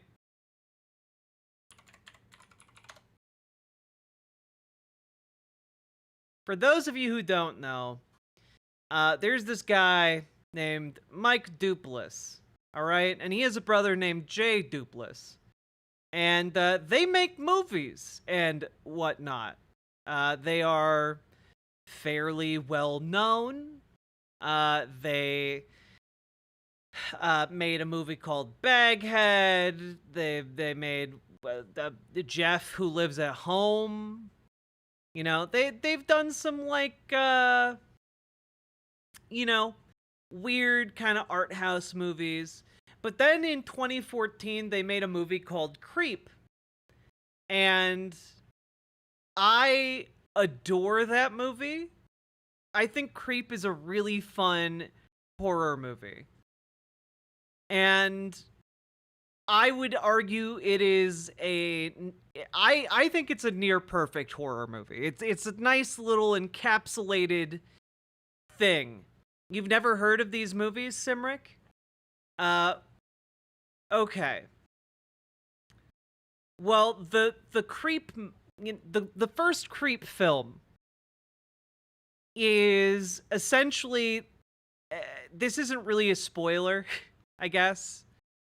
But essentially, this guy gets hired to film kind of a series of videos by this guy over Craigslist. And so he films himself going to the guy's house, and like he starts talking with this guy and starts like filming him and stuff. And there's just something kind of weird about him, but he seems like fine. And things just keep escalating and escalating and escalating until it becomes very, very apparent that the subject of the film is like a serial killer. And it's really, really good. I highly recommend you check out Creep, okay? And the sequel is also absolutely phenomenal. Absolutely phenomenal. And now it looks like there is a new show coming to Shudder called The Creep Tapes. And it's going to be releasing next month, November 15th. And I just learned that the trailers came out. And Olive Rider, yes, after stream I may even Morby. Or you know what? Maybe I'll Morby tomorrow. We'll Morby the first two Creep films in the Discord. So if you want to be in on that, get in the Discord, get signed up for the Morby time tag, all that stuff. But here is the trailer for the Creep Tapes. And I am so excited. And also, if you look really quickly in there, you might notice someone that I've really liked in horror stuff for a bit now.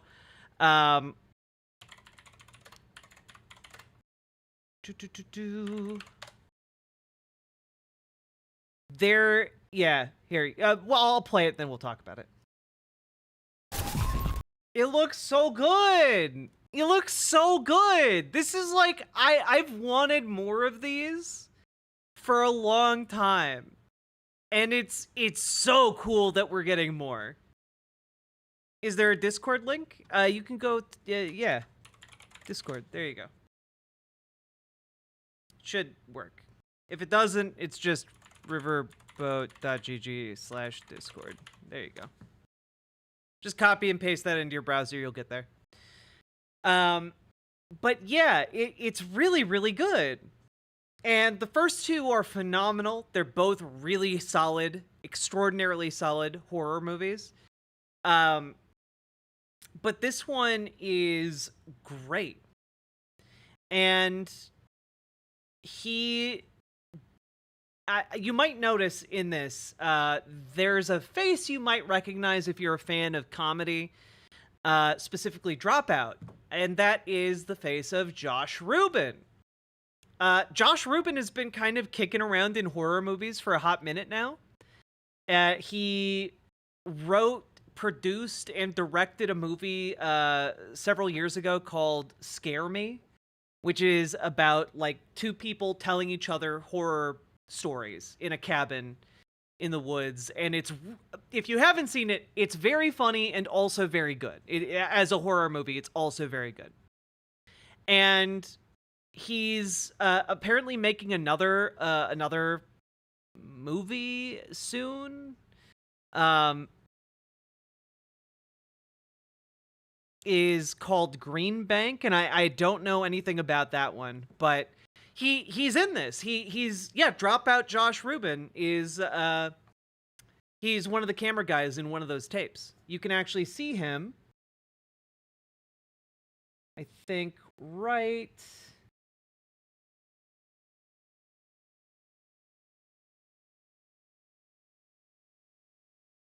Where is he? Yeah, here we go. There he is.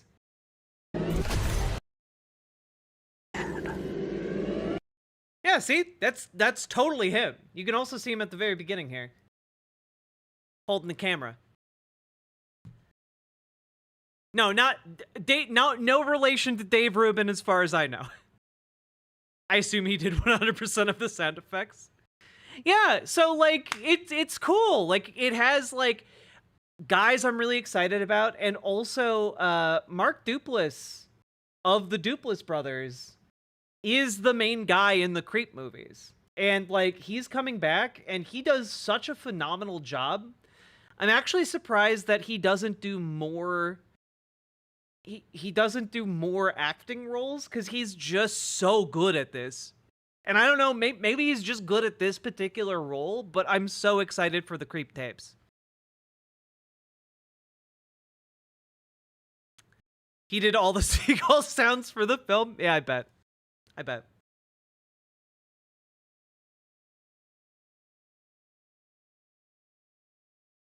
I don't know. I just think that this is really fun. I love horror movies. So like seeing this kind of come to life really made me excited. I wanted to show you guys a couple other trailers for horror movies a few days ago, but like I don't know, the window for those kind of passed. There's one out in theaters right now. I forget what it's called, about like people without voices in a post-apocalyptic, world. It's pretty interesting stuff. Yeah, the Creep tapes are a Shudder exclusive, and I'm wondering if they're gonna tie in at all to kind of a Creep 3 situation. It wouldn't surprise me if Shudder went through the trouble of getting like the Creep tapes as an exclusive to lead into Creep 3. Yeah.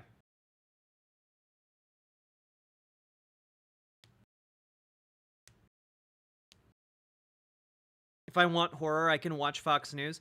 Here's the thing. I like watching horror movies because to me, it is a more manageable escape from the everyday horror that we are incapable of otherwise escaping, you know? I don't know. There's just something about it. Cannot wait for the new Creep. What is this? Ooh. So Okay, yeah, let's also take a look at this. I have not seen a single thing about this. This is called Getaway. It has Nick Frost in it, and I adore Nick Frost. I would take a bullet for him, maybe. I don't know. Maybe he might be an asshole, in which case I wouldn't. But I do really like his movies. 1824, the whole island quarantined itself until most people had either died or had turned to cannibalism. Ho, ho, ho. Thank you for the info. You're welcome, Daddy. Gross. Oh, another Shudder and movie. We buy tickets here for the ferry. Where are you going? We're going to Svolta. You cannot go there. We've actually booked a B&B. Look, hang on. Here, have a look. Richard, you... Shush. All right, let's go. To enjoy your time on Svalta. Oh my god. Is this the short story that I was going... Guys, I wrote like a horror novella that got lost because of a hard drive failure that is very similar to this premise so far. It will be short. Thank you. This is your mother's house. Yeah, she was born here. And is she still with us? Sadly, no. She was murdered right there in her favorite chair. Jesus. Oh. Sorry. Get up out of that chair. What's going on? We've come on holiday to a Swedish horror film. I feel like we are being watched. Is this about last night? What happened last night? Oh, fuck that. What happened last night? I am a sucker for a bunch of weirdos with torches showing up outside of a house at night in masks. I'm a sucker for it in like the same way I'm a sucker for like porcelain dolls in horror. I can't do them. They freak. I can do them, but like they freak me out very effectively. What do we do? I'm not going to be scared away by these people. Bringing those people here was wrong. We will put things right. Coming here was a big mistake for you. Why?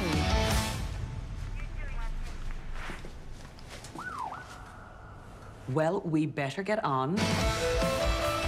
I thought we were just going to scare them off. I love you, Mummy. The English must be offered up. Ever since we came to Svalto, we have felt nothing but unwelcome. Our debt must be paid. Welcome to Svalta. They are mostly harmless.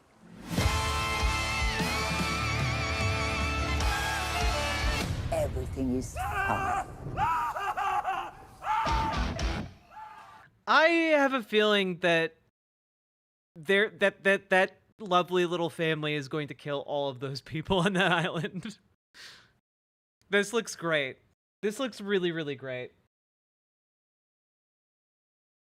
There's also another Nick Frost movie coming out, which is what I thought this was. Called Crazy House. And I don't know anything about it. So let you know what? While we're watching horror movie trailers, let's round it out with another Nick Frost film.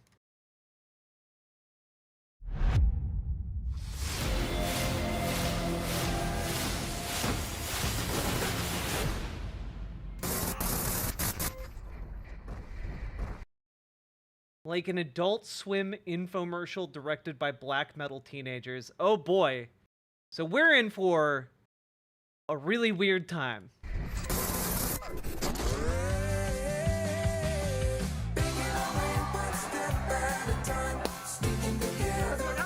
Oh my god. We gotta get this fixed.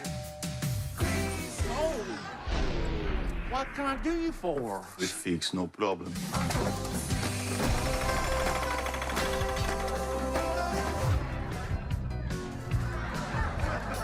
This is not what I wanted. We stopped water. That's great, but make it stop. Kill them all.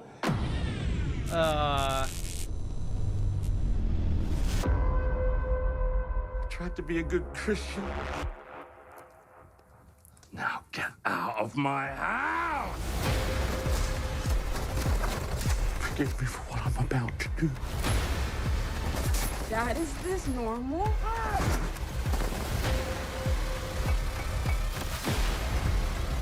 Kill them all.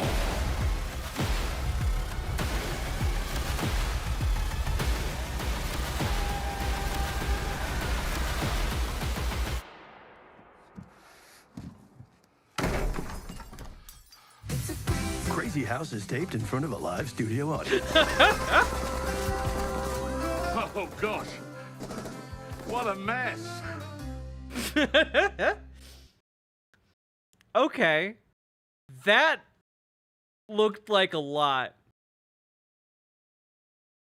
Amazing. Yeah, Too Many Cooks, the movie, unironically. I wonder if it's even made by the same people. I will see that. Absolutely. Good golly.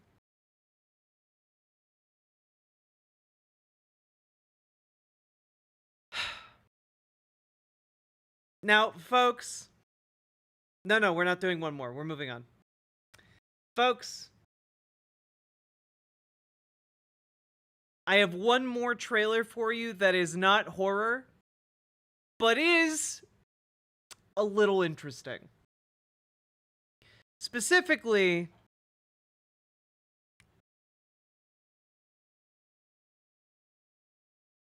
the production behind it, but we'll get to that. Let's watch the trailer first. All right.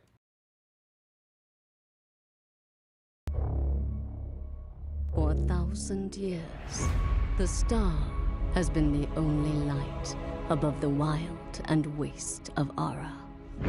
But what the star really is, most have forgotten.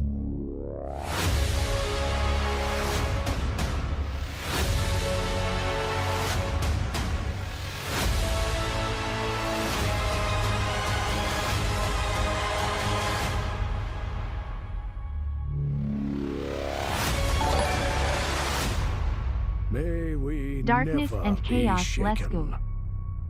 May we never fall. Real Dan Cody, thank you for subscribing. I appreciate it. Now, one thing you might want to note about this trailer is that it is, in fact, produced by Angel Studios. And you might be familiar with that, because they're the studio that brought you the unshakable, the unforgettable film, really, the life-changing adventure that is Sound of Freedom and Sound of Hope, the story of Possum Trot. Unforgettable films in the cinema. And they are, in fact, creating a, I guess like a Christian, well, maybe Judeo-Christian value anime. And, I found this very interesting. I couldn't find that much about it. Like, what actually is it? So I found this on Animation Magazine. Toons takes Angel Studios' Gabriel and the Guardians worldwide. Toons Media Group has teamed up with Angel Studios to distribute its new anime-style fantasy adventure series, Gabriel and the Guardians, based on ancient Hebrew texts. The 13x22 epic follows Gabriel, a celestial guardian in the mythical world of Ara, who is tasked with protecting the Tree Eternal. Tree of Eternal Life, anyone? Even as his companions falter, Gabriel stays true to his mission and never loses hope throughout this story of identity, rebellion, faith, and redemption. Series is designed primarily for viewers ages 13 and up.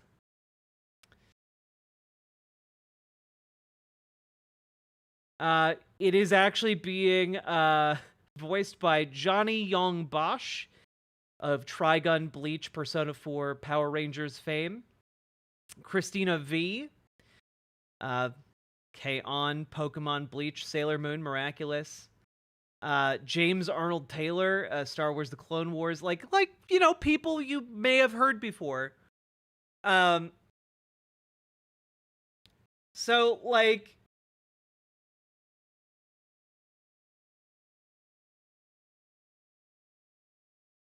it's pretty interesting. Gabriel and the Guardians is created by Jason Andrew Moody, with David Evan Cunningham as showrunner and Albert Francis Moore as head of production. Together, the trio boasts decades of experience in animation on titles ranging from The Lion King to the Wing Feather Saga. And, yeah. I don't know. A little interesting. It is a bit disconcerting that this unholy alliance is happening. You know, they're really sounds like it could be good. I mean, maybe it'll be good. It is rare but possible that you know, Christian media can break through into the mainstream and wind up with some degree of acceptance. Look at VeggieTales. Maybe this will be like a kind of Avatar: The Last Airbender, but for, you know, religiously minded folks. You know?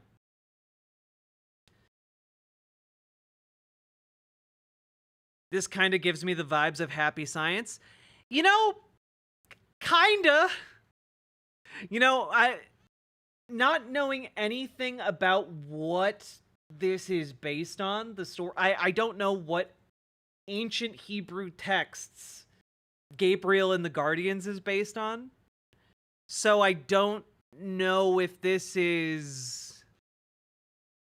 I don't know what this is. BB, as our resident expert, do you have any idea what this is based on? Because I don't.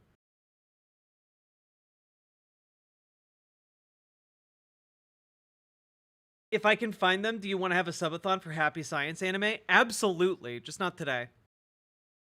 The text is probably the King James Bible. Ancient Hebrew.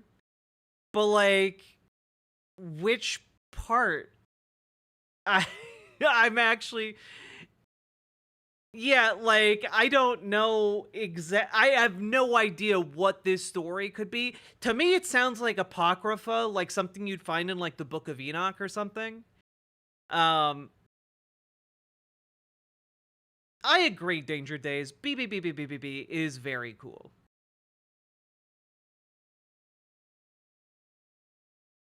So, it's totally all up on YouTube?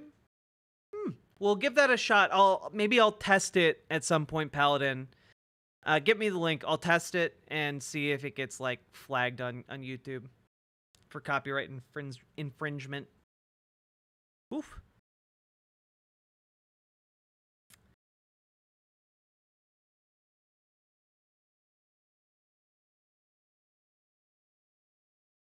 Angel Studios is owned by Mormons. It's probably Mormons since they have their own planets. Wait, Mormons have their own planets? I'm unaware of this part.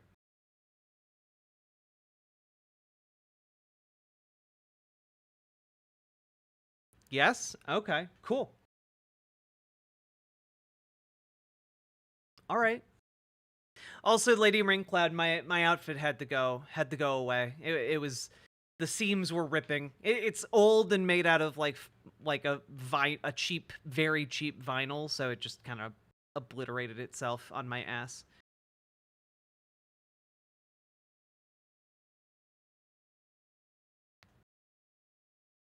Gabriel mostly appears in Daniel's prophecies, but I don't know how that connects to this. Yeah. Oh, Danger Days, I'm sorry. Hey, Annie. The Mormon afterlife is that you and your family all get your own planet? Why would the afterlife revolve around being on a planet?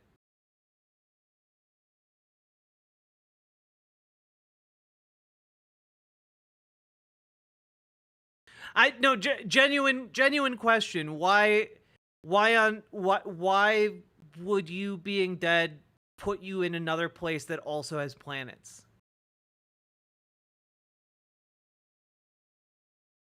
You get your own planet of people to rule over?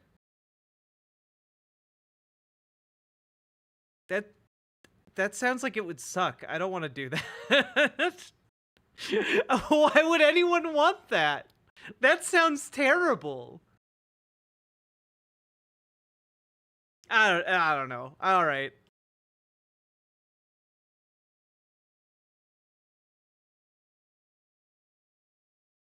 It's cray cray and I say that as an ex-Mormon. Gotcha, Spectral Pyre.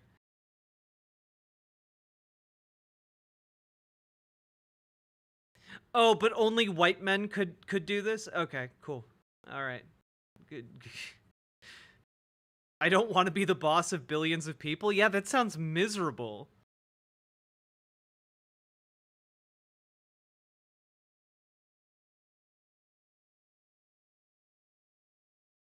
All right. Anyway, we're finishing. We're being done. We're being done. I'm done. We're done with this. I just wanted to show you the silly, like, cult anime, and there we go. We did it.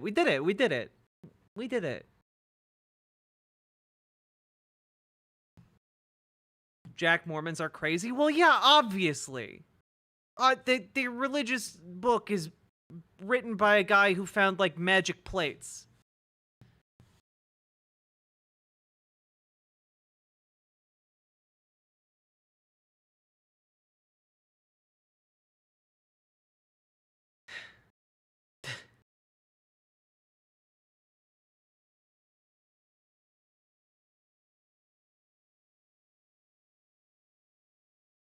Have you not seen the Mormon animation about the afterlife? They include how black people are bad.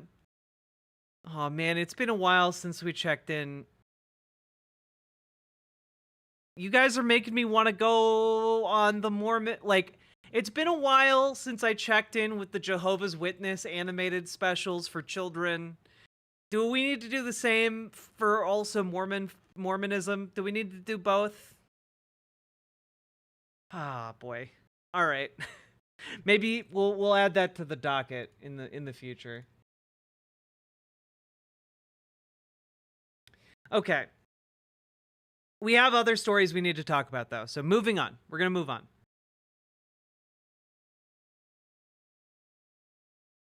So folks, a while back we covered the Montana Senate debates, okay?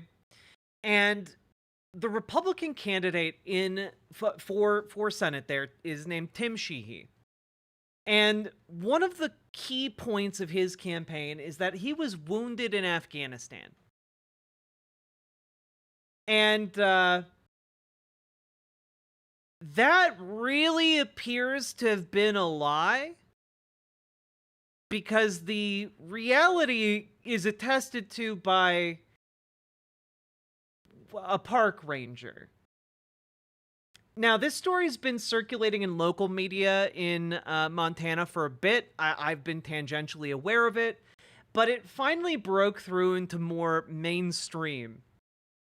And the Washington Post has now been reporting on it, and I feel more comfortable talking about it. And so, this is fascinating stuff. Apparently, well, let's take a look at it. Over 35 seasons working as a ranger in Glacier National Park, Kim Peach, 67, recalls only 2 incidents in which he responded to a report of a gun being fired, and both came from his most memorable days on the job. So last year, when he spotted an advertisement featuring a smiling Tim Sheehy running for Senate, Peach, now retired, immediately recognized the ex-Navy SEAL's face, he said. It was the same man who had told him years earlier that he had accidentally shot himself in the right arm after his gun dropped to the ground while he said he was loading up gear after a hike. Last spring, Peach shared his account of ticketing Sheehy $525 for discharging a weapon in Glacier National Park in October of 2015 with the Washington Post, an account that was backed up by U.S. District Court and National Park documents from the incident, which is really case closed as far as I'm concerned. The Post allowed him to speak on condition of anonymity at the time because he feared political retaliation. But Laura Loomer and other conservative pundits quickly shared his identity online after the story published, leading to harassment, Peach said. Now, angry at what he sees as Sheehy's refusal to own up to the truth, Peach is speaking on the record to lend weight to his account of what happened 9 years ago. The Montana candidate, who looks poised to defeat Democratic incumbent Senator John Tester and likely help flip the Senate to Republican control next year, unless you guys do something about it in the 2 weeks between now and the election day. Go volunteer, go door knock, go phone bank, go do the things. Now's the time to do it.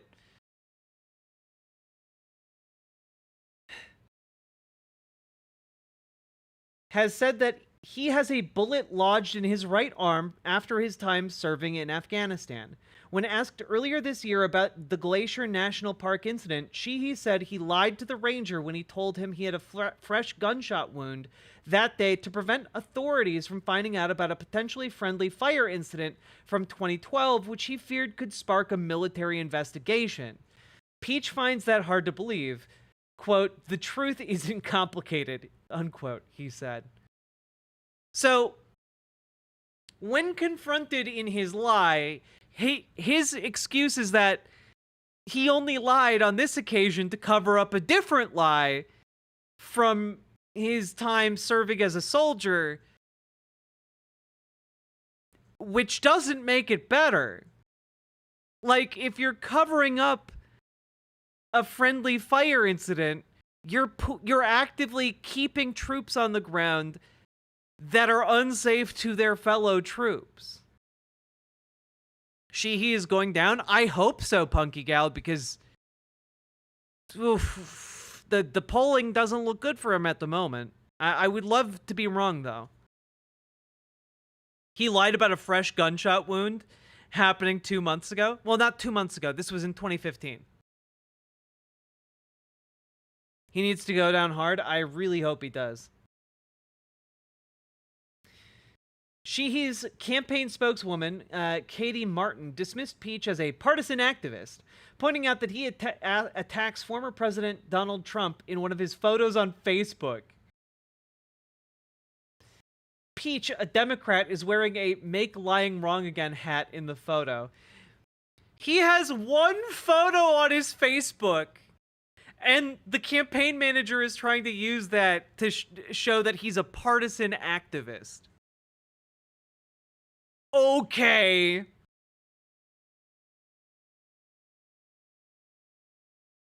Anyone trying to take away from the fact that Tim Sheehy signed up for a war as a young man and spent most of his 20s in some of those dangerous places in the world is either a partisan hack or a journalist with an agenda or an outright disgusting person. Tim has been and will continue to be a humble servant of our great nation, our veterans, men and women who he admirably served with. He got into this race to put our country first, and he won't let any of this slander stop him from fighting every day as Montana's next U.S. Senator. And, you know, I have to notice something here about this entire statement, which is that none of it is saying he didn't get shot in Glacier National Park. No one's trying to detract from that. They're trying to, no one's trying to detract from his service. They're trying to point out that he most likely shot himself on accident with a gun in the state park. Because I'm going to tell you something, guys. Generally speaking, if you have a friendly fire incident that happens in 2012, do you think faking a self-inflicted gunshot in 2015 makes any kind of sense? Do you think a 3-year period between getting shot would ever make any sense whatsoever? No!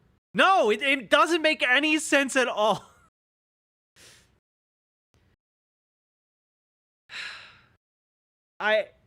My God. According to Peach, this is what happened. That October day in 2015 took an unexpected turn when Peach got a call on his radio directing him to the parking lot of Logan Pass, a popular Glacier National Park destination, after a dispatcher received a report that someone had accidentally shot a gun there.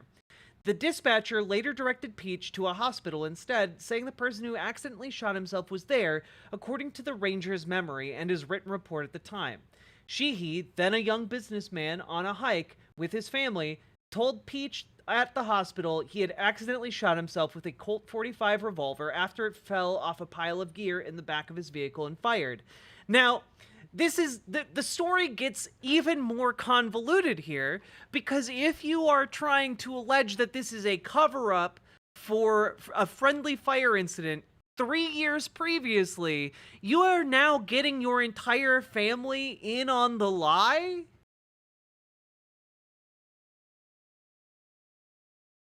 How? That doesn't make sense. At all. At all. You're getting your kids and your wife to lie for you? To cover up an incident from 3 years ago that no one was looking into? That's a lie! You're just lying! It's obvious! This is like as obvious a lie as when you go into the kitchen and you find your kid with the hand in the cookie jar and you're like, how many cookies have you eaten? And they're like, I didn't eat any cookies, and crumbs spill out of their mouth. You know, like it's just very painfully obvious. The doctor who treated his wound decided to leave the bullet in his right arm, Sheehy told Peach, and Sheehy seemed relieved no one else had been hurt. I remember he obviously being embarrassed by the situation, but at the time, thankful that it wasn't worse. His story that day seemed eminently believable to Peach. The only other incident where a gun fired in the park that he responded to involved someone accidentally firing a bullet into his own leg. In Sheehy's case, Peach said he confiscated and examined the gun in the parking lot of the hospital and saw a spent bullet casing in the cylinder, indicating the revolver had been fired. He returned the weapon after Sheehy paid the fine. In April, the Sheehy campaign did not respond to the Ranger's contention that he inspected the weapon or saw a missing bullet, but noted Peach did not mention a missing bullet in his report from the time. Sheehy's lawyer called the Rangers' more recent recollections a fabrication. In a statement Sheehy wrote in 2015 as part of the investigation into the gunshot, he wrote that he was grateful no other persons or property were damaged in the incident.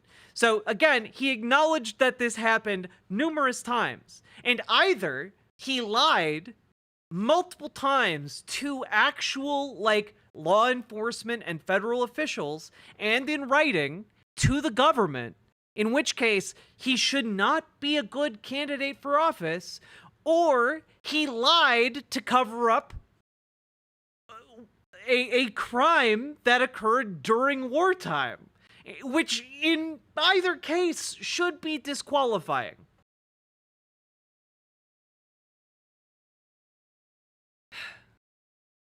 Yeah, and in April, Sheehy told the Washington Post that he sought medical attention that day because he fell during a hike and feared he had dislodged a bullet in his arm from Afghanistan that he had never reported to his superiors for fear of sparking an investigation into its origins. He said hospital staff reported the gunshot wound to local authorities even though it was not fresh. Then Sheehy said he lied to Peach when the Ranger came to investigate and said he had accidentally shot himself to avoid potentially triggering a military investigation into his former unit.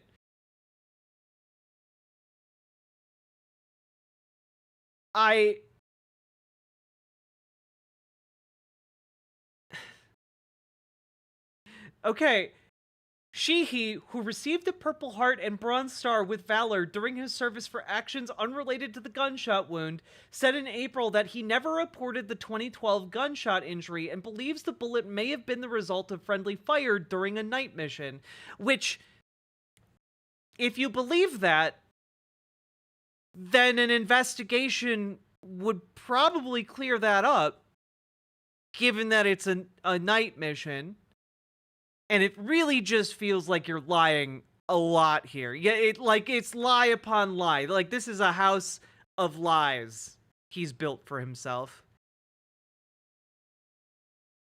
Also, I'm fairly certain, now I'm not an expert in medicine or medical affairs, but I'm fairly certain that if a doctor were to examine a person, they would be able to tell the difference between someone who was freshly shot and someone who had been shot 3 years previously. Now, granted, I'm not a doctor, but I think there might be a very big difference between these two things, and a lot of documentation here seems to show that he did indeed accidentally shoot himself because he's a dumbass who should not be the senator from Montana. Hi, as a former expert of the medical stuff, can confirm that yes, we can tell. Wow, there we go. Cleared up. Cleared up. Tim Sheehy is a liar and a racist, and he should not be the senator. He shouldn't be the senator for Montana, and I would argue, like, is very clearly not qualified to be the senator for Montana. Just laying it out there.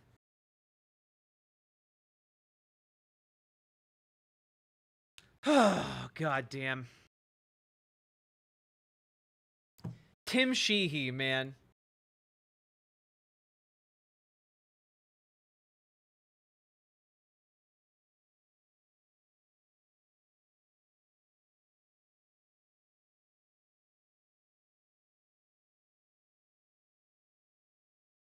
Also, folks,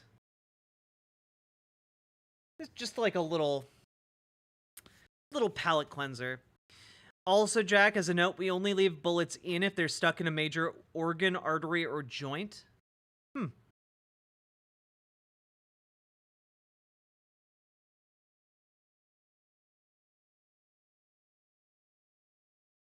Is he still suffering from lead poisoning? Yeah. Folks, we've now been going for 5 hours. If you've been enjoying the show, hit the follow button on Twitch, hit the subscribe button on YouTube, like the YouTube stream. Let's see, how are we doing on the YouTube stream, huh? 120 likes? I think we can get to 150. Who's with me? Folks, hit that like button over on the YouTube stream, and do consider dropping those subs and donos, because this show is brought to you by viewers like you. Thank you. Thank you so much. Whew. Win B, thank you for the $5 dono. I was invited to a meeting to discuss disparities in trans veteran care today. We have been waiting for a date for a while now, and the day they chose to have this meeting. November 5th. Oh, fuck all the way off. Who set this date? Who set that date? Fuck all the way off. Actual election interference right there. Who set that, Winby? Like, what organization do you know? Because, like, depending, there might very well be a case. What's on November 5th? November 5th is the American Election Day. That is the day you go to the polls. God, some VA director. Honestly, Winby, I gotta be honest with you, that sounds like election interference to me. That seems like you have a legal case. If you wanted to pursue it. Irasunded Kitten, thank you for the $5 dono. I very, very much appreciate it. Welcome, Raiders. Welcome, welcome, welcome. What are we here about? We were just discussing how apparently the veterans, the VA set a date to discuss trans veteran care. And that date is the election day, because they know that trans people overwhelmingly need to go to the polls that day. And honestly, it smacks of election interference to me. God. Good night, Ryla. And folks, welcome. Come on in, folks. We're actually just getting started with the planned content today, so we got a lot to go over today. Welcome here, folks. You're about to get a boost? Hell yeah. Love to see it. Hey, Overgrind. Hello, Michaela Rose. Montana is a bigger pipe dream than Texas, and Texas is a long shot. I mean, John Tester's been holding on for a while now. It'd be really cool to see a comeback for him, but you know, we'll see. Hey, Gay Fesh, how you doing? You still being gay? And Feshy? Howdy, folks. If you don't know who I am, my name's Riverboat Jack. I talk about the news and politics. I'm a trans lady. I got big bazongas, and we're gonna be talking politics, okay? Yeah, Montana's not looking great for John Tester, but you know, I genuinely, we just covered it. For those of you just coming in, we just covered a story about how Tim Sheehy lied about being shot in Afghanistan, and actually seems to have shot himself by accident in Glacier National Park, and is trying to lie to cover his tracks with the dumbest lies imaginable. So we're going to be putting that segment out on YouTube quickly, I think. Because we need to get that's the kind of content we need to get out before Election Day, so you can share in your Montana circles, okay?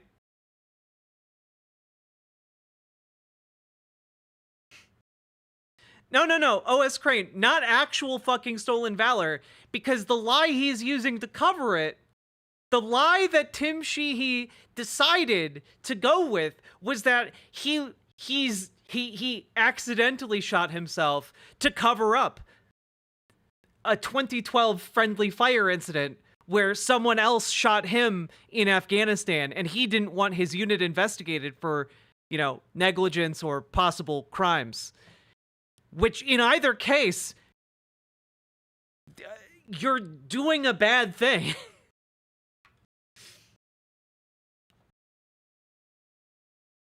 Welcome, folks. Welcome, welcome, welcome. Big Bazonga is such a funny introduction. Well, you know, like, I don't know. I think they're big. All right. Corruption as well. Yeah.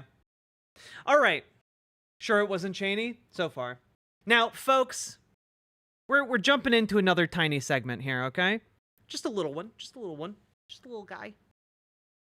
So, folks, there was an incident with King Charles in Australia, and you know, we have to hand it down to the land down under. Okay. Now, this is how you treat a king. All right.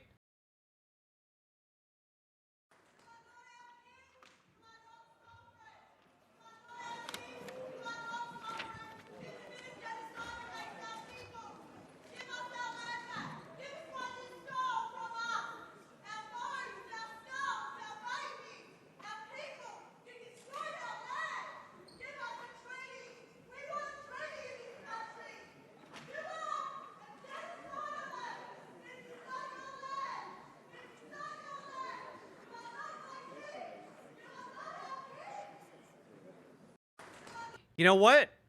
More people need to yell at him. More people should yell at the British king, okay? What is her problem? Her problem is that Australia is, you know, one of those places that still pays homage to the King of England. And she came in there to say, "You're not my king, get the fuck out of here." Which, you know what, I fuck with that. I think kings are bad and should go back to where they came from. The dust of history books. All right? Here's a different angle. You committed genocide against our people. Give us our land back. Give us what you stole from us. Our bones, our skulls, our babies, our people. You destroyed our land. Give us a treaty. We want a treaty in this country. You are a genocider. This is not your land.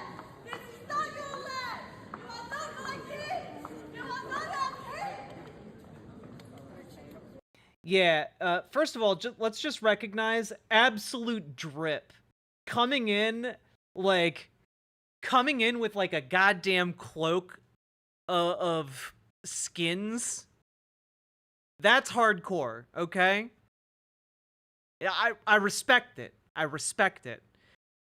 And number two, yeah, you might have noticed that she mentioned here, Land back. Give us what you stole from us.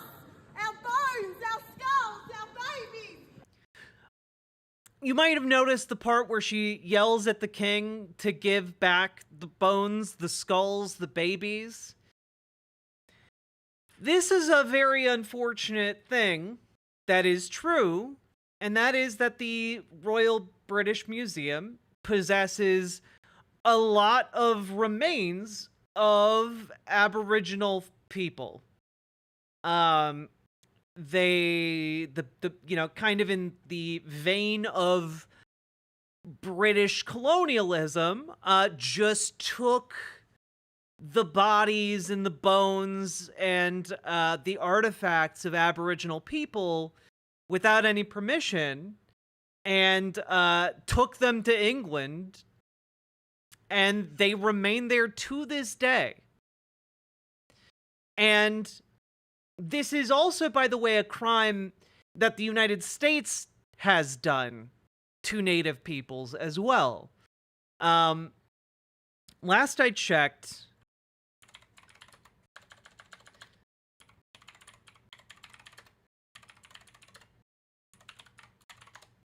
let me just take a look here. Yeah. So, yeah, just in case you're like, well, we don't do that in the United States. We absolutely do.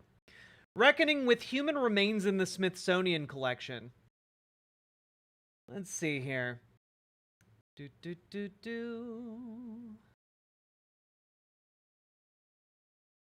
About the collection. The Smithsonian has more than 30,000 human remains in its collections. Roughly half of these are from Native American individuals.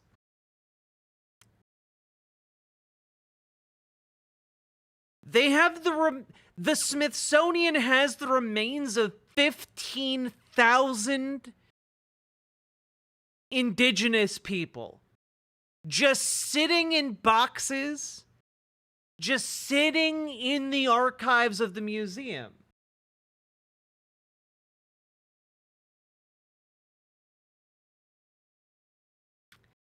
And yeah, basically basically it's can you get them back? Maybe. It's a very lengthy process. Since the passage of the National Museum and American Indian Act in 1989, the Smithsonian has offered the return of the remains of approximately 7,000 Native American people, of which about 5,000 have been repatriated. In 2015, the National Museum of Natural History established and began to implement an international repatriation policy, and in 2020, it established a policy for the return of culturally unaffiliated Native American human remains. But keep in mind, this was in the past, so it offered the return of 7,000. They still have 15,000 in the collection.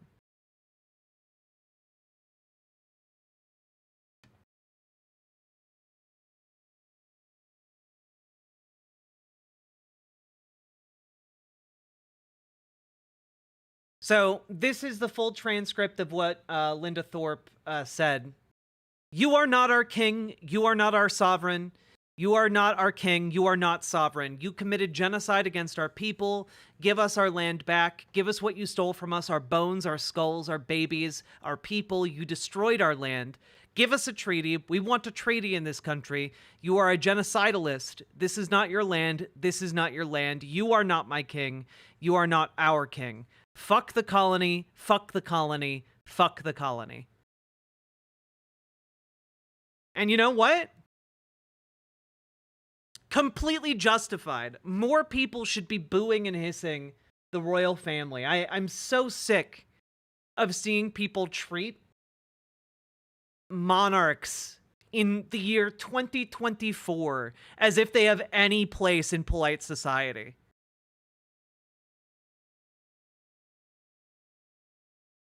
There is no polite space for cultural relics that should have been consigned to the history books 100 years ago, 200 years ago, 300 years ago.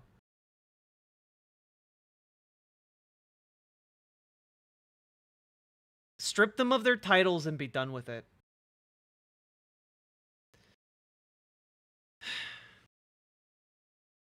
Insanity. Anyway. Yeah, return the goddamn remains. It's like this is what gets me, you know? Like, if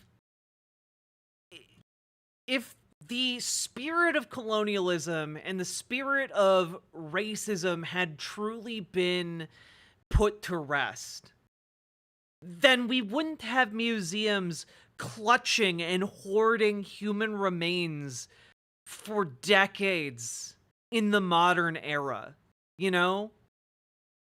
Like, it's literally the lowest possible bar. The lowest possible bar here to be, like, decent and good is to give the remains of ancestors back to the people that they were stolen from. It's the lowest possible bar for any kind of, like, reconciliation.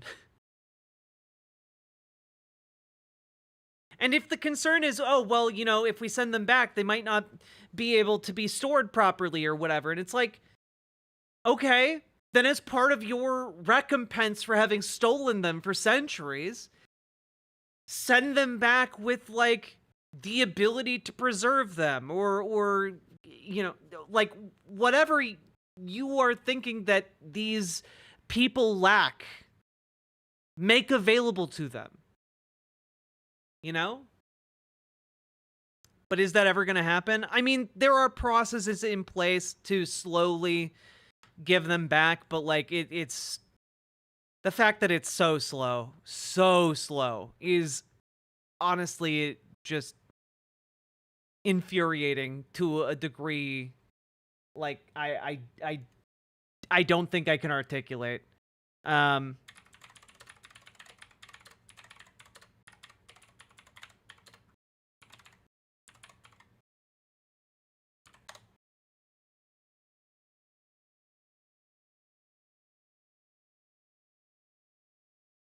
God.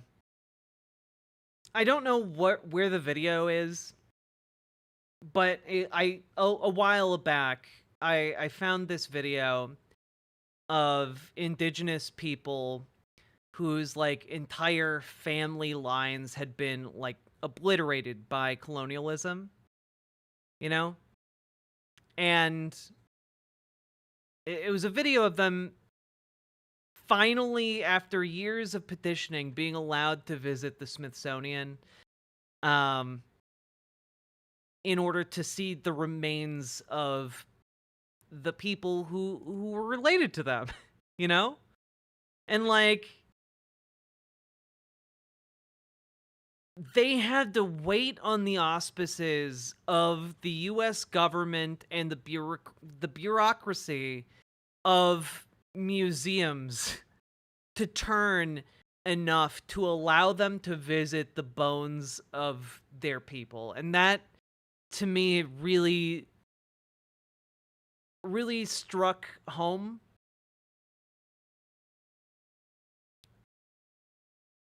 That's monstrous. Absolutely monstrous. There's a serious problem with Australians basically acting like the genocide never happened. I mean, yeah, it's unfortunately like that's also the case in the United States. I literally just yesterday edited a video from Stream talking about going over Ben Shapiro essentially bragging about the genocide of indigenous people for Columbus Day. Like there are people who will act that like it never happened, and then there are the people who will act like, well, it happened, but it was good actually. You know, it's truly a monstrous thing to have blinders about. My ancestors are under tourist traps, literally. Jesus.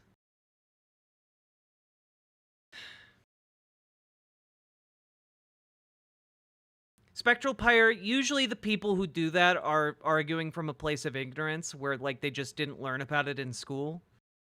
The next level of that though is that you learn that it did happen and then you have to basically do apologia for it. You know?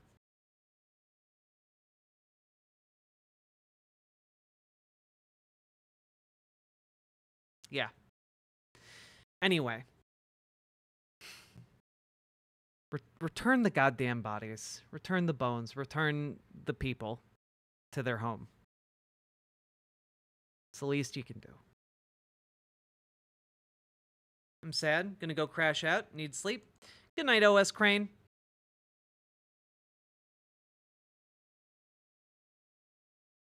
All right.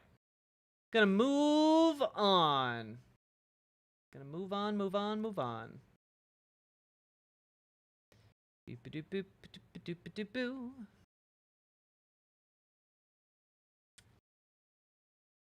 All right. Finished with that.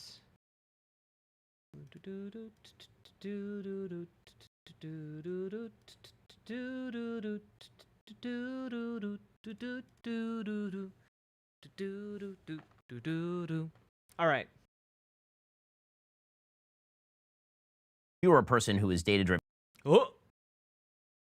Ignore that. You didn't hear nothing. Gross. It's like a fruit fly. Where the hell are you guys coming from?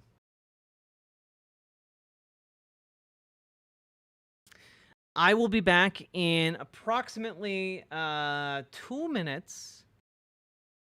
Don't go anywhere, okay?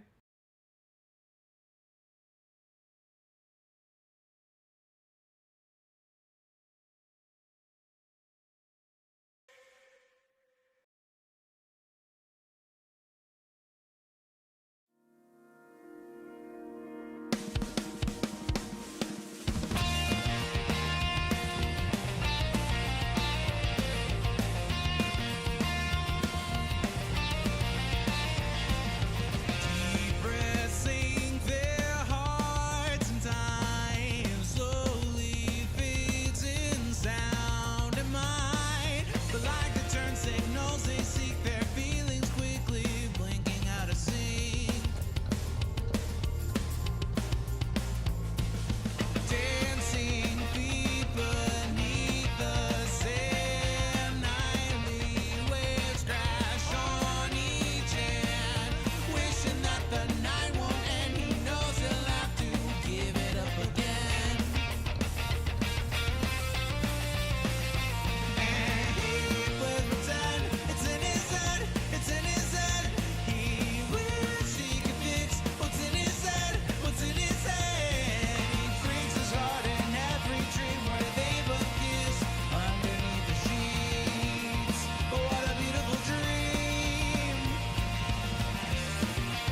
Oh, what a beautiful dream.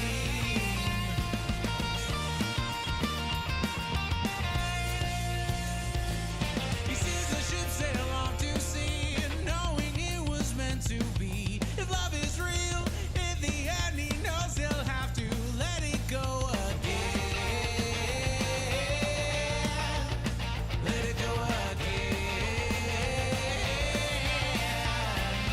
And he plays pretend, it's in his head, it's in his head. He wishes he could fix what's in his head, what's in his head. He breaks his heart in every dream when they both kiss underneath the sheets. Oh, what a beautiful dream.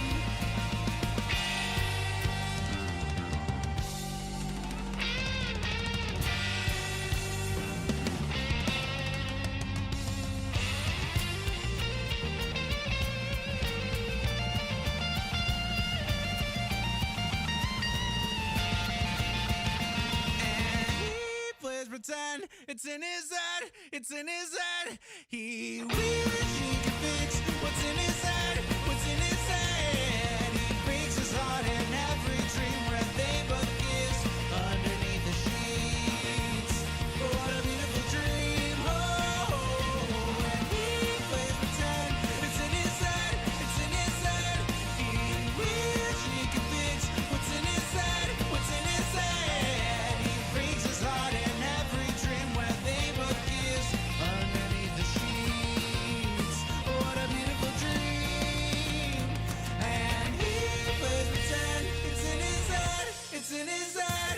He wishes he could fix what's in his head, what's in his head. He breaks his heart in every dream where they both kiss underneath the sheets. What a beautiful dream.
called himself a hillbilly, wrote an elegy. His problem and his trouble is he went back and he doubled down on the fascism and the lies, and then he made a fatal crime.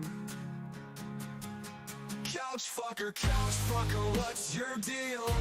JD Vance is cut by Peter Attil. Couch fucker, why must he lie? We must stop Project 2025. But in 2005 you wrote back then only one time. I felt femininely when I saw that movie about New Jersey. I don't know what's wrong with me, but I must deny. And that's when J.D. Vance said he wants trans people to go die. Couch fucker, what's your deal? J.D. Vance is cut by Peter Attil. Couch fucker, why must he lie? We must stop Project 2025. At the RNC, he felt maybe I'll be free if I take up on this task, being MAGA starting grass to take over the country. I think J.D. Vance needs a swirly. True. J.D. Vance does need a swirly. Hello, everybody. How are you doing, my little boobles? Howdy, howdy, folks. Now, not my type of genre, but this is a bop. Kinda, yeah. Folks, it's time. We're diving into our first official segment of the stream. This is actually, you know, we're 5.5 hours into stream, but this is actually the thing the first meaty topic that I wanted to cover, okay? Are you guys ready? Are you guys ready? I'm gonna press the button. That means we gotta go. All right? You guys ready? Ready? All right. Hello, folks. Now, you might not believe this incredible tale that I'm about to weave for you because, well, the media keeps telling you, you know, sometimes now even on the left, that, well, we can't have gender-affirming care. I mean, think of the children. Look, it might actually harm the children. I mean, after all, look, Chalmers GIC pauses all gender surgery referrals for anyone under 25 because the Cass review came out, guys. And you know, the Cass review said it might not help people. It might not help trans people to transition. And now, a pretty big part of Scotland is no longer referring anyone under 25 for any kind of gender-affirming care. And that's why it may come as a huge shock to you. Might be a huge shock. That turns out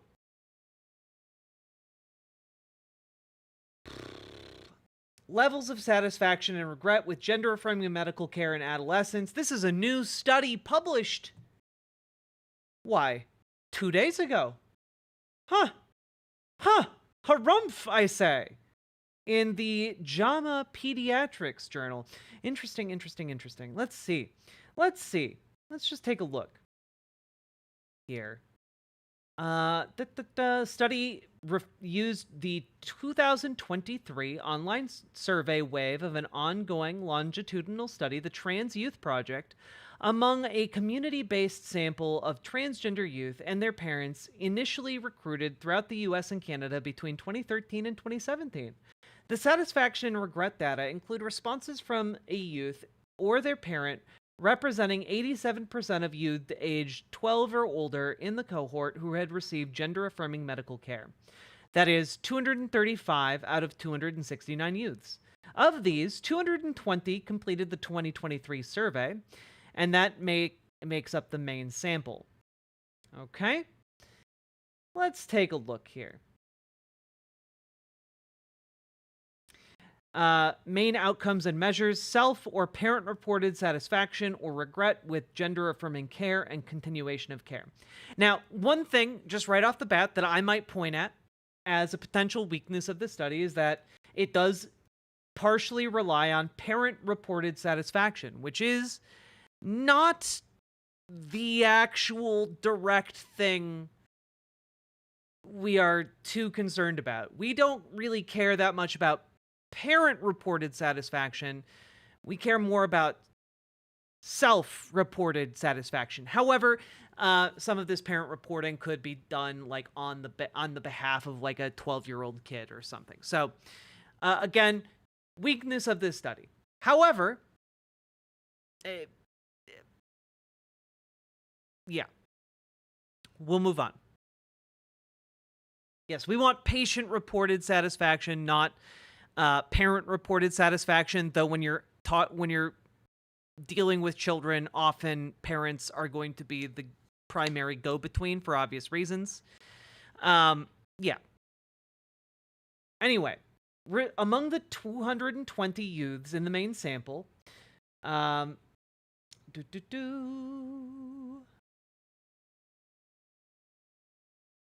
see. And their parents, very high levels of satisfaction and low levels of regret with puberty blockers and gender-affirming hormones, as well as high levels of continuation of care were reported. Of these 220 respondents in the main sample, 9 were regretful of having received blockers and/or hormones, of whom 4 have stopped all gender-affirming medical care, and 1 has continued to receive blockers but plans to stop. The 4 others have continued care, suggesting that regret is not synonymous with stopping care. So, my math's a bit rusty. I'm going to pull up a little calculator here. All right. So if you have a total of 9 people out of 220, that makes up about, well, 4%. That 4%, that's maybe significant. Maybe you could round up to 4.1%. But then it also says 4 others have continued receiving care. So, well, I guess first of all, we'll start with the 4.1. Okay, 4.1%, meaning that this medical intervention has a satisfaction rating of around 95.9%, which is ridiculously overwhelmingly high. Ridiculously overwhelmingly high for medical interventions of almost any sort, okay? This is a new study. This is new data. But it's even worse for detractors than that, because you're not talking about 9.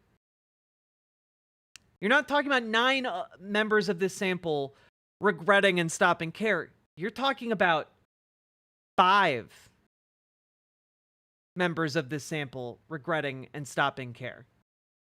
Okay? Because 4 others have continued care. So really what you're looking at is 5 out of 220, which is, I want to point out here, 2.3%. So the real number you're looking at for regret with the intention of stopping, not continuing, is 90. The real regret rate is 2.3%, meaning 97.7% of people who received gender-affirming care needed it, wanted it, and continued to get it.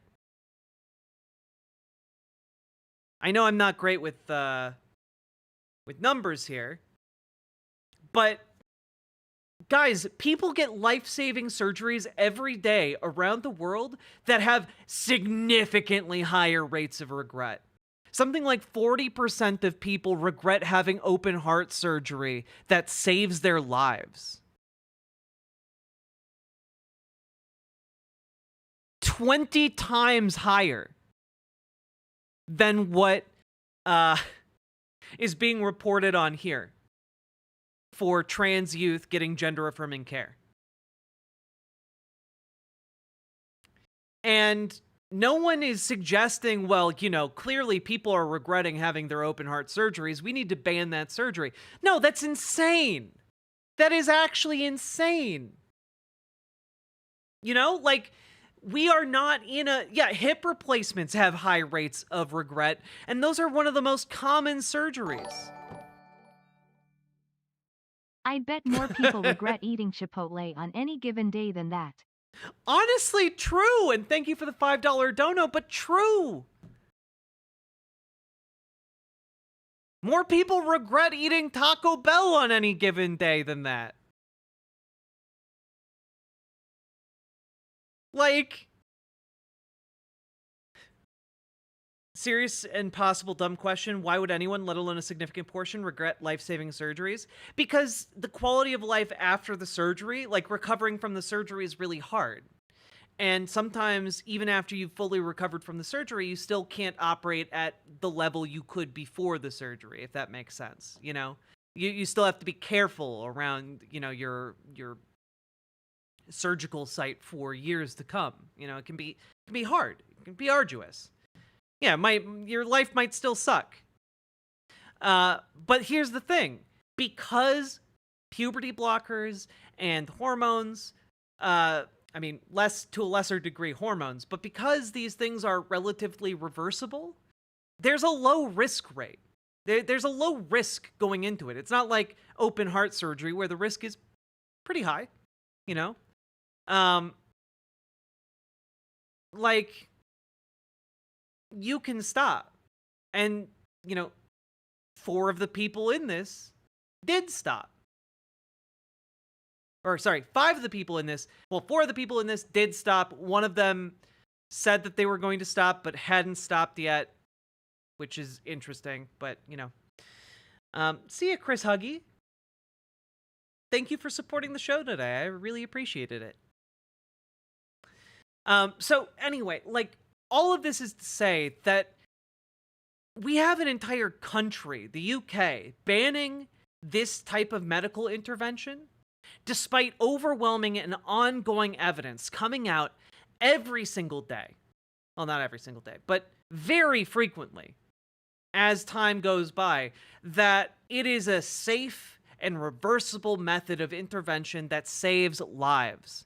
You know, one of the things that came out relatively recently was that the trans bans, the bans on trans healthcare for you know, trans youth in the United States led to significantly higher suicide rates for trans kids because they don't have the option anymore and they don't feel like they can wait until they're adults, and so they'd rather die. You know, like, this is, yeah, like Dragonfly, I don't know any trans person who that doesn't wish that wouldn't, if they had been presented with the opportunity, wouldn't have gone on puberty blockers. You know, I wish I had been on puberty blockers. So many trans people I know and knew wish they could have been on puberty blockers as a kid. You know, it is a medical intervention that really does improve our lives. Because if you've ever looked at like a horror movie transformation, you know, where like, you know, maybe like The Fly, Jeff Goldblum in The Fly, like, it feels like that for a trans person to go through the wrong puberty. It feels like that for any person to go through the wrong puberty, whether they're cis or trans. You know, it's really traumatizing, and it's something that we would give anything to be able to undo to our bodies. Or many of us would anyway. Not all trans people, because obviously there's a spectrum of experience. But I think a lot of people would.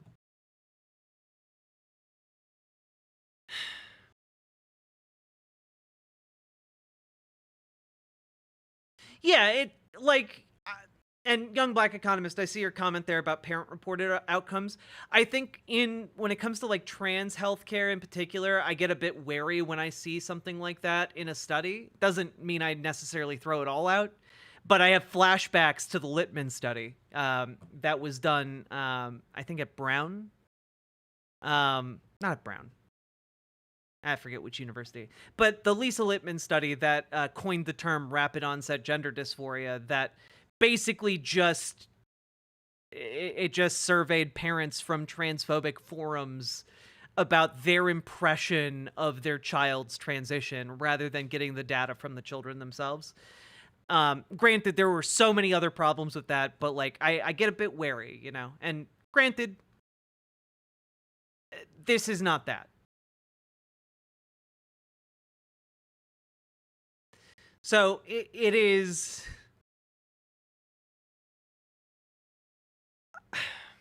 I don't know. It's just so frustrating to me. It's so frustrating.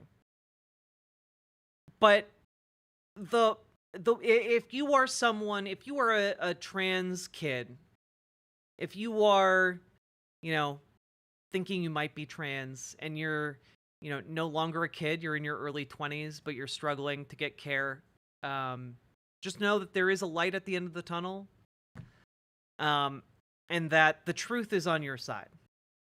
You know, data, information, science itself is validating you, even if the people around you aren't. More and more of these studies are coming out all the time. And these demonic forces arrayed against you will not win in the end.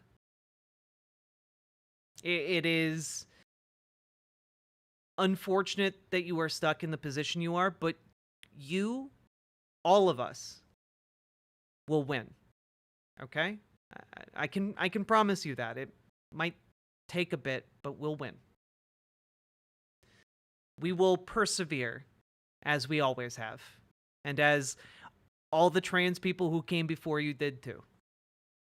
Because we've all had to walk hard roads.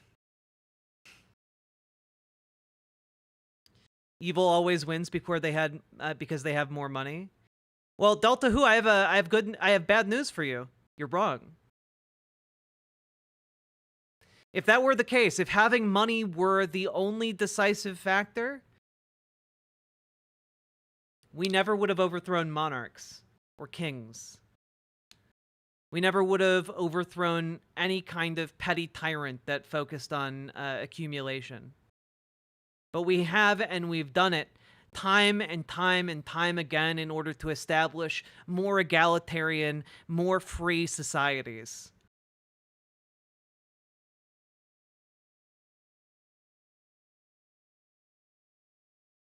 And I think that's pretty great. I think that speaks to a fundamental need and desire of the human spirit, and we will win in the end. That's my little soapbox speech, I guess, for the end of this segment.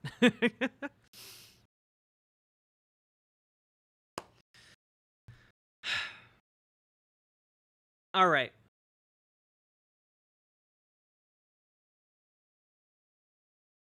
Is that part of the reason behind the recent autistic to trans rhetoric? You'll have to elaborate on that, John Smith. I'm not super familiar. I do think that there is some truth to like autistic and trans, but it's less that like autistic people are easily duped into being trans, and more so that autistic people don't place as much value on social constructs like gender. And so instead we tend to just be like, yeah, I know what society tells me to be, but I want to be that one. You know, I think it's less. The conservative framing is that autistic people are too mentally incompetent to know their gender. You know.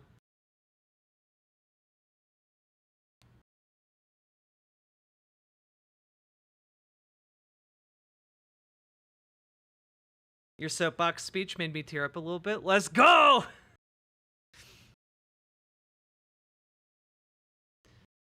I didn't know Ursula K. Le Guin had such a cool quote. I love Ursula K. Le Guin. Conservatives don't believe in science. That's true. It's a fundamental weakness of their position. No, Jack, we're meant to make you cry. Hey, look, sometimes I need to turn the tables, okay? Now, folks, I have a couple of segments here that are tangentially related, so bear with me. I'm rolling up my sleeves. We're diving in here, okay? I'm gonna drink a little bit more water first. Fizzy water. Okay. What does ASPD stand for, Ocean Forest? I'm not familiar with the acronym. It scares me that some people think Warhammer 40K isn't satire. Well, yeah, but like, a lot of the people who get super into Warhammer 40K have a vested interest in not seeing the satire. Oh, gotcha, Ocean Forest.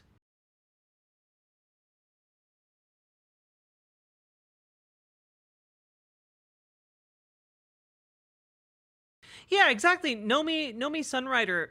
It is true that if you are actually open to the idea that you might be trans, it can help solidify your your gender identity for yourself. You know, like, the people who have a really big problem with trans people are often people who, you know, are deeply uncomfortable with questioning their own gender identity, you know?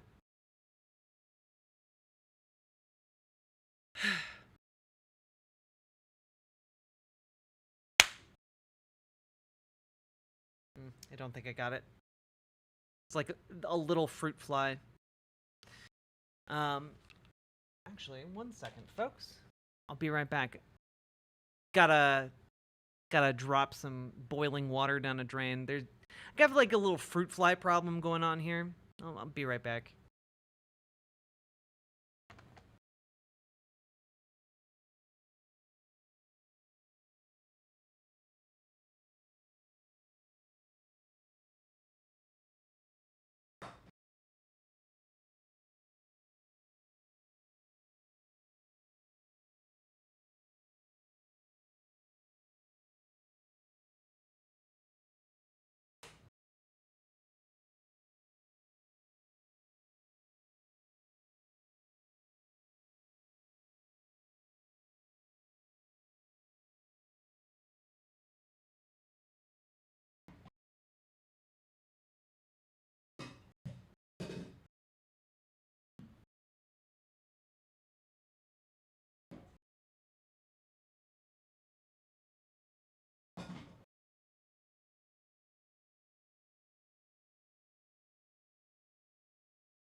Did it. Hopefully, that solves that problem.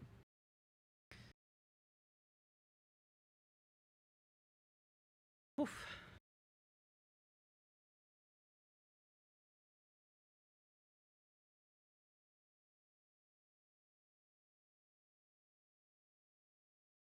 I didn't forget, JD. I just wasn't going to be gone for very long. Okay, folks. Time for us to dive in to the other part of our wonderful journey.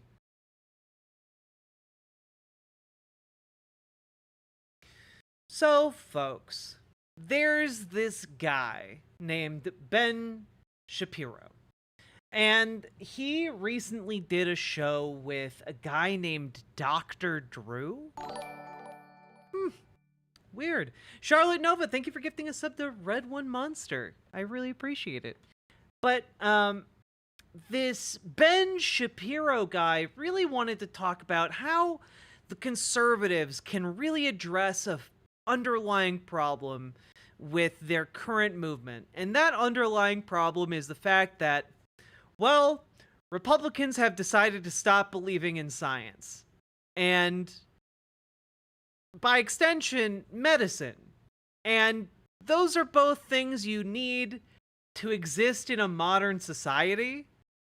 And I think Ben Shapiro here is trying to thread a needle to try and figure out how he can bring his supporters and the people watching kind of back into more of a normal orbit around reality. You know, not quite in reality itself, but at least orbiting, rather than just spiraling out into nonsense. And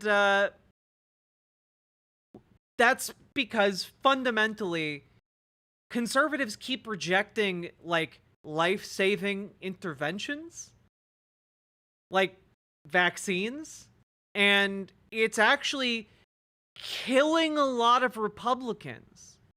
You know, over a million people died from COVID. And I know people get tired of hearing this, but that fundamentally, when you look at it cynically as someone who, I don't know, looks at like election maps,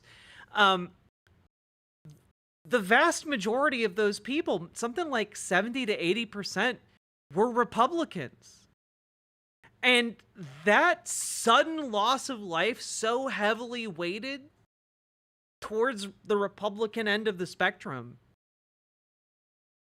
like, actually has the possibility of throwing this election. And not just this election, but every subsequent election. It might literally be the thing that tips the scales in the coming election in like 2 weeks,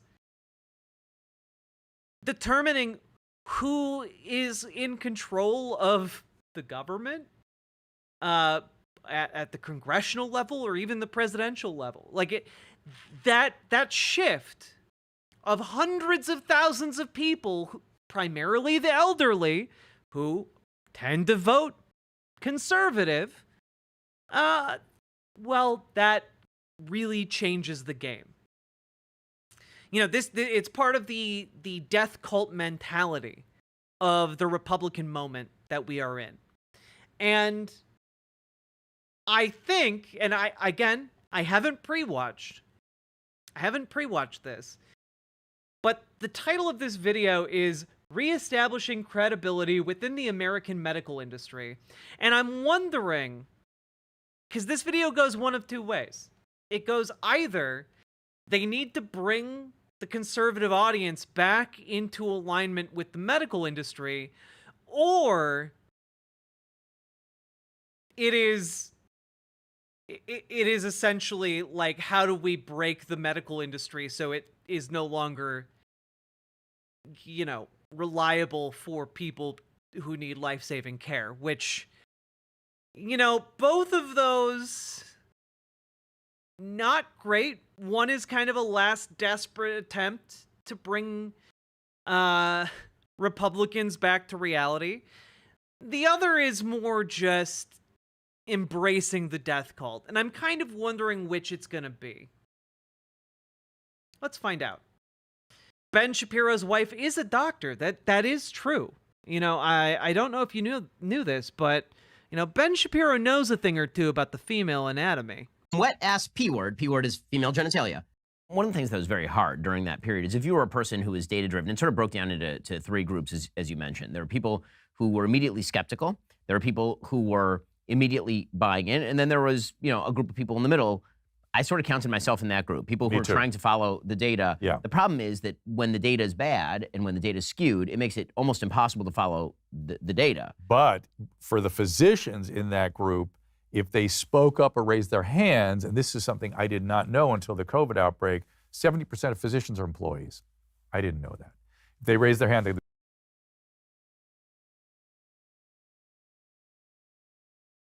Dr. Drew, how did you not know that?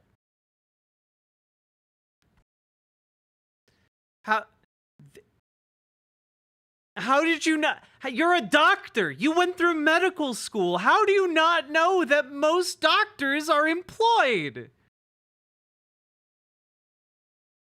Did he think that doctors in hospitals were running individual practices? Lose their job. And they were afraid. There was fear, fear, fear. Fear was rampant in my profession. And so people just shut the hell up. And you had hospital administrators dictating how doctors treated patients and telling patients to go home, come back when your O2 sat is 60%. This was astonishing to me. It's not astonishing. I almost said Dr. Oz. Dr. Drew. There were hospitals that were overflowing with corpses. They had to build temporary tent hospitals in like the streets of New York City because so many people were sick. Like, people forget exactly what state of decline and almost breaking our medical system was in. Like, guys, when most people die during a pandemic is not like in the hospital. When most people die, and the reason pandemics can get really bad is when the hospital no longer has room or resources to treat them. And so they have to just go off in a corner somewhere or find a bed and hope that they get better without any kind of medical intervention. That is when a lot of people start dying. Like, that's when the medical system completely breaks down because so many people are going to the hospital at the same time. And there's a way around that, primarily reducing the number of people who show up at the hospital and also taking preventative steps like social distancing, like masking, things like that, generally speaking, folks like Ben Shapiro and Dr. Drew oppose. The reason we did that was not because it was an invincibility shield between us and the virus. It was so that we didn't all get sick at the same time and overflow the hospitals, leading to mass casualties from the virus.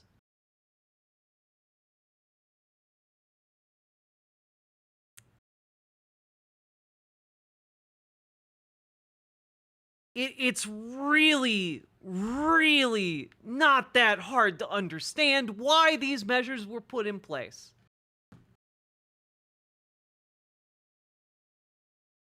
Like, my partner had to flee New York City because of COVID. They were closing down the bridges because so many people were trying to get out. Like, it was truly like an apocalyptic situation. And if you were lucky enough to live in an area where it wasn't like that, good for you. But like, the reason those policies, the reason masking, the reason social distancing was a thing, the plexiglass between you and a cashier, the reason that was all a thing was so that the hospitals didn't overflow with sick people, the dying and the dead.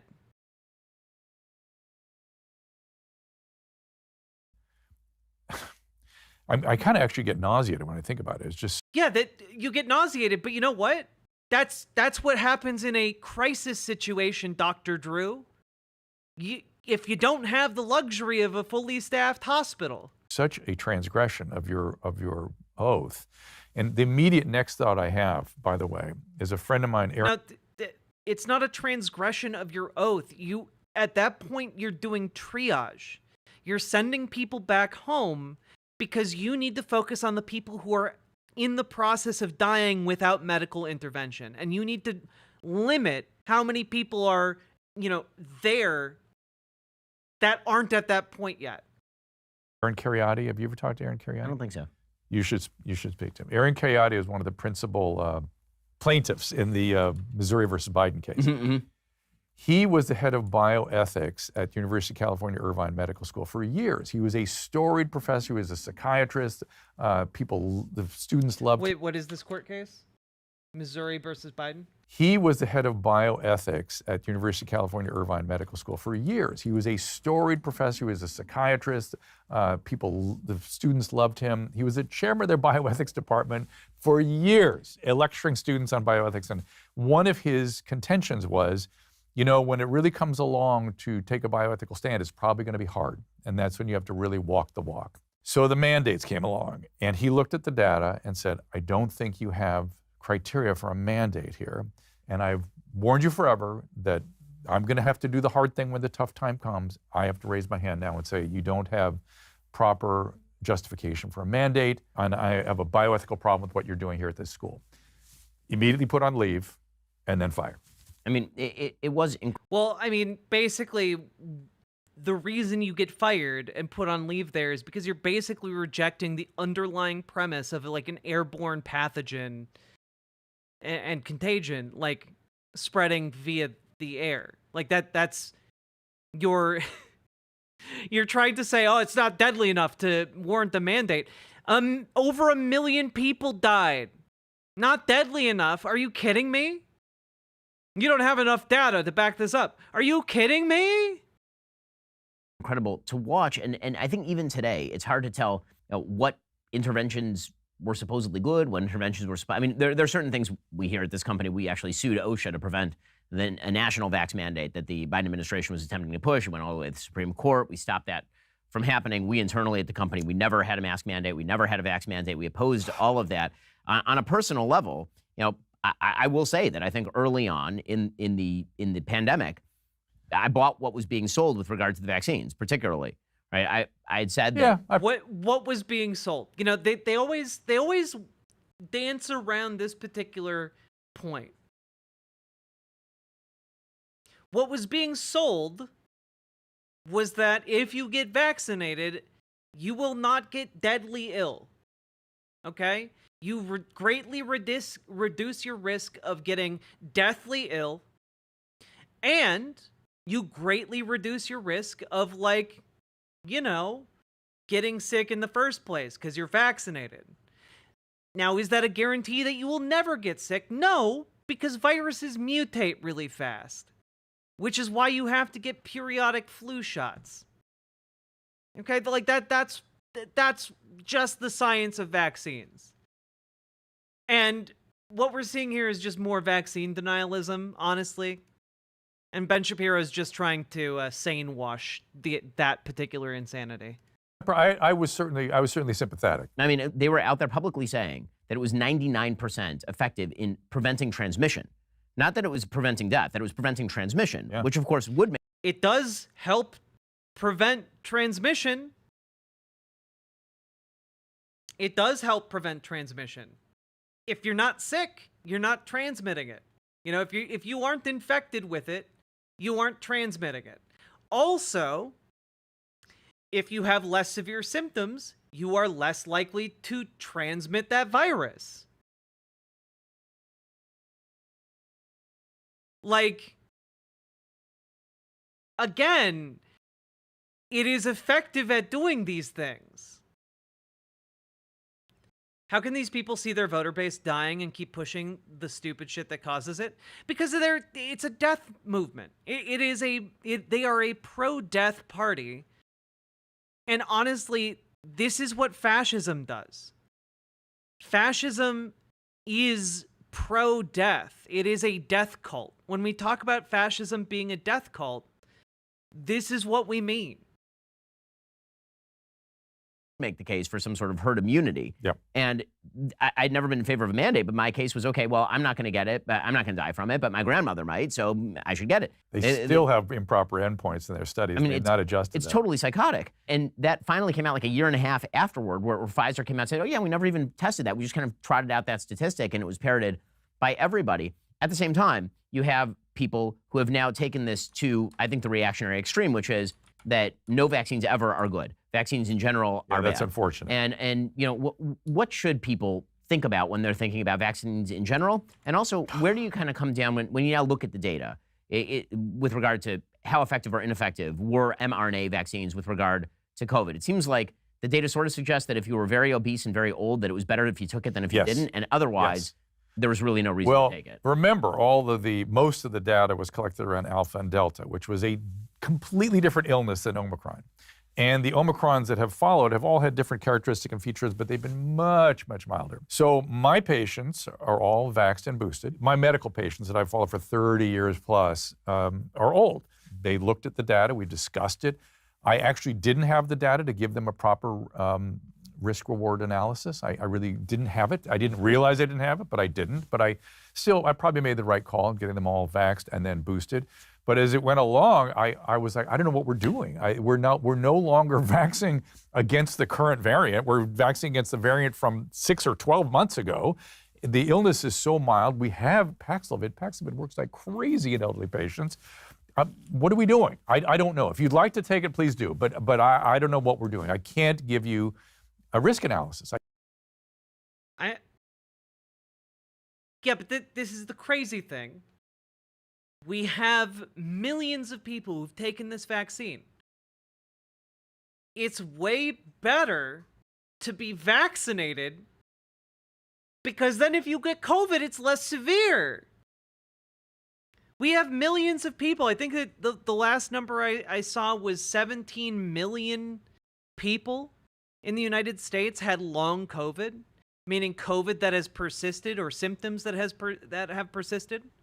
We have evidence that COVID causes, in many cases, in some cases, like internal damage to organs or even damage to the brain. Like, it is a nasty virus. And anything you can do to mitigate that virus's effects on your body is absolutely good. So please get vaccinated. Don't listen to these people because they're basically giving you horrific medical advice.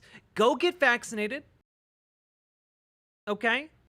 And yeah, we have people in chat. I'm still losing hair from COVID. Yeah, like there's so many elements of this that are awful. One of my partners has severe chronic fatigue syndrome from long COVID.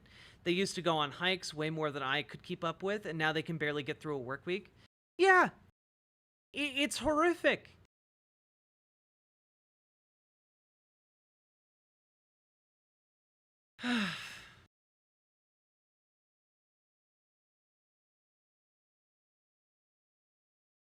Ben is lying about what is being claimed. Here is what the studies actually said. All 3 COVID-19 vaccines had durable effectiveness in reducing the risk of hospitalization and death. It's not about preventing infection at 99%. I think he's trying to, you know, thread the needle here by saying, well, he didn't say it was 99% effective at preventing transmission, but, you know, it was 99% effective at, you know, like he's trying to like be shifty about it, frankly.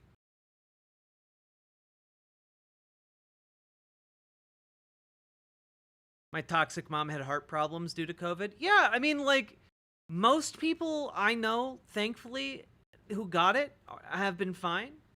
But, like, it is really wild. I got it once 2 years ago, and I've had headaches ever since. Some light brain damage, too. And you know that due to an MRI. Yeah, like, it really is...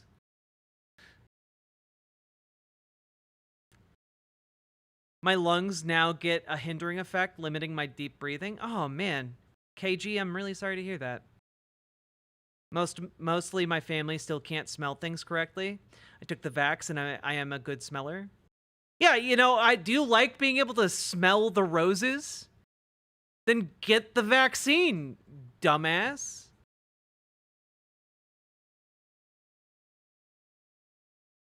I can basically only operate from 9 to 5 thanks to long COVID. I'm sorry to hear that, Salmon Moose. Yeah, like, again, well, Paxlovid works so well. Yeah, if you don't get long COVID, sure. Yeah, if you don't get permanent scarring on your internal organs, sure, I guess. But do you really want to roll those dice?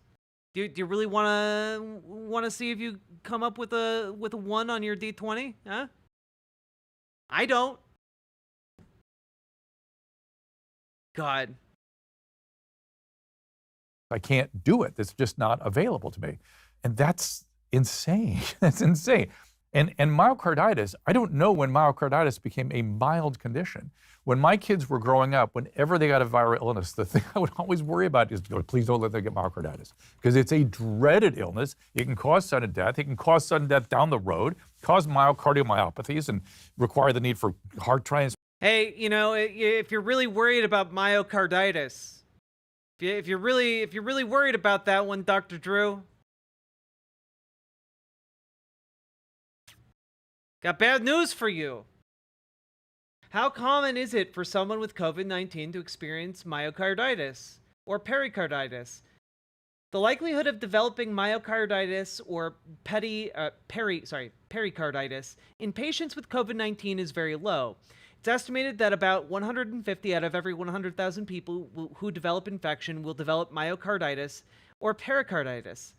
People who develop COVID-19 have an up to 35 times higher risk of developing myocarditis or pericarditis than people without infection. So I don't know, is it better to get the vaccine that will help your body not get infected again? Or just roll that dice? I don't know. I'm just a non-science, non-doctor here looking at the data available to me. It's just a mess. That is, let's say it's 1 in 5,000. That's as compared to 0 in 5,000. And you're mandating that? I swear to God, I hope you'll take this on. If you're a college-age student and your college mandated you to get this and you develop... Hey, guess what? Guess what, Dr. Drew? Guess what?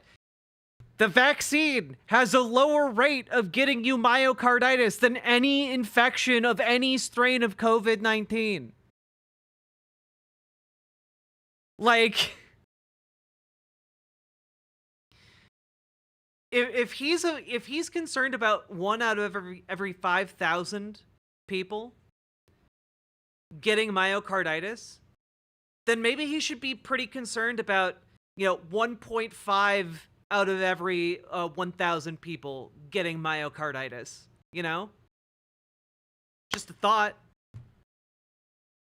Just a little thought there.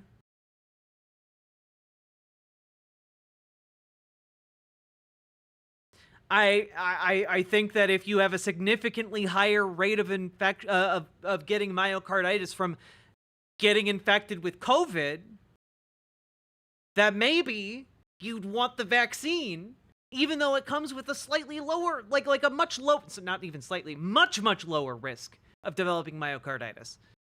And that's assuming, by the way, that his numbers that he just pulled out of his butt are correct.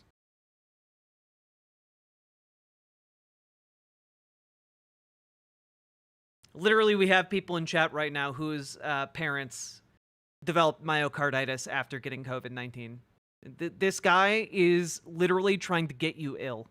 Myocarditis, you should sue the hell out of Oh, for sure. That is Absolutely. That is an insane thing. Absolutely. And it not only did it not protect you, it didn't protect anybody, and it only put you at risk. What are we doing? I mean, the FDA was pushing on kids. I mean, I got vaxxed when it first came out, but certainly my kids are not vaccinated. And listen, I've been looking forward. Ben Shapiro and Dr. Drew are the reason why, diseases we thought eradicated in the United States are making a comeback right now. Okay, they're the types of people who are like, yeah, throw a chicken pox party. Deliberately get your kid infected with chicken pox. Deliberately yeah, sure, we have vaccines now, but get your kid infected with it anyway. Let's get them measles and the mumps. You get your kid infected with polio. It'll build character. To the mRNA platforms for cancer. And again, different risk profiles. Somebody's going to die of a cancer and you want to take a lot of risk for sure. Take tons of risk in terms of what you're doing to help fight that cancer. But a 25-year-old healthy person, you're going to take a platform that is not, maybe had some problems for that age group. There are 2 other vaccines available. You know, there's Novavax and Covaxin. You want to push vaccines. Why don't you push those 2? Why aren't we pushing those 2? We are. People got any vaccine they could get, Dr. Drew. You can get any of them. None of them have significant downsides. The idea that there are significant downsides for mRNA vaccines is ridiculous hogwash that has no scientific backing. I can't understand it. Why only the only mRNA platform? There are 2 excellent vaccines available. Push those if you got to have a vaccine. You know what is a bad thing? If you're not taking care of your health.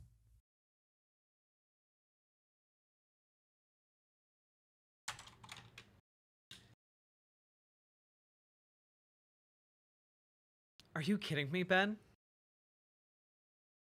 I'm losing it, bro. I'm losing it, bro.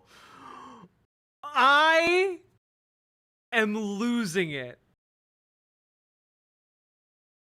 Amazing ad read timing.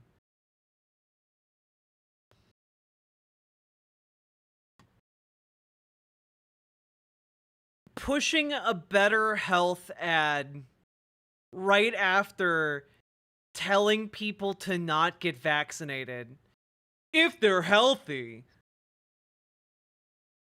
Insanity, dog. You like that transition? I know you did. So none of us did, you absolute sleazy scumbag. Here's the deal. Your body needs more than just kale smoothies to operate at its best, and that's why I want to tell you about Momentous. I'm not a fads or gimmick. Oh my God, is he doing his own Brain Force Plus guy. I believe in hard work and results, which is exactly what Momentous creatine, omega-3, and protein deliver. These 3 supplements deliver nearly every aspect of foundational health, from aiding cognitive function to reducing muscle and joint inflammation. My good friend and colleague Christine is a triathlete and a mom to a toddler, which is a lot, and she's been taking these supplements daily, which means she's not only crushing it on her Peloton every morning, she's also dominating at work. It's like a secret weapon for high performers who want to outwork the competition.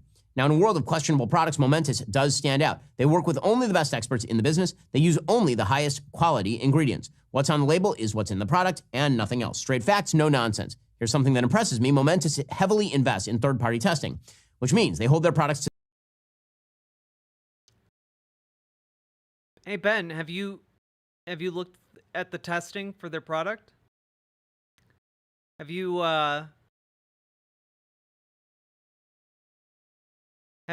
you know, I just have to wonder, are you as rigorous with your testing on, you know, these non-FDA approved supplements that you're selling as you are with, you know, a vaccine that is FDA approved and rigorously tested? Just wondering here. Over a million Americans died, Ben. To the standard set by the most demanding organizations in the world, including the NFL and the NBA, which means some of the world's best athletes are using and have even helped develop Momentous products. So if you want to take supplements... Oh, like which ones, Ben? Name them. Name them, Ben. That are made by and used by the best in the world. Go to livemomentous.com/Shapiro or use code Shapiro for 20% off. That's livemomentous.com/Shapiro. So on the other side of the aisle, what happens when institutions get discredited or when they start to fall apart, the normal human response is to kind of throw the baby out with the bathwater. Yes, so the idea is that Big Pharma in general, everything they produce is bad, which of course is not true. Big Pharma produces every drug that your grandmother is taking at the hospital, literally all of them. I prescribe them, I take them, they've been my... Oh man, I love the needle that they're threading here. Like, oh, you know, Big Pharma lied about the vaccine, but you know what? They don't lie and are completely and utterly trustworthy when it comes to, you know, the medicines your Mima takes. My handmaiden for my whole career. They've been my partner my whole career. And it costs I don't use a knife. I use medication. I use pharmacology. And it costs billions of dollars to develop these drugs. I mean, billions. This idea that you can just cut off the money source for Big Pharma by cramming down pricing based on the federal government's demands, that's a You can, though. What are you talking about, Ben? You demonstrably can. This idea that oh, OMG Jack, I just checked Momentous's website and they have a page that goes, quote, US law allow companies to market dietary supplements without any sort of FDA approval for safety. We believe that's a fundamental issue in our industry, but then they don't say that they have FDA approval. They just have their own third-party certification. Oh, wow, that's crazy. You know, they believe not having FDA approval is a huge problem with the industry, but they didn't bother to get their supplements FDA approved. That's crazy. Wild. Patrick Lucas, thank you for gifting a membership over on YouTube. But, guys, I don't know if you know what bargaining is. Okay? I don't know if you guys know what bargaining is. So, if you have an entity, say, well, let's make this a little smaller. Like, if you have a bunch of tenants in the building, okay? You just have a building on a desert island, all right?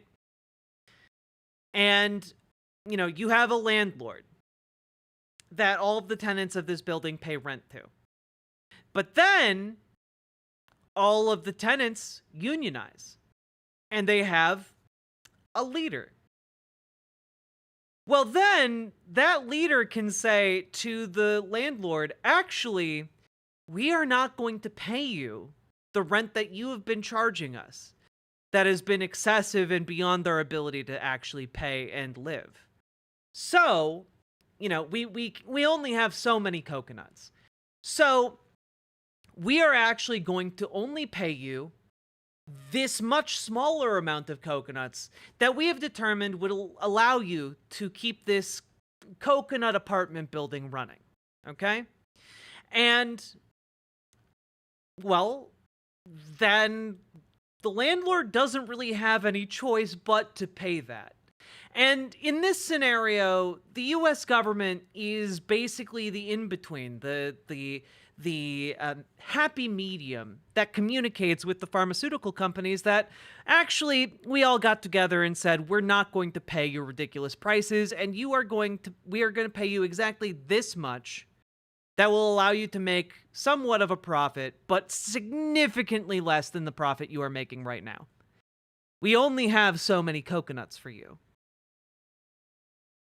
So that's basically how this works. You get to collectively bargain via the US government when they bring down pricing because they have a huge pool of buyers in the form of Medicare.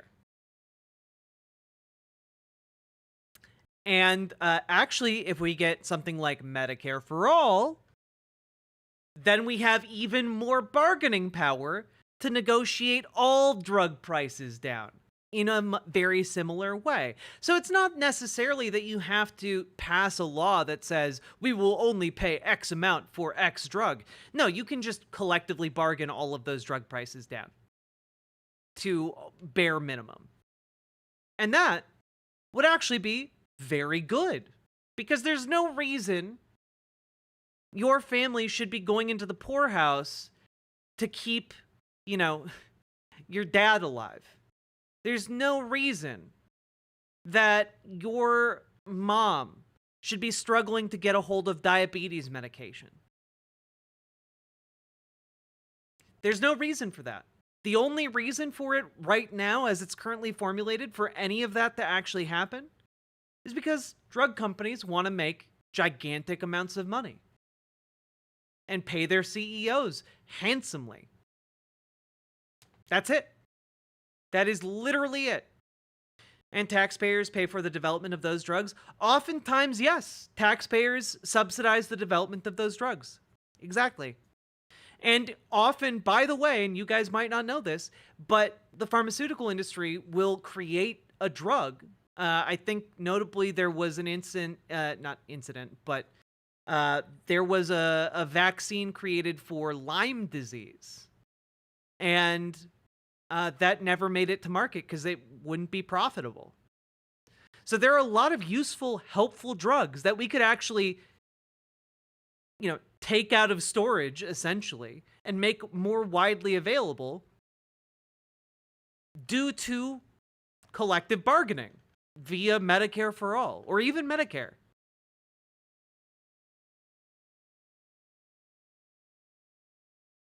I mean, it'd be really cool if they developed a cure for diabetes, Gilbertus Maximus, but I'm not going to hold my breath. So, yeah, a lot of this is just infuriating to hear from Ben Shapiro. Because he knows. He's smart enough to know that collective bargaining works. Great way to destroy all R&D. Correct. Isn't that in? Collective bargaining would destroy all R&D. No, it wouldn't. We have the U.S. government. We can pump so much money into drug R&D. We already do that. And guess what? By the way, these pharmaceutical companies charge much less in other countries, and they still make multiple times over the cost of actually manufacturing the drug. Those drugs pay off for them big time, even when they're charging just like double the cost of production of the drug. The so-called Inflation Reduction Act, didn't they do that to like Keytruda and things? These are major breakthroughs. It cost $1 billion to bring a drug to market, and then you have 5 years to make your profit, and then it goes off patent. Right. That's why they're so expensive. That's it. And this is what's hard about policymaking is that there really is very little room for black and white thinking about these sorts of things. You have to be as specific as humanly possible. Yes. So, again, the anti-vax movement has gained a lot of ground on both the right and the left in the aftermath of COVID-19. Unfortunate. Which, again, you can see why, because people respond and they're like, okay, you lied about what the mRNA vaccines were doing or what they weren't doing. It's made me nervous. Yeah, of course. It's made everybody much more. So the natural reaction is, okay, let's open up all the books. And again, I get that, especially because it's been true for legitimately decades that many medical studies have either been p-hacked or have never been duplicated. That's the kindest blush you can give to the medical literature. The other thing is you can't get stuff published if it doesn't go with the narrative. This is just a lie, by the way. If you have data to back up your claims, if you have data to back up your, things that run counter to the narrative, you can absolutely get that published. The reason you can't get something published is because your paper is just poorly written. Like it's poorly written and you don't have the data to back up any of your points. And you know what? You can certainly try to publish it, but it's going to have to undergo peer review. And unfortunately, the studies that these chuckle nuts want to publish cannot survive the rigors of peer review. Unlike every other study published in scientific journals. Right. Do you know that, what's her name? The Danish physician that showed that 90% of the adverse reactions were in a certain pool of vaccine. It was a great study. It took her like 3 years to get it published. No one would publish it. That's a very important observation. It should. The Danish physician. Danish physician COVID.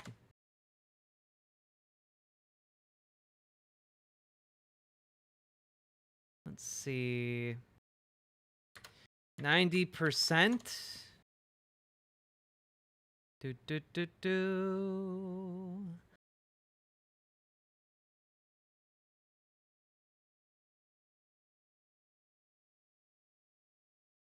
Let's see.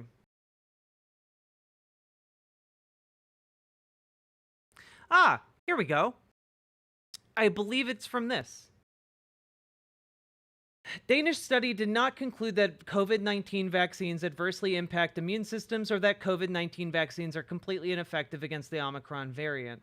A Danish preprint study did not conclude that mRNA COVID-19 vaccines harm the immune system, nor did the authors conclude that COVID-19 mRNA vaccines are completely ineffective against the Omicron variant. However, many on social media have misinterpreted vaccine effectiveness estimates published in one table within the research.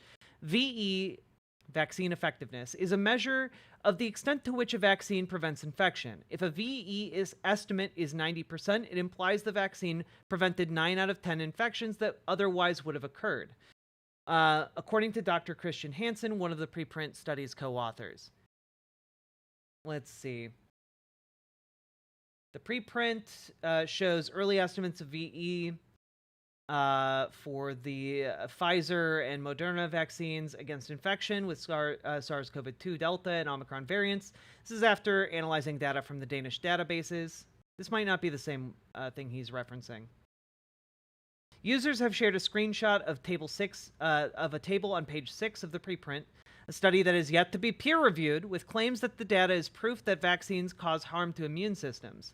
The table shows the number of cases recorded of Omicron or Delta, with VE estimates listed according to the time since the second vaccine dose. VE against Omicron was estimated at 55.2% and 86.7% against Delta between 1 and 30 days after. Okay. VE dropped significantly for the last time bracket. Those who tested positive for Omicron or Delta variant and received their second COVID-19 vaccine 91 to 150 days previously. Okay.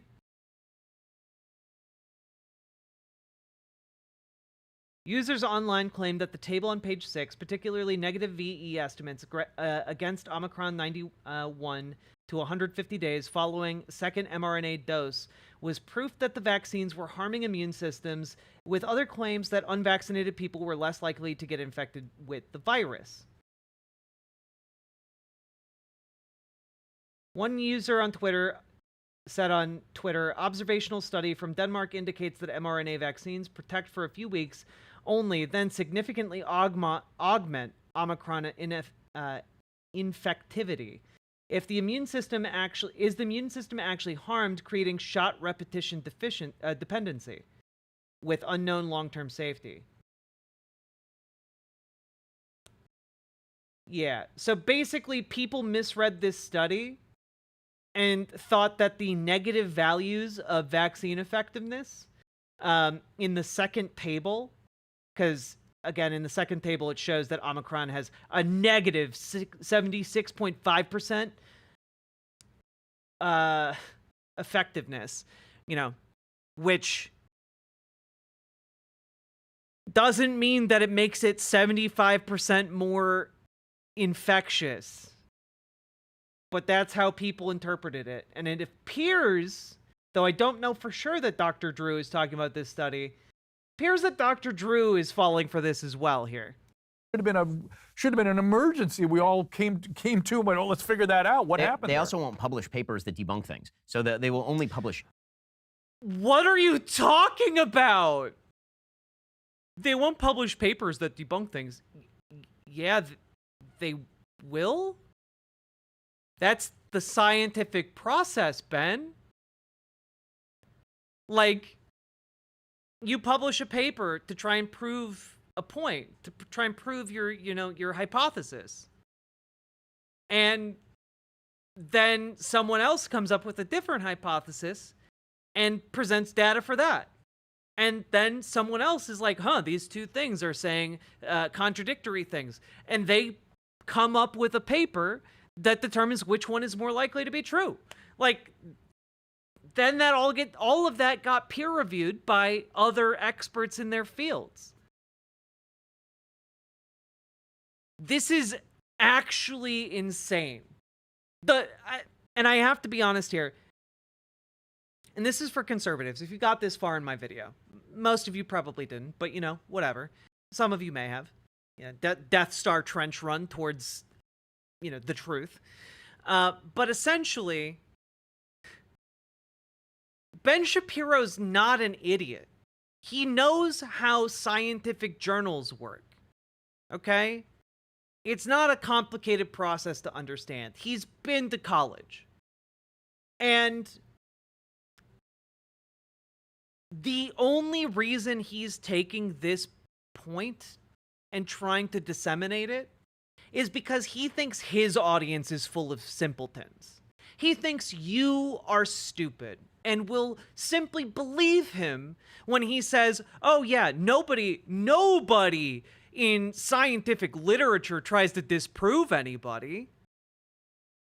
Disproving things in the scientific world can make you a superstar. It's what is like the entire basis of science. It's actually really exciting when scientists disprove something, because that means there's an entire avenue of science that may be underexplored, that may have all kinds of possibilities. The scientific process is specifically built to disprove things.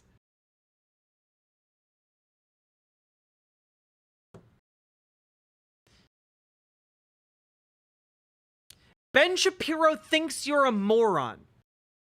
New things. Yes. Right? And so what that means is that there's no incentive for anybody God, who's you're actually upsetting doing... me so much. This is so disturbing to me. There's no incentive for a researcher to duplicate a study to find out whether it's true or not. Because if you duplicate it and you find out it's true, you're not getting published. And if you duplicate it and you find out that it's false, you're probably also not going to get published. So it gets shelved, it gets drawered. And so it gets obscure publication somewhere, or goes on a... They're all obscure, Dr. Drew. Normal people don't read scientific journals. What are you talking about? The what do they call those websites where it's peer reviewed and no one reads it. Right, exactly. The websites where it's peer reviewed, that's where you know it's real. What are you talking about? Yeah, you know, it goes on to some obscure website no one's ever heard of.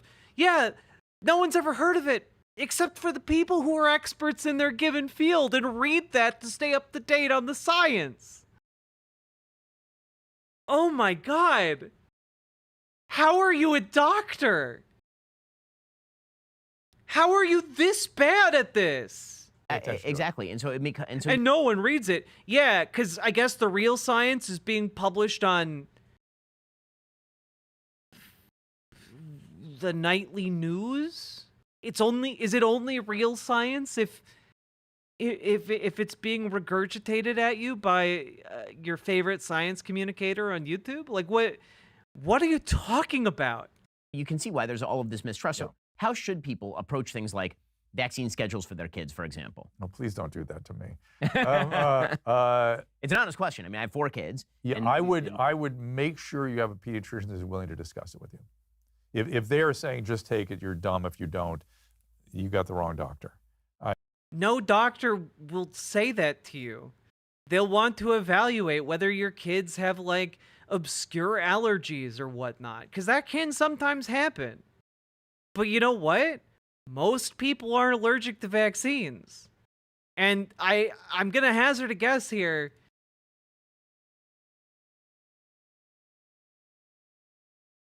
You're probably going to know what your kid's allergic to. I understand it takes time. I understand pediatricians have no time. I get it. It's impossible. It's impossible to be a doctor. It's impossible. It's particularly a general pediatrician, general medicine, family practice. I'm sure your wife tells you to actually pay your employees, and it's just impossible. Yeah. Doctors are super cautious because, you know, malpractice lawsuits destroy them. And to actually be independent and do the job, it's impossible. So when a patient comes in and wants to chat about something like this, it's challenging, but you need to talk to your doctor about it. I have a grandchild coming, and I'm worried about it. I'm worried about it because I've seen measles. I've seen how horrible it is, and most people haven't seen that, and they think they're never going to see that. Yeah, so you should probably suggest people vaccinate their kids against measles, Dr. Drew. My first kid, she actually was vaccinated for pertussis. She got pertussis anyway. Pertussis is horrifying. Yeah, which is why you want to get everyone that you can vaccinated so that stuff like that doesn't happen. If you get all of the kids vaccinated, as many as you possibly can, it greatly reduces the risk of infection with that illness. It doesn't have as many vectors. Come on, Ben. When you watch your kid turning blue, it is not a fun phenomenon. As right, and I am from the school. You got to remember, I was from the school that vaccine therapies were one of the top 3 advancements in the history of medicine. The only thing that really made a difference in medicine was vaccine therapy, sanitation. I forget even now what the third one was. Germ theory. maybe antibiosis Penicillin, or something. yeah, Yeah, antibiotic. And even that's got some problems. And now I'm like Joe Rogan. I'm like, I don't know. Maybe the world is flat. I don't know. Oh man, that's what I want to hear from a doctor who's giving medical advice. What a great position for a medical science communicator to take. This, by the way, this should be immediately disqualifying for anyone listening to anything he says ever again. It could be. I'm open to anything now. Right, and that I think is part of the problem. How do we reestablish some Well, form that's the of point. credibility? And you got it. I think. Oh, good. I'm glad we. 11 minutes into this 13-minute video, I'm glad we finally got to the title point. RFK Jr. has the idea, which is. RFK Jr. has the idea. The guy who thinks Jews made COVID-19. Are you kidding me? He's literally on not on camera, but like caught on audio talking about how he believes that. This, you know, going into this, guys, I didn't think it would take us this long to get through this. But I feel like this is Pandora's box. We've opened it and unleashed untold horrors onto ourselves. You have to untangle the incentives and the cozy relationship with the regulators, and you have to really do the right research and do it properly and do it well. Yeah, just in case you missed it here, just listen to what he just said. Yeah, which is you have to untangle the incentives and the cozy relationship with the regulators, and you have to disentangle the incentives and the cozy relationship with the regulators. The cozy relationship with the regulators. I mean, maybe I'm being uncharitable, but at this point, I don't really care. To me, it kind of sounds like he's saying you shouldn't regulate. You know, like, that's kind of the vibe I'm getting here. Because, you know, if the regulators are willing to just put out all of these vaccines, I mean, they could be willing to put out anything. Like that's essentially the point I feel like he's making. And maybe that's a bit uncharitable on my part. Is Dr. Drew a libertarian? I mean, if so, that would be in keeping with, you know, libertarian ideology. have to really do the right research and do it properly and do it well, and that observational studies are inadequate. It's not okay to say, well, we've used it a lot, it's generally okay. It's like, that's not medicine. I mean, this does raise a bigger issues that RFK has talked about a lot, which is, you know, we've seen extraordinary increases in diagnosis of a wide variety of conditions, ranging from obesity to autism in the United States. And RFK Jr. suggests that a lot of this is because of the food supply, problems with the food supply, environmental issues. For sure, food supply. For sure, I'm with him on that. That our food supply is adulterated at best. I've got great guests for you coming up. You ever heard of Callie Means or his sister, his ENT doctor, Dr. Means? One of the leading surgeons, ENT, left her practice to go fight this fight because she started looking at all that was coming in. She said, "There's a root cause here, and it's food." And her brother was a lobbyist for the food organizations. He left and became an evangelist. Be careful. Anybody who's evangelizing about anything, be careful for this project. And he educated me that you have to remember, the tobacco companies, when they pivoted to food. And they brought with them their scientists and their lobbyists and their marketers and have deployed the exact same strategies that they use with tobacco. Make it addictive, protect it with the lobbyist, and market it aggressively, brainwash people. I mean, that part isn't wrong, necessarily. Though, I reject the idea that autism is being caused by food. You could maybe make a better argument here for, like, obesity. I definitely think, I'm, again, not a nutritionist or anything. I do think that there's something fundamentally wrong with the food that we have in America. I think, again, it's a lot of, rare out of context W here. Exactly. But a lot of it is like this over processing of food that is leading to just everything having like sugar or corn syrup in it. And honestly, like, yeah, it's not great. Not great for us.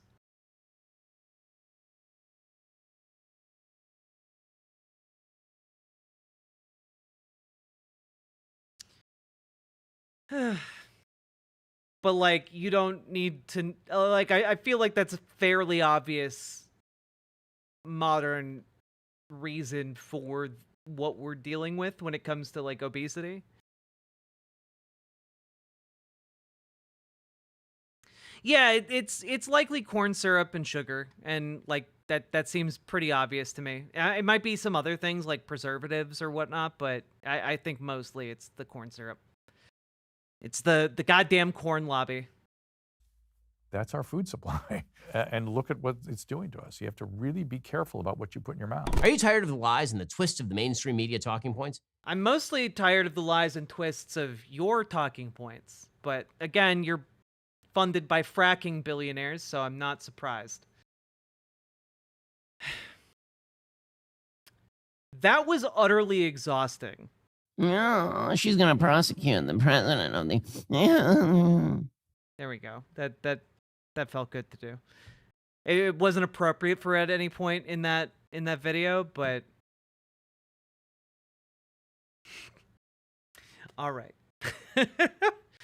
Yeah, Ben Shapiro is full of shit, and if you buy his slop, you are as big a moron as he believes you are.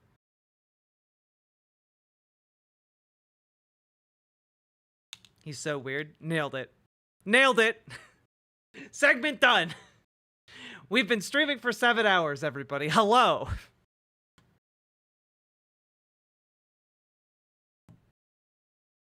Grifter got a grift. Indeed.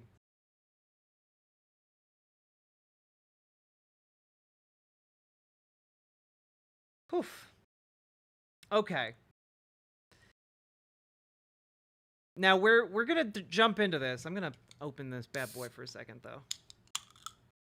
Also, I've been trying these, not a sponsored segment. I've been trying these poppies, which I need to be very careful to not pronounce poppy. I feel like this is dangerous territory.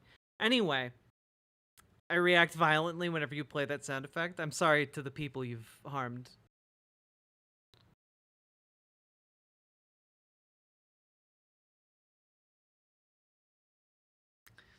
Did Tim Pool quit streaming? I don't know. We haven't gotten to it yet. There's a lot to talk about tonight. We've only had 7 hours and amazingly haven't gotten to it yet. Now, guys, I have another. You know what? Here, I'm gonna press the button. We're gonna get another segment.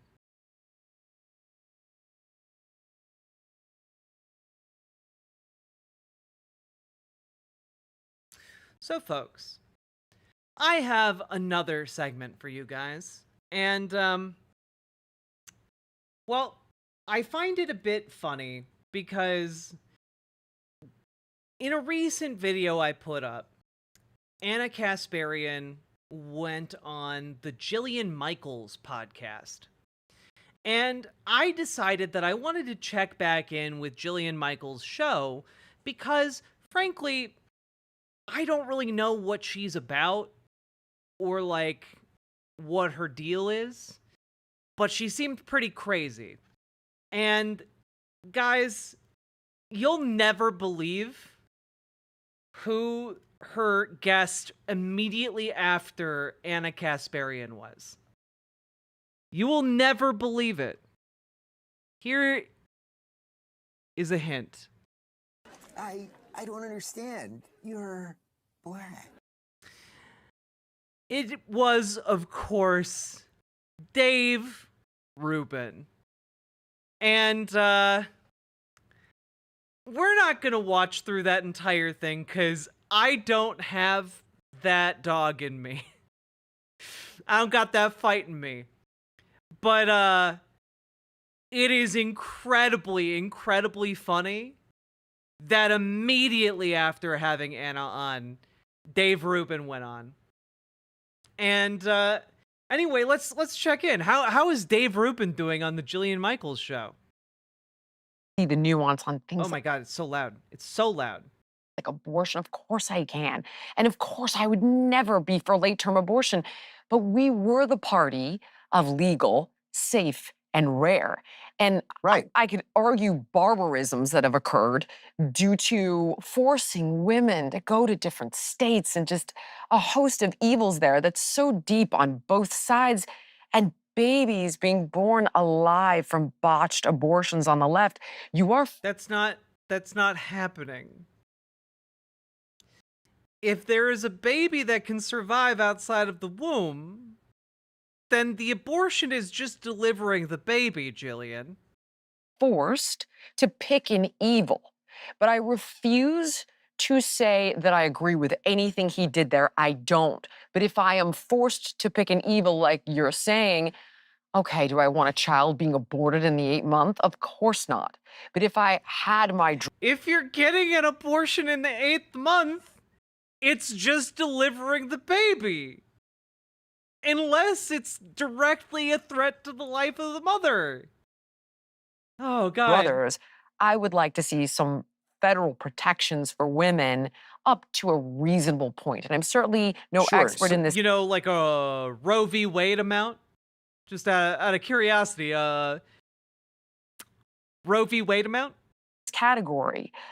And I get what you're... But that is the problem, right? Is that you are now looking at a scale of issues that you don't like on either side, and the left... This video is very loud. Sorry, I'm going to turn it down a little bit more. Left, for me, is no longer the left. It's like, it just, here's the left, bigger problems, and the right seems to actually be more moderate, more welcoming to gays, more welcoming to people with... Okay, if you believe that the right is more welcoming to gays, you are a sucker. You are a sucker. You are an absolute... You've been had. Guys, the only way you come to the position Jillian Michaels is in right now is if you are a very, very wealthy gay person. That's it. Full stop. Full stop.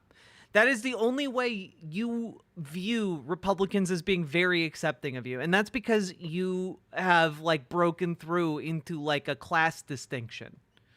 You know? She's not an idiot. She's disingenuous. I think she's an idiot. I do not think she's a smart person. This is, again, based off of my assessment of one of her other podcasts. I don't think that she is... smart. I think she is easily awed by simple rhetorical tricks. You know, like I genuinely, having seen her interact with people, like,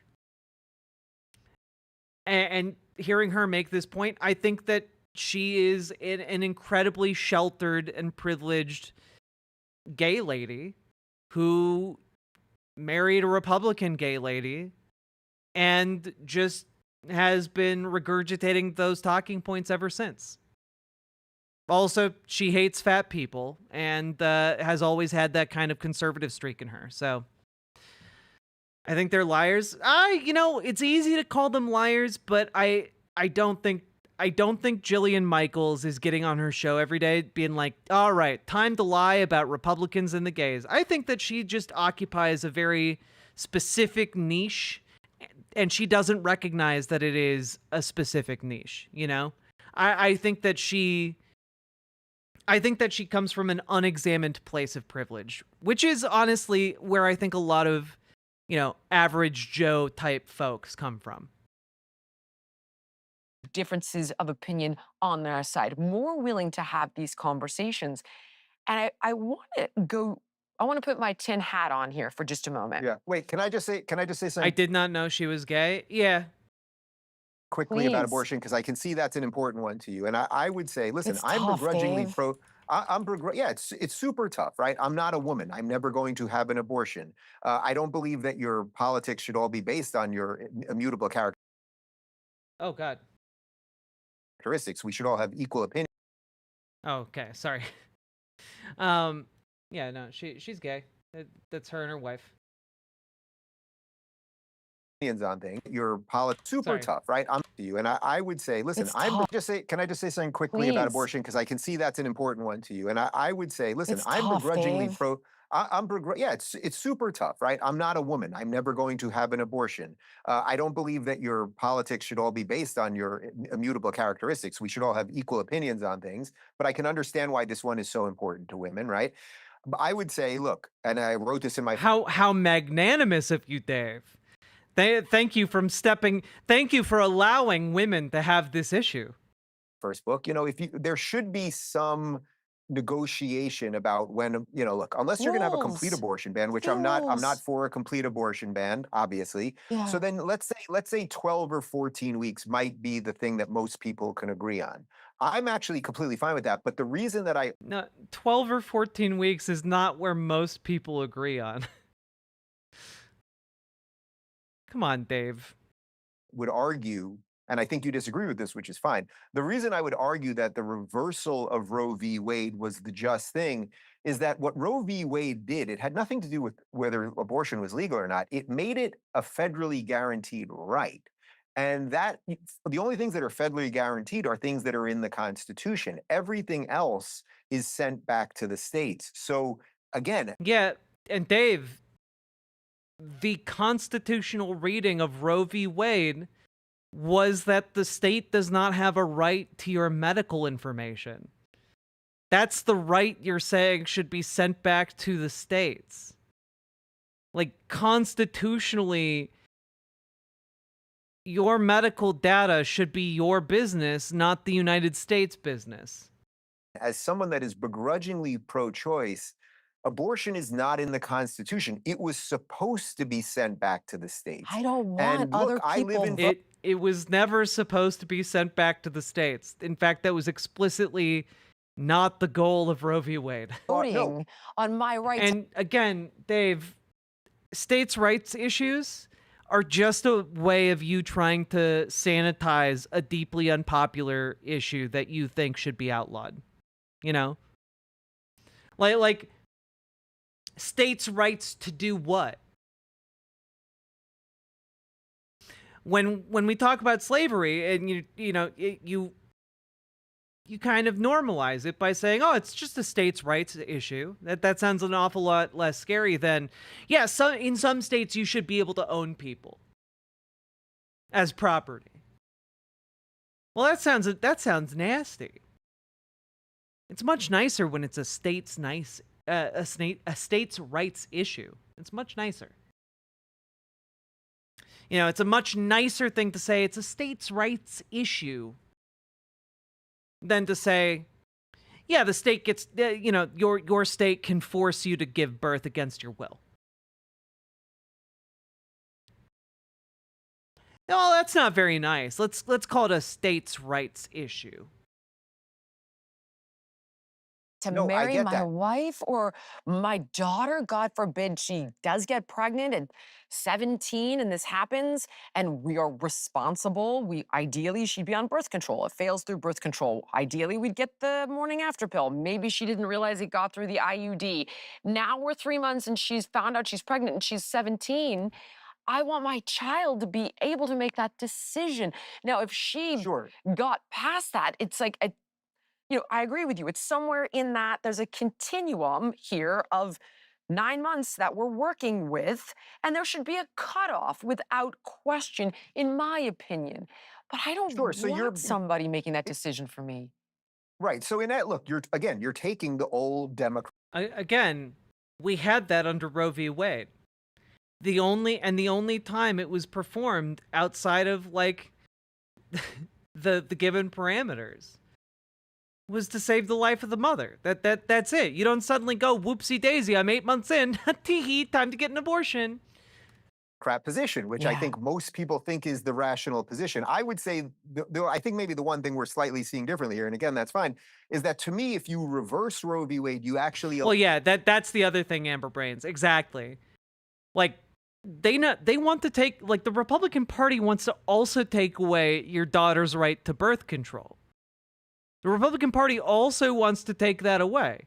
They want to outlaw things like IUDs because they prevent conception. They don't prevent conception, but they can prevent the fertilized egg from implanting in the uterus, which is viewed as an abortion because life begins at conception. So, like, there are a lot of things that Republicans want to push towards to outlaw, you know, safe sex. That is the goal, by the way. And she just doesn't realize that that is the goal. She thinks that, like, that will never affect her. And if she's even aware of that issue at all. Allow more choice into the system. I'm not for. So the one disagreement that I think I have politically with DeSantis, who, again, I just told you is by far the best governor in the country, is the 6-week thing. He did the heartbeat bill. And I was actually at an event with him. There were only about 100 people there. It wasn't televised. Oh, the heartbeat bill that was championed by the star of What's a Girl to Do? The best sitcom on television. Before he was able to, it was before his reelection, so before he was able to put the heartbeat bill in. And he said that it was his personal belief, and he's been voted in as the chief executive, and that if he gets a second term, he's likely going to go for it. And that's the thing. So in Florida, I don't think Florida... Also, just keep in mind, 6 weeks is not enough time to know that you're pregnant. should be able to pass a law that would stop someone from leaving and going to get an abortion in California if they needed it. So the point is, I just believe in as much choice as... I'm sorry, what? Term, he's all belief, and he's been voted in as the chief executive, and that if he gets a second term, he's likely going to go for it. And that's the thing. So in Florida, I don't think Florida should be able to pass a law that would stop someone from leaving and going to get an abortion in California if they needed it. So the point is, I just... Oh, yeah. So effectively, you want abortions to only be available to the wealthy people, Dave. I mean, essentially what you're... That's what Dave is saying. You know... Oh, yeah, sure, they'll ban it in Florida, but you can go get one in California.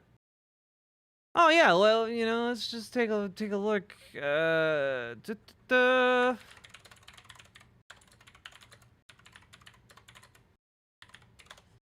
Let's see.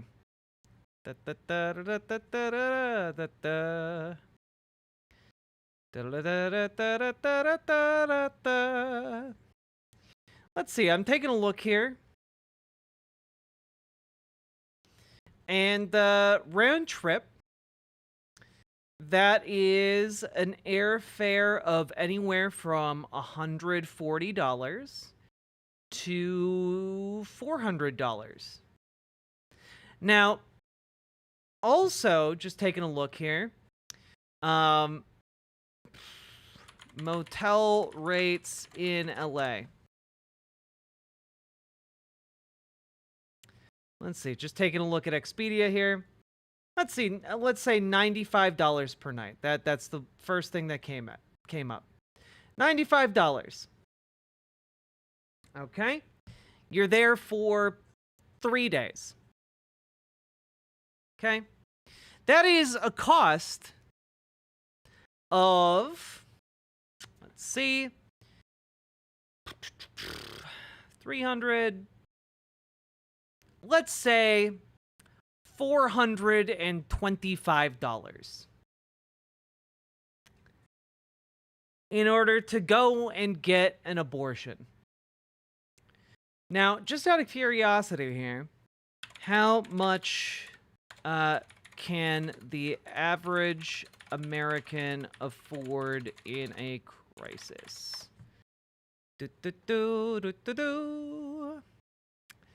Let's see.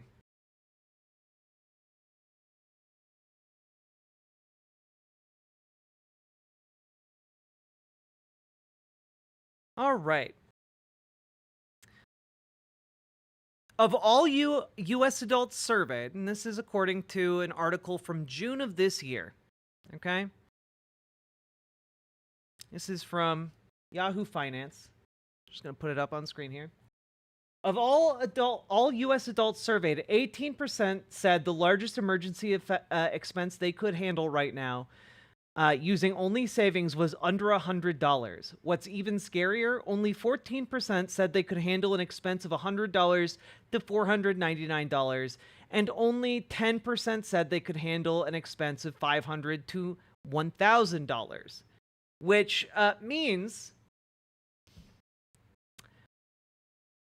a very large number of people can't just upend their life, take off work for a week, fly to LA, get an abortion, and then fly back home.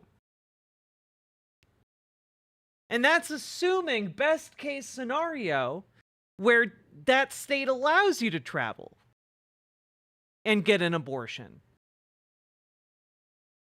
Many states don't. And, oh, well, Dave would finger wag at them pretty hard, but something tells me that Dave ultimately doesn't really care.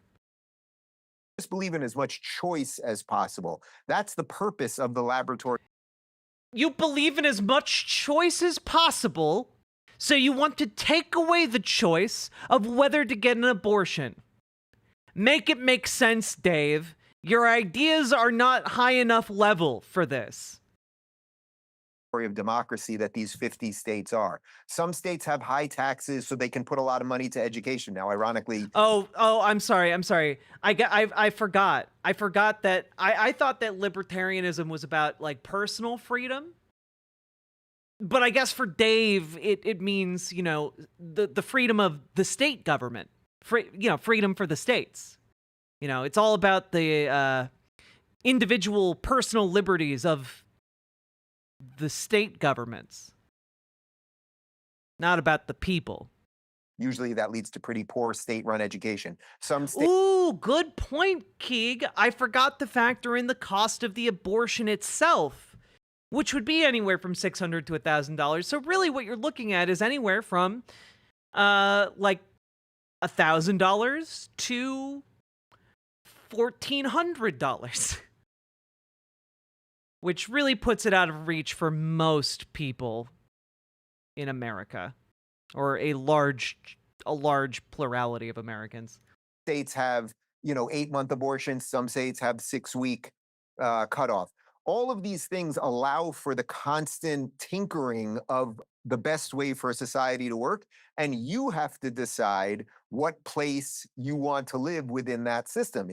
Or, Dave, alternatively, we could vote Democrats in to power in the federal government and in our state elections. We could vote them into power, and we could just get a federalized system so that people don't have to rely on patchworks of rights to determine whether or not they get a say in what happens in their uterus. Just spitballing here, Dave. If you think 8-month abortion is the most important thing, I'm not talking about you, but if someone listening to this thinks 8-month abortion it is far more important than immigration, it's more important than foreign policy and everything else, then move to California. If you think that law... Oh, just move. Or, alternatively, Dave, let's restore Roe. Let's restore Roe v. Wade, and then they have that right wherever they go in the United States. If you think that law and order is important, if you think that lowering taxes and not having income tax so people can build businesses and have more in their pocket to spend, well, then I would say move to a place like Florida. If you're somewhere in between on all of this stuff, maybe Colorado's right for you. But that's a beautiful thing because in France, you don't have that ability. In England, you don't have that ability. In Canada, you don't have that ability. So I believe that we have the right system in place. We just have a lot of bad actors within the system.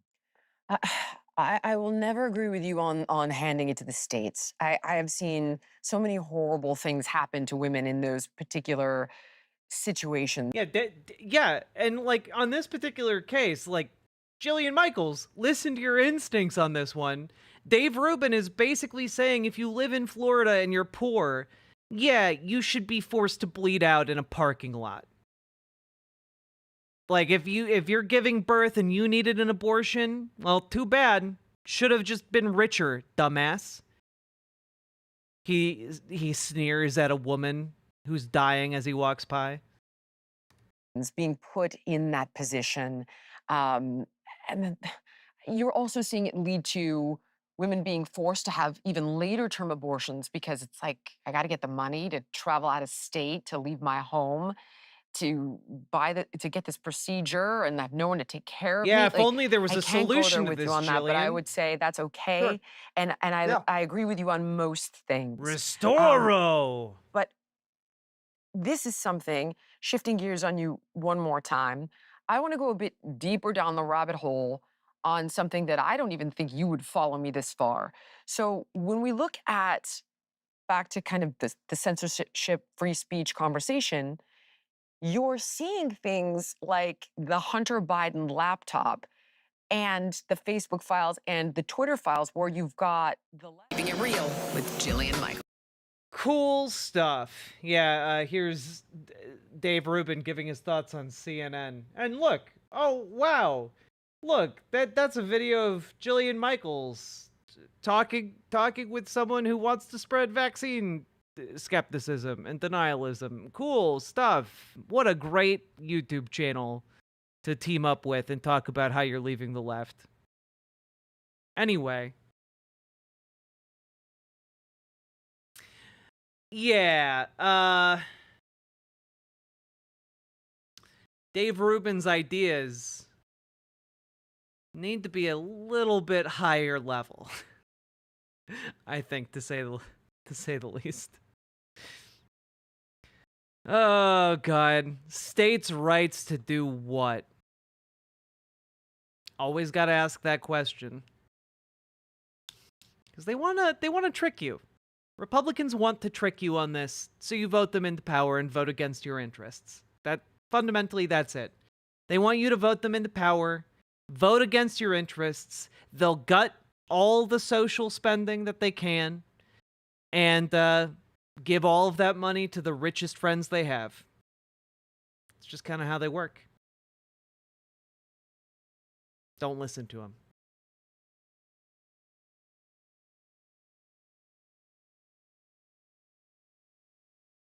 A sleight of hand, some pedantic wording, and boom, your rights are gone. Honestly, Sepsin, exactly. It's exactly how it works.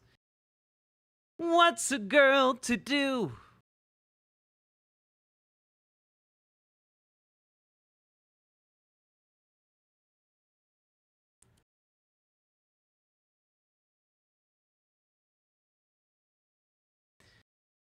Whew, we got a segment, baby. Doing the segments. Gonna skip that one. Man, we have so many things to talk about in so little time. All right. Well, folks, we've been going for over 7 hours. If you've been enjoying the show, please hit the follow button on Twitch, hit the subscribe button on YouTube, like the goddamn YouTube stream. And please consider dropping those subs and donos, because this show is ultimately made possible by you guys, the viewers. Couldn't do it without you guys. I do not make enough money off of the ad revenue. Solid Seggy. Hey, I'm doing my best, okay?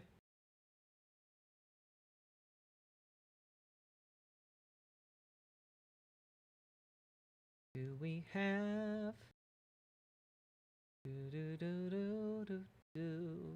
Do.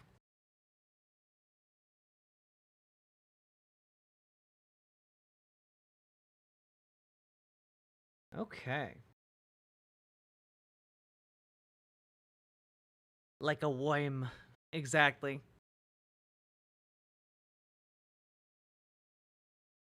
Whim.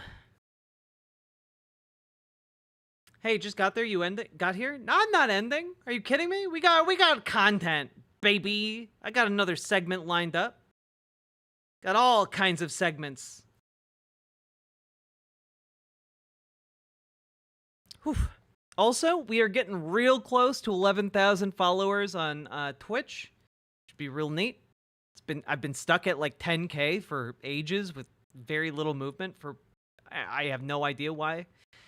Also, folks, hit the subscribe button over on YouTube because we're kind of popping off over there, okay? Kind of popping off. We're at 8,000, almost 8,200 now. And it'd be really sweet to hit 10K by the end of the year. I would love to get that momentum going. I suggest we never cover Jillian Michaels again. I agree, Gamer G. She's not that fun. But we might have to talk about her again because she does have on some real geniuses. She's too zooted, or at least appears too zooted. I agree. But honestly, the reason I might cover her more in the future is just that she's got a lot of viewers. She's got a lot of viewers, and you know, a lot of the conservative griftosphere is going through her guest list.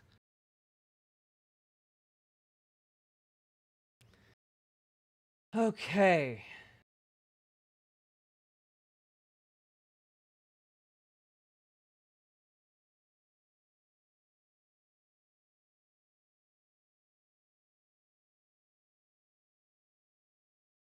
God.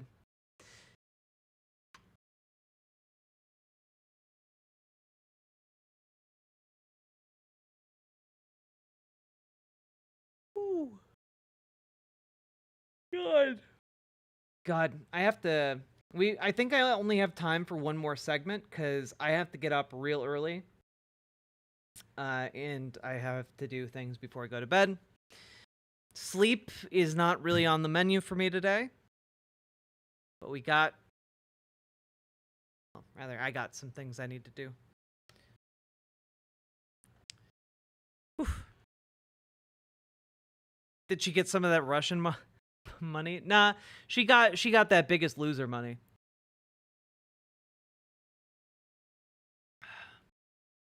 She's not the brightest bulb. She's really not, which kind of makes it fun to go through her content.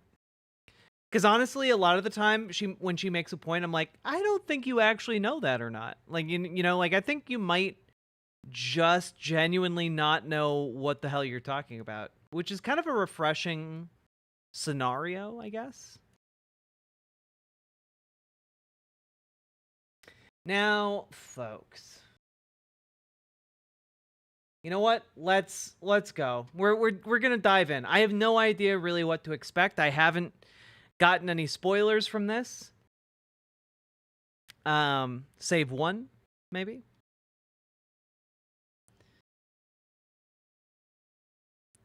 All right, here we go. I'm pressing the Seggy button. Walsh has been talking about the Thiel-affiliated poly market. Still want to find out what that is. Oh, yeah, you know what? We can do this real quick. We can do this real quick. Yeah, here you go. Here, this should tell you all you need to know about poly market, okay?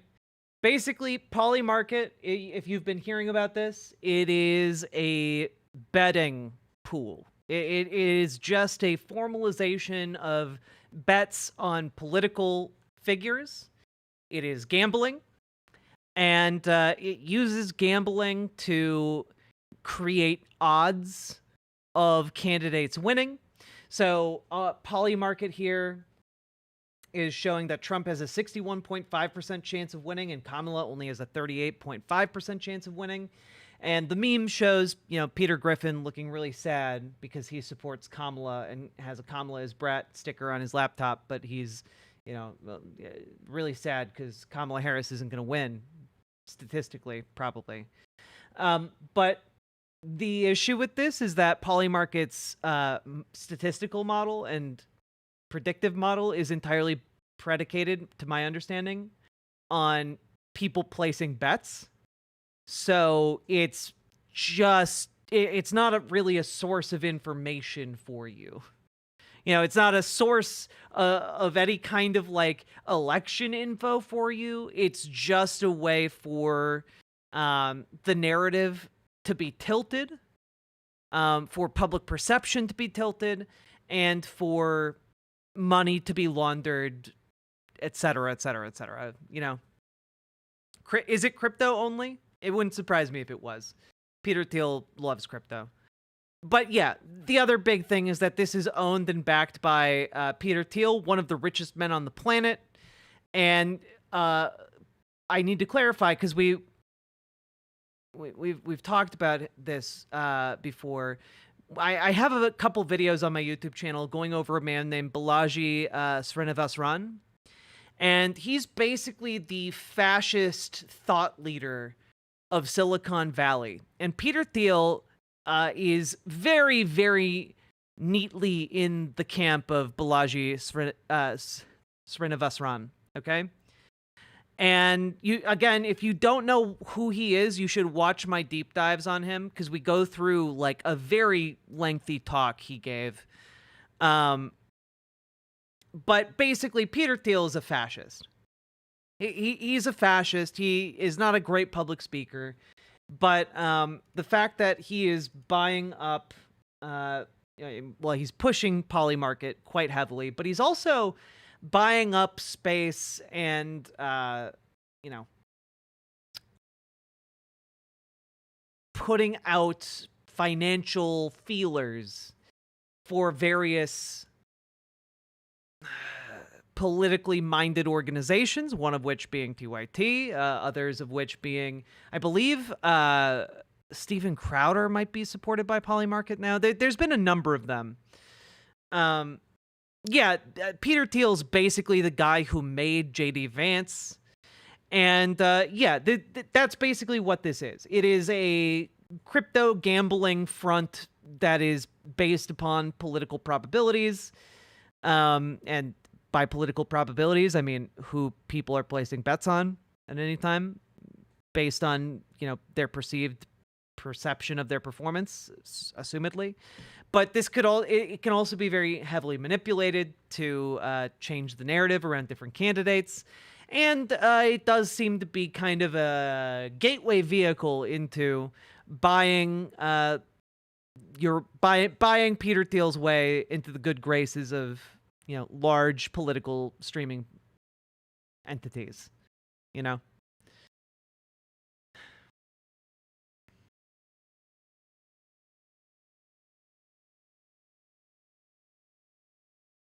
It has poisoned the minds of a number of American election analysts. Well, yeah, absolutely.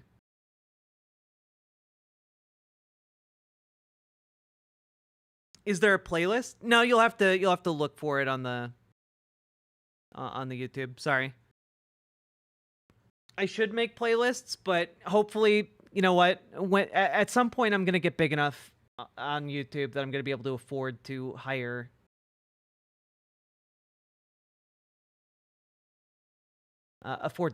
like someone to manage the channel, because I do not have the ability or the time to do that right now. I'm real sorry. I know that there are a lot of things I could do to improve the YouTube channel, but frankly, I spend 7 or 8 or 9 hours making content every so often. Just kind of makes it impossible for me to do that as well. I gotta have, like, I don't know, 1/10 of the Hassan money in order to make that happen.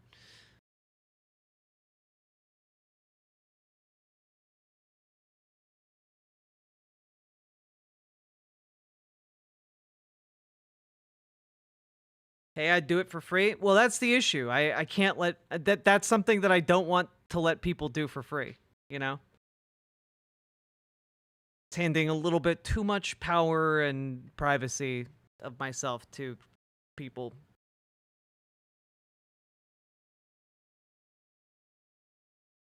Kamala is a Zionist? I don't think Kamala is a Zionist.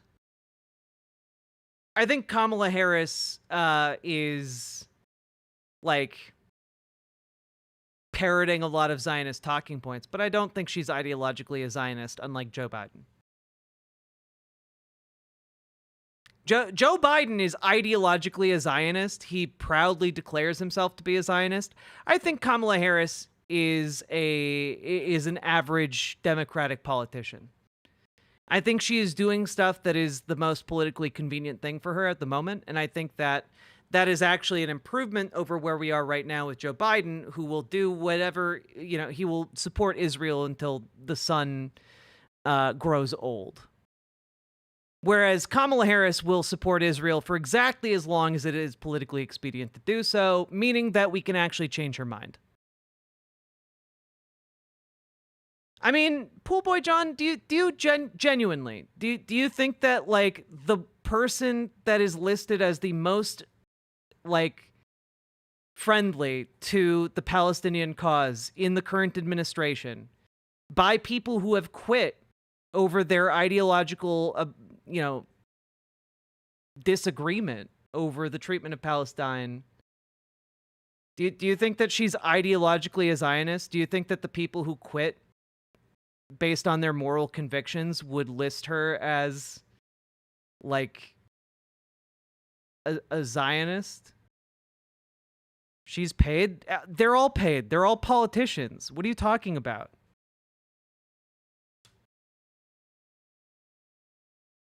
I don't know.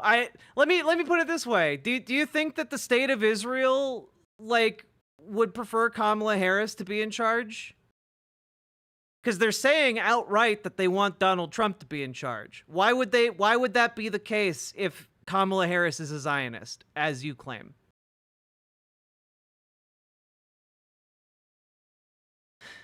They want Trump. Exactly, they want Trump. Because he's ideologically a Zionist. I don't think Joe Biden is honest. Of course he's not. He's the president. And it is absolutely a political liability for her. I think that there are some political, like, calculations being made in the Kamala Harris camp, largely dictated by the fact that a lot of the people around her are still the same as Joe Biden's campaign. And I think that those calculations are fucking terrible. But Kamala's the backup. Again, Kamala Harris changes her stances on positions all the time. There's not one position you can name that Kamala Harris is ideologically married to. It's just like there's not one. It's a win-win for Bibi. No, they genuinely have a specific, definite vision of what they want to do that would work under Donald Trump and would not work under Kamala Harris.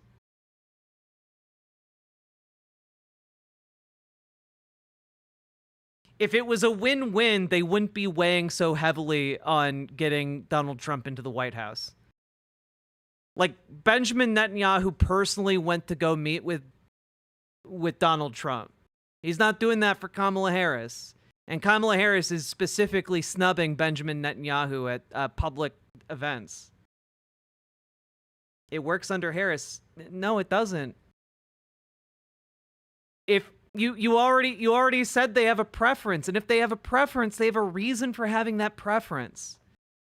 My God, do like a slight introspection on your own position.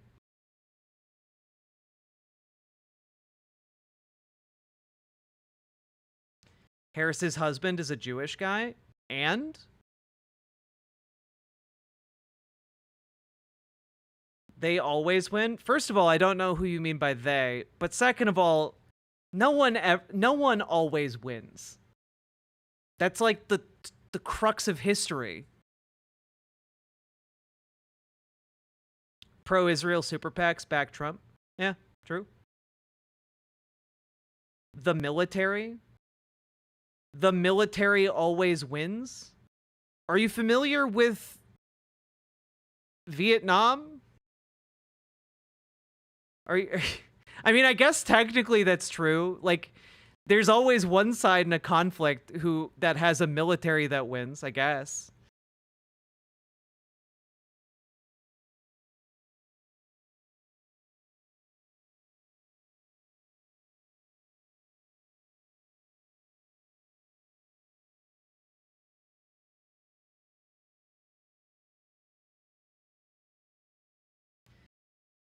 The military always wins?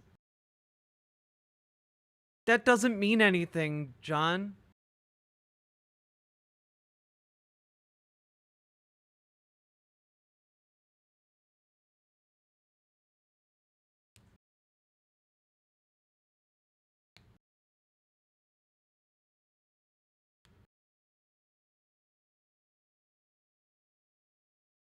military-industrial complex wins. I mean, sure.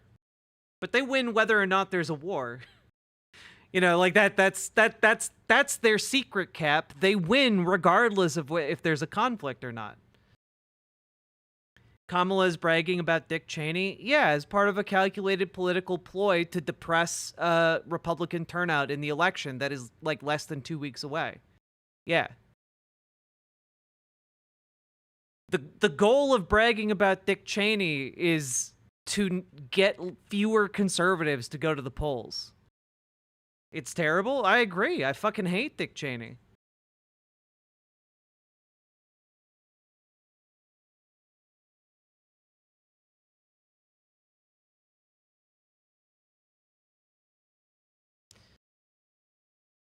Also, going by the polls, I don't know if it's working. I don't know. There's a lot of polling that's showing Kamala Harris making pretty big gains when it comes to independence. The president doesn't have any power. John, if you believe that, then there's no point in talking to you anymore. You have no idea how politics works. You have no idea what the political state of America is if you genuinely believe that.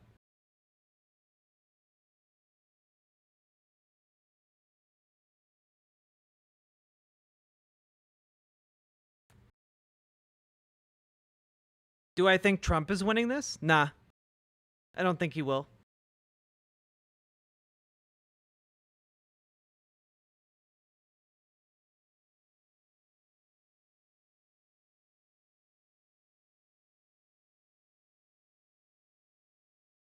Yeah, yeah, sure. The Supreme Court just gave the president the carte blanche to take dictatorial power, but yeah, the president has no real power in America, sure.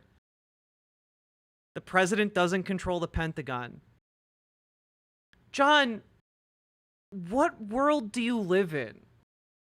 The president's the commander-in-chief of the armed forces.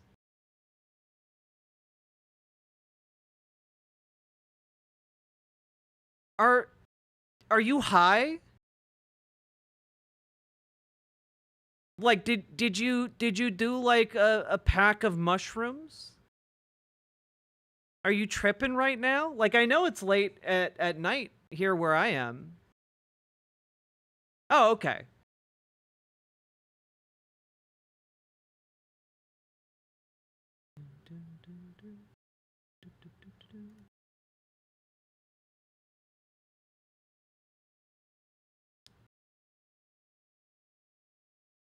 All right, cool.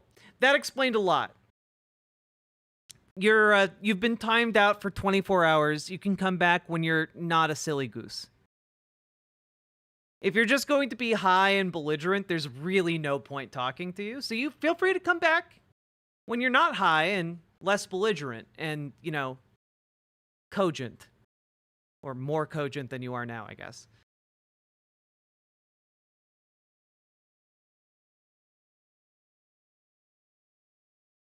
Selection needs to hurry so I can relax. God, I know.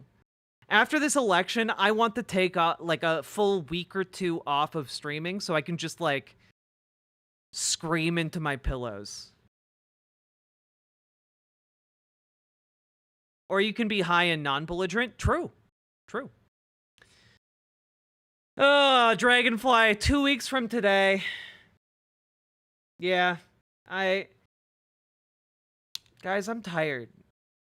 I've been going like non-stop trying to cover this election, and it is hard. Hard stuff.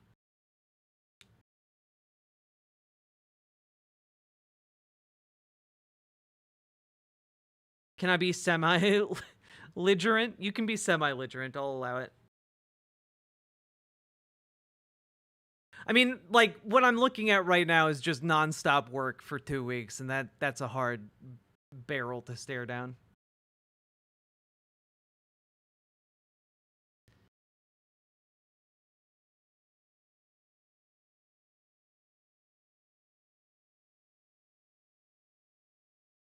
All right, folks. We have one more segment to do tonight.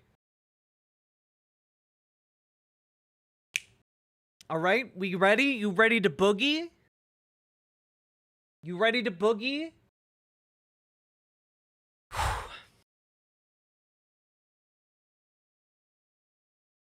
Here we go.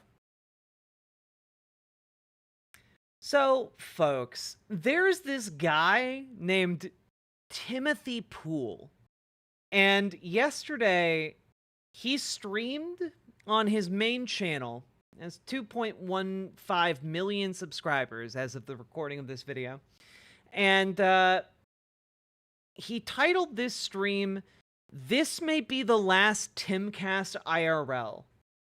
And, well, that's interesting. I also now know, because, you know, I'm in the future of when that stream happened. So I know that there has since been a subsequent stream on Tim Poole's channel. So I know that this isn't the last one.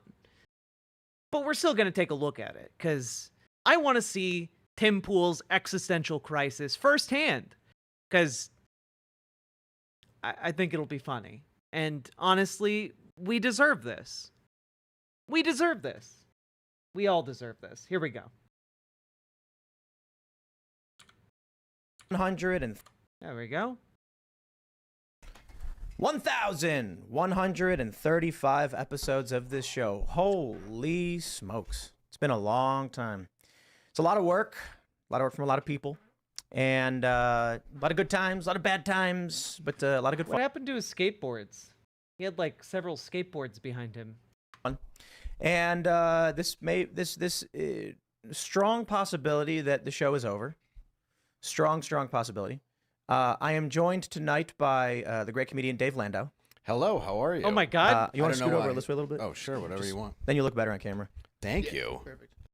Okay, so his walls are barren. Is it good? Yep. Yeah. Awesome. Yeah, we're here at the old studio. The old studio where it all began. Actually, it didn't begin here. It began in Jersey, but you know, Raymond's hanging out too. What's up, guys? And actually, I was planning on not doing a show.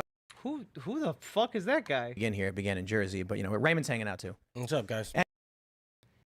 Is he wearing like a Gadsden flag tunic? Like what is this?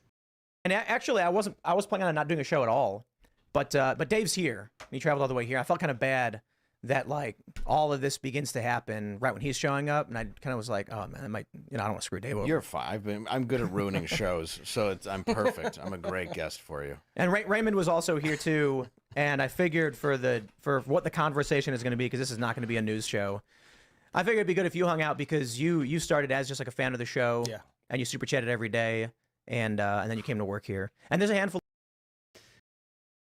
Oh. He gave you a bunch of money, and then you got a job there. Okay. Of people here who are like that. Yep. But me too. Yeah, Serge as well. And but you were sitting here already. Yeah. And I was like, okay. And then no disrespect to Hannah Claire, who was here, but I really didn't want to do a show, so I just said it probably would be better if you weren't on the show tonight. And so apologies to Hannah Claire, because you know she does a good job. But yeah, I think this might be the end. This might be the end. Cascade failure. We are well off. It is not a financial thing. We make a lot of money, but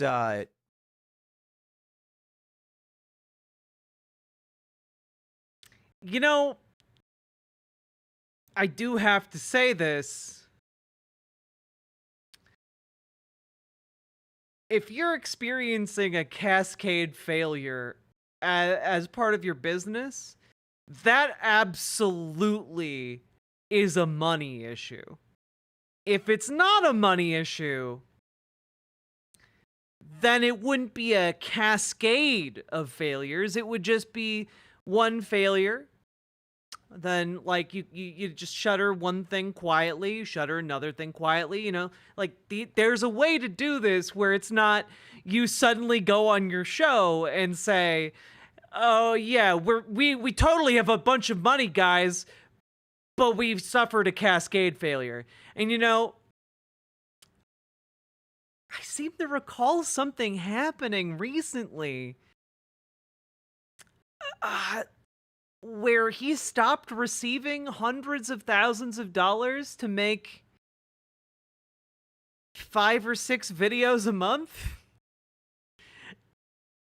And something tells me that you might make decent money, but that leaves a hole in your checkbook.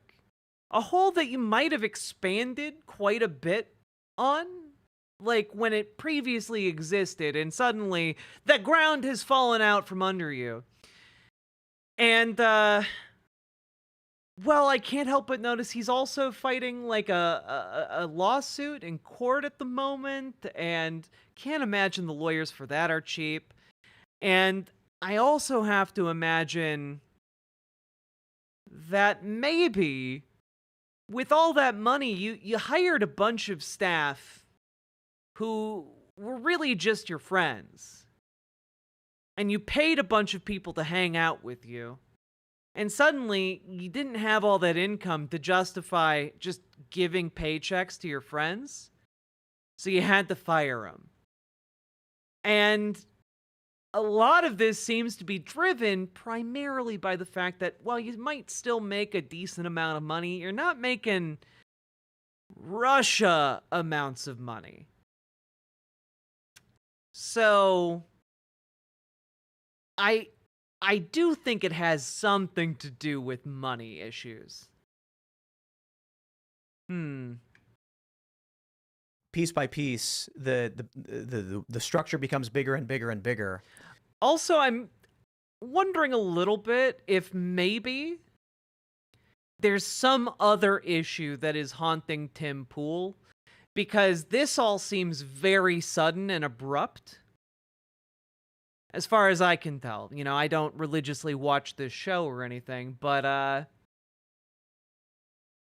this seems very abrupt. And also kind of like, maybe, like the day before this show, Tim Pool got some pretty devastating news. And I have no idea what that news could be, folks. And, you know, I don't really want to, like, speculate without evidence. But if somebody put a gun to my head and asked me what it was, you know, it might be that during, like, the investigation into tenant media, it turns out that maybe Tim Pool wasn't quite as innocent as he made himself out to be. You know, that if someone had a gun to my head and I had to speculate, again, no evidence to back that up, but I'm wondering if something along those lines may have occurred. It's just where my head's at. Again, no evidence for that. Let's keep listening. Until it becomes impossible to manage. Yeah. And that's kind of... Because he kind of looks like he's doing some 1,000-yard stares right now. And is like he's not actually like recognizing where he is. Where we hit today. So it's like... There's a series of... You know, I would never call out anybody personally or individually. Should. No. All right. Ooh, Keeg. That's a good piece of speculation too. Maybe he messed up in the lawsuit filing and is about to get screwed over in discovery, which could mean some pretty devastating things for other investigations that are currently ongoing. Right. There's also legal ramifications to insulting employees. Oh, that's true. But I would just say that, like, compounding, I don't know. Weird Beards, last I heard, Sam Cedar's still scheduled to go on. So, yeah. Laziness. Yeah. Yeah. That builds up over time, which adds more and more workload to, you know, me and Allison to get to the point where we're just like, can't do it. And it's tough because we've, this is not... So his employees were being too lazy. That really sounds like you were just handing paychecks to your friends to hang out with you, Tim. This is not a,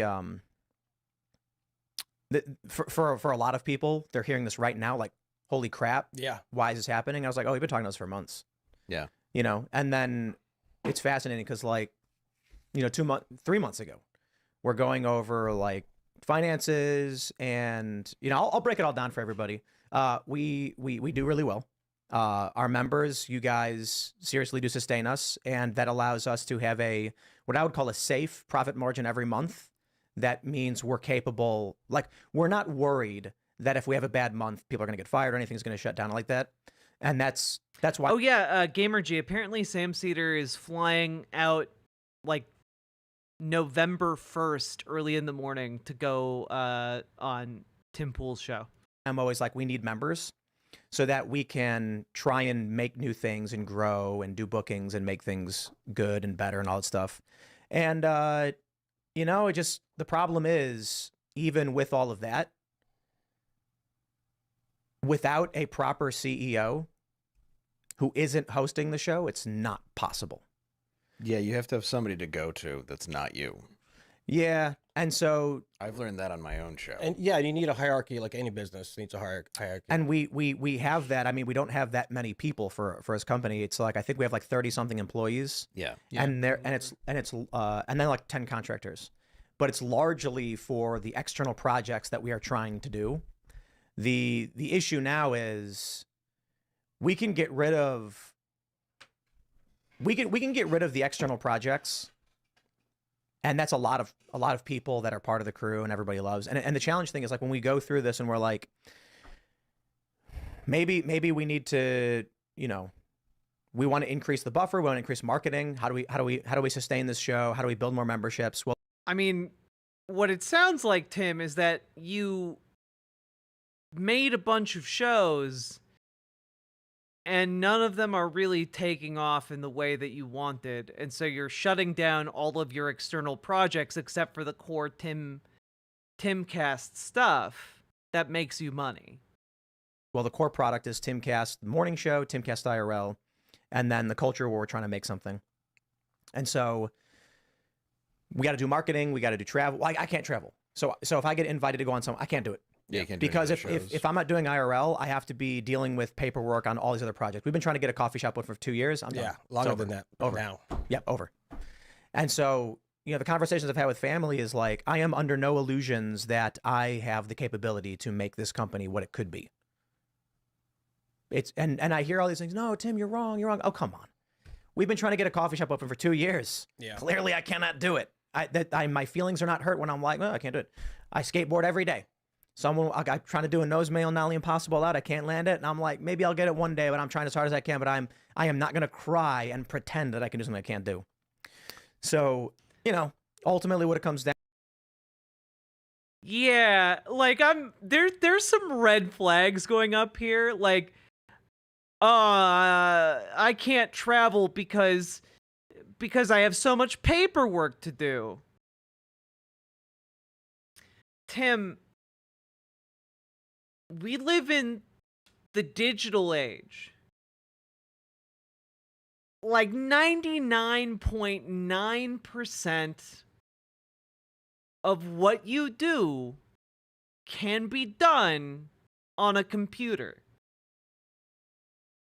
And if you need like legal paperwork formulated, you're not going to be doing that yourself. You're going to get a lawyer to do that. Like, you can travel. You have that capability, Tim. Unless there is a very pressing reason you can't travel. Now, this is all stirring a memory in my brain. Let's just say real quick. You know, oh, this is interesting. Here. You know, I seem to recall a certain appearance that Tim Pool did in another state. He actually successfully traveled, guys, to Mar-a-Lago back in May of this year. So Tim Pool can travel. But Tim, you're telling us you can't travel, which is a very specific thing to say. And I'm not going to say that it is in any way related to, you know, the lawsuit that is happening or the investigation that is happening. But it seems like a few months ago you were able to travel. You know, you can get a laptop, Tim. You're making money, right? So you can get a laptop to do your work on the plane, or in the hotel. I've done it. It's not ideal, but you can do it. Okay, here we go. Down to is we had our like, I don't know, 12th studio failure this morning. The new one. Yeah, the new studio Yeah. failed. And, my attitude with that is kind of just like, yeah, if we can't make cameras and a computer work, and despite all the previous failures we've had, there's not a single person here Yeah. who can make sure that either the studio is operating or secondary studio is operating. We've gotten to a point in the company where everyone's kind of just kicked their feet up and said, I'm doing what I need to be doing. Yeah. And then that just means I'm Sisyphus pushing the rock up. The problem is people are sitting on the rock. You know what I mean? Yeah. Yeah. Wait. So you're well, I'm sorry. I need to hear that again. Up and said, I'm doing. We've gotten to a point in the company where everyone's kind of just kicked their feet up and said, I'm doing what I need to be doing. You've gotten. I'm sorry, Tim. Are you complaining about your company getting to the point where your employees are doing what you pay them to do? You're complaining that employees are doing their jobs. That they are required to do their jobs and not a single thing more. If you aren't telling them what to do, Tim, that's your failure. Yeah. And then Yeah, his voice is cracking like he's not okay. that just means I'm Sisyphus pushing the rock up. The problem is people are sitting on the rock. You know what I mean? Yeah. Yeah. No, So I've that's why been I was there. like, I'm not going to do the show tonight. Well, what do you want? Like, what do you want out of? I feel like Dave, I don't want to feel bad for Steven Crowder's ex-henchman, but I feel kind of bad for him because he came on to do this show and is now having to be Tim Pool's therapist, and I really wouldn't wish that on anybody. That's an important thing to ask yourself. What does Tim want? Well, I wanted to real. complain on the internet. Well, let's do No one deserves to be Tim Pool's therapist, okay? No one. Even this guy. So my here we are. Look at what you've managed to build. I know, it's incredible. So you got to give yourself credit for that. So why get rid of it? I mean, you wanted to complain on the internet. You did it. I mean, you started by going out to protest, right? Yeah, well, I mean, depends on where you say it all begins. Like, I was making skate videos on YouTube. Yeah, and long then that before turned into, after like 5 skate videos, filming at Occupy Wall Street, which turned into live streaming, which turned into working for Vice, working for Right. Fusion, and then starting my own company, and then transforming that slowly into a podcast. And then, here we are. So when I say complain on the internet, what I really mean is, I was talking to some friends of mine earlier who, pro skaters, and we were talking about why, I'll put it in my words, I not like theirs. them. They're very cool. Yeah, I like them a lot. So for 4 years, we've been trying to do a show that is built around, we have this awesome property, we have skate parks, we have Willy Wonka's candy factory or whatever, Yeah. chocolate factory. Why can't we get people to just do something? What? Because if you haven't earned it, you're not as thirsty for it. Perhaps. And I found that in my own career, where it's, What? I'm sorry. What exactly is he complaining about? I've had for it. Is built. So for 4 years, we've been trying to do a show that is built around, we have this awesome property, we have skate parks. We're trying to do a show built around this awesome property. We have Willy Wonka's candy factory or whatever, Yeah. chocolate factory. Why can't we get people to just do something? What does that mean? No, honestly, what does that mean? What do you want them to do?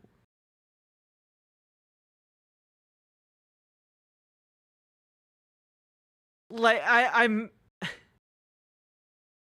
Is he listing the things he imagines he's gonna lose?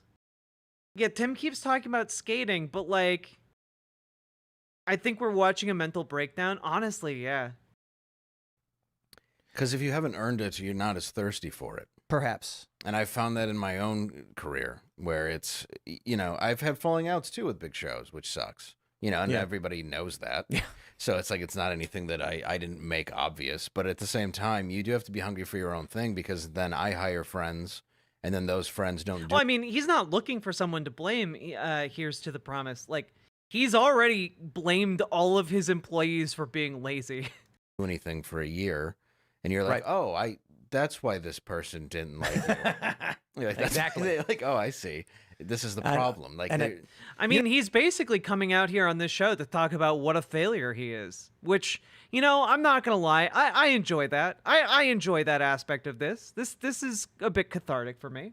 You know what I think too is I've been hearing this a lot from a lot of different people who are working small to large companies, and I'm not going to drag their personal business into the public or anything, but no, and I've regretted doing that in the past. I'm hearing a lot about how there's like a talent and management crisis right now. And the example that I've given, because I have no connection to it whatsoever, is Charlestown Races. Hey, Brian Hurt. Where they used to have this awesome restaurant that overlooks the horse track and the horses. For a brief overview of what I do, I talk about the news, I talk about politics, I debunk conservative propaganda, and yeah, generally I also do political organizing, former video game journalist. I talk about a lot of stuff. And I've been going for 8 hours, so forgive me if I'm not 100% like on the ball. Every Thursday, Friday, Saturday, you get to watch the horses run and order food and hang out. And they don't have the restaurant anymore, only on special occasions, rarely. You know, I don't know how often they do it, but almost never. And they told me, I asked them why the restaurant shut down. It's because after COVID hit, everybody who worked there retired or quit. Nobody will do the job. They can't find anybody. Right. So, you know, some other big companies have said the same thing. It seems like the top brass are grinding their fingers to the bone because they have a vision that they want to do. There's something that drives them to do something. Oh man, think of the hard-working CEOs, the hard-working board of executives, grinding away. Their poor knuckles have become nubs. They don't have true fingers anymore, just shards of bone. Which brings me to, you know, my friends, these skaters, and I said, why do you guys post videos every day? You have no boss? And they're like, well, I don't know, I want to do it. I'm like, right, you want to do it. Same as me, yeah. And so you do. And then I think the problem we're facing as a country is most people do not. They will because they have to, and they hate that they do. Weak times? Weak men, is that what you're saying? I don't know. I'm just saying, like, I'm pretty weak. I still do. I mean, sure, in fairness, sure. I drive 2 hours a day to work, so I'm you know, we're all ready to go. Yeah. Bro, why are you driving 2 hours to work every day? What?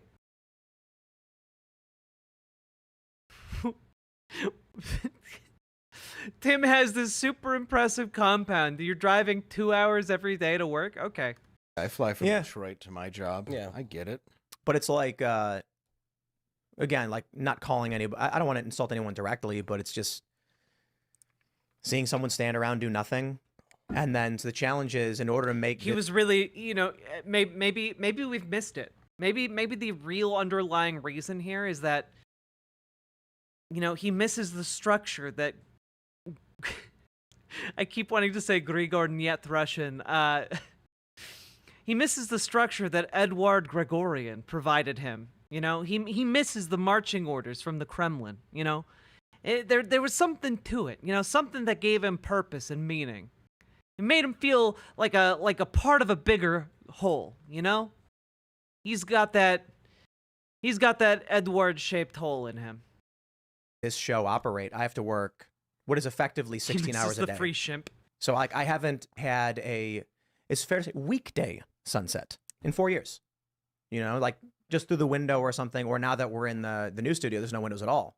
I'm colorblind, so. But it's more about like the, wow, what if I finished work at a normal time like everybody else and just I don't know, hopped in the car and went down to the river and looked at frogs. Yeah, it's the things you miss out on, really, because I can experience that. But I'm willing to work my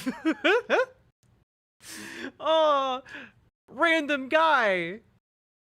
Tim Pool doesn't want to hear that right now. Like, oh, well, I experience more freedom than you, and I make minimum wage. Wait, has anyone heard from Moonlord? My fingers to the bone to make something happen. Yeah. But not if we get to the point where it requires more people and we can't get to that point and it just doesn't happen. So then the reassessment is, okay, so the ancillary investment projects clearly are over. Yeah. And that's just unfortunate. But the issue then for these other shows and these other projects is they only exist off of the work that I do. If I show up in the morning and I do what scandal? The Tenet Media scandal. It was revealed that like a project that Tim Pool was involved in was actually completely funded and backed by basically the propaganda arm of the Russian government, and that Tim Pool, among others, like Dave Rubin and such, were being paid millions of dollars in order to produce essentially Russian propaganda. And they claim that they were duped. But, ooh, wait, guys, alternative theory. He might have just found out that he wasn't going to be allowed to keep that Russian money. That might be the case. I don't know for sure, but that would be the thing that would really hurt. That would, to me, I think for Tim Pool, that would be something that would immediately cause something like this to happen.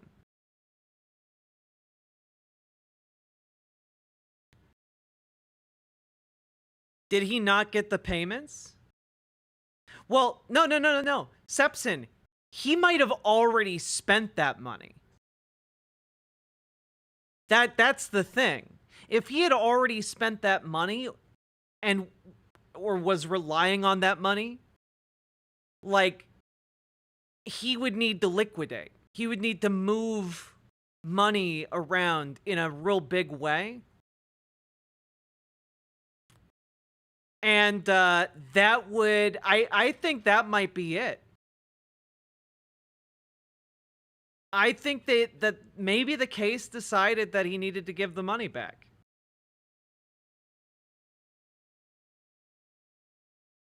I mean,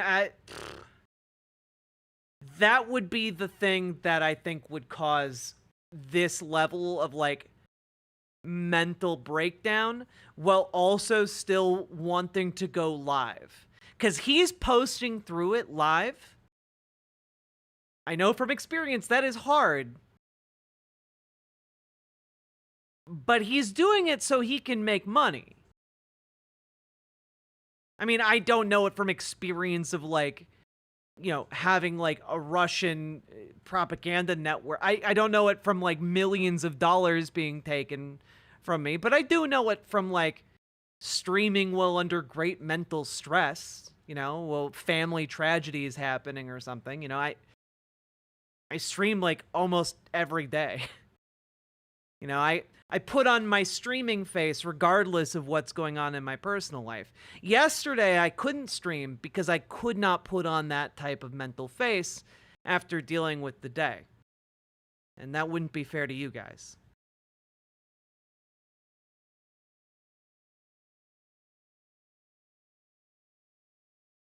Oh, yeah, no, Brian Hurt, absolutely. Like, I firmly think that there are so many people in, like, the conservative sphere that have been taking this Russian PSYOP money. It would not surprise me if people like the Quartering were on that payroll. My morning show, I get to give a portion of the work that I do to them so that they can try and make something work. And, you know, I know they're trying as hard as they can, and some more successful than others, but it just becomes too burdensome to the point where unless they get off the ground and are able to maintain and manage themselves and make money, we can't do it anymore. Right. So that isn't necessarily the bearing on this show. The bearing on this show is there's a degree of staff required to run a show like this. And Can I just say, I don't think that's true. Like, I run this show that I do completely solo, right? Now, if under ideal conditions, I could hire any number of people to help me run this show, right? Maybe you get a sound person. Someone who can handle sound issues.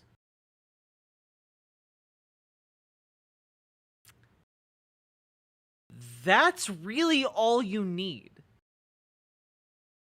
You know, okay, maybe you get a co-host. That's 2 people. Tim Pool has like 6 people on every show for no reason. You don't need that many people working on a podcast. Reckon he's got a producer? Well, yeah, I mean, if we're talking about like beyond just like manufacturing the content, if we're talking about like editing, producing, etc., like then you've got like 4 more people. But like he has 1 employee that's on the show right now. He has a second one that is also on the show, and I think that there's a third one off camera doing stuff. So like he has 3 people on this show right now. There's no reason for any of them to be there, really, except maybe one of them to manage sound.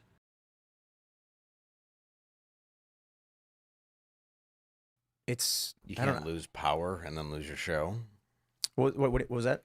Like, you can't lose power, then lose your show. What do you mean lose power? Isn't that what happened at the other place? No, the graphics card fried. Oh, okay. But, I mean, we knew the computer was bad. We had repeatedly said we needed to get fixed, and it just never happens. Okay. So I'm like, hold on, man. Like, am I going to work 16 hours every single day to the bone and figuratively say I get no weekday sunsets so that someone else can be like, I ain't going to fix it? Well, if you want to die of a heart attack very young, it's a good way to do No, it. I'd be bored if I wasn't doing something. You Yeah. know what I mean? So that's why I'm like, I'm willing to do this, but this requires other people who are willing to do it too. And there are a lot of people here who are willing to do a lot more and go above and beyond. Like Raymond's sitting right here. Yeah. You know, and that's why I was like, yeah, you should sit in this one. And then there are a lot of people that are like, when can I put the knife in Tim's back? Don't you find that's any level of fame? When can I put the knife in Tim's back? Tim, do you have like a production of Macbeth going on at your compound? What is happening? Fame, though? And any level of notoriety at this point? Can't run a company. Well, yeah, exactly, Stoudman. That's the thing. Like, if you have an operation the size of Tim Pool's, right? You're making millions of dollars.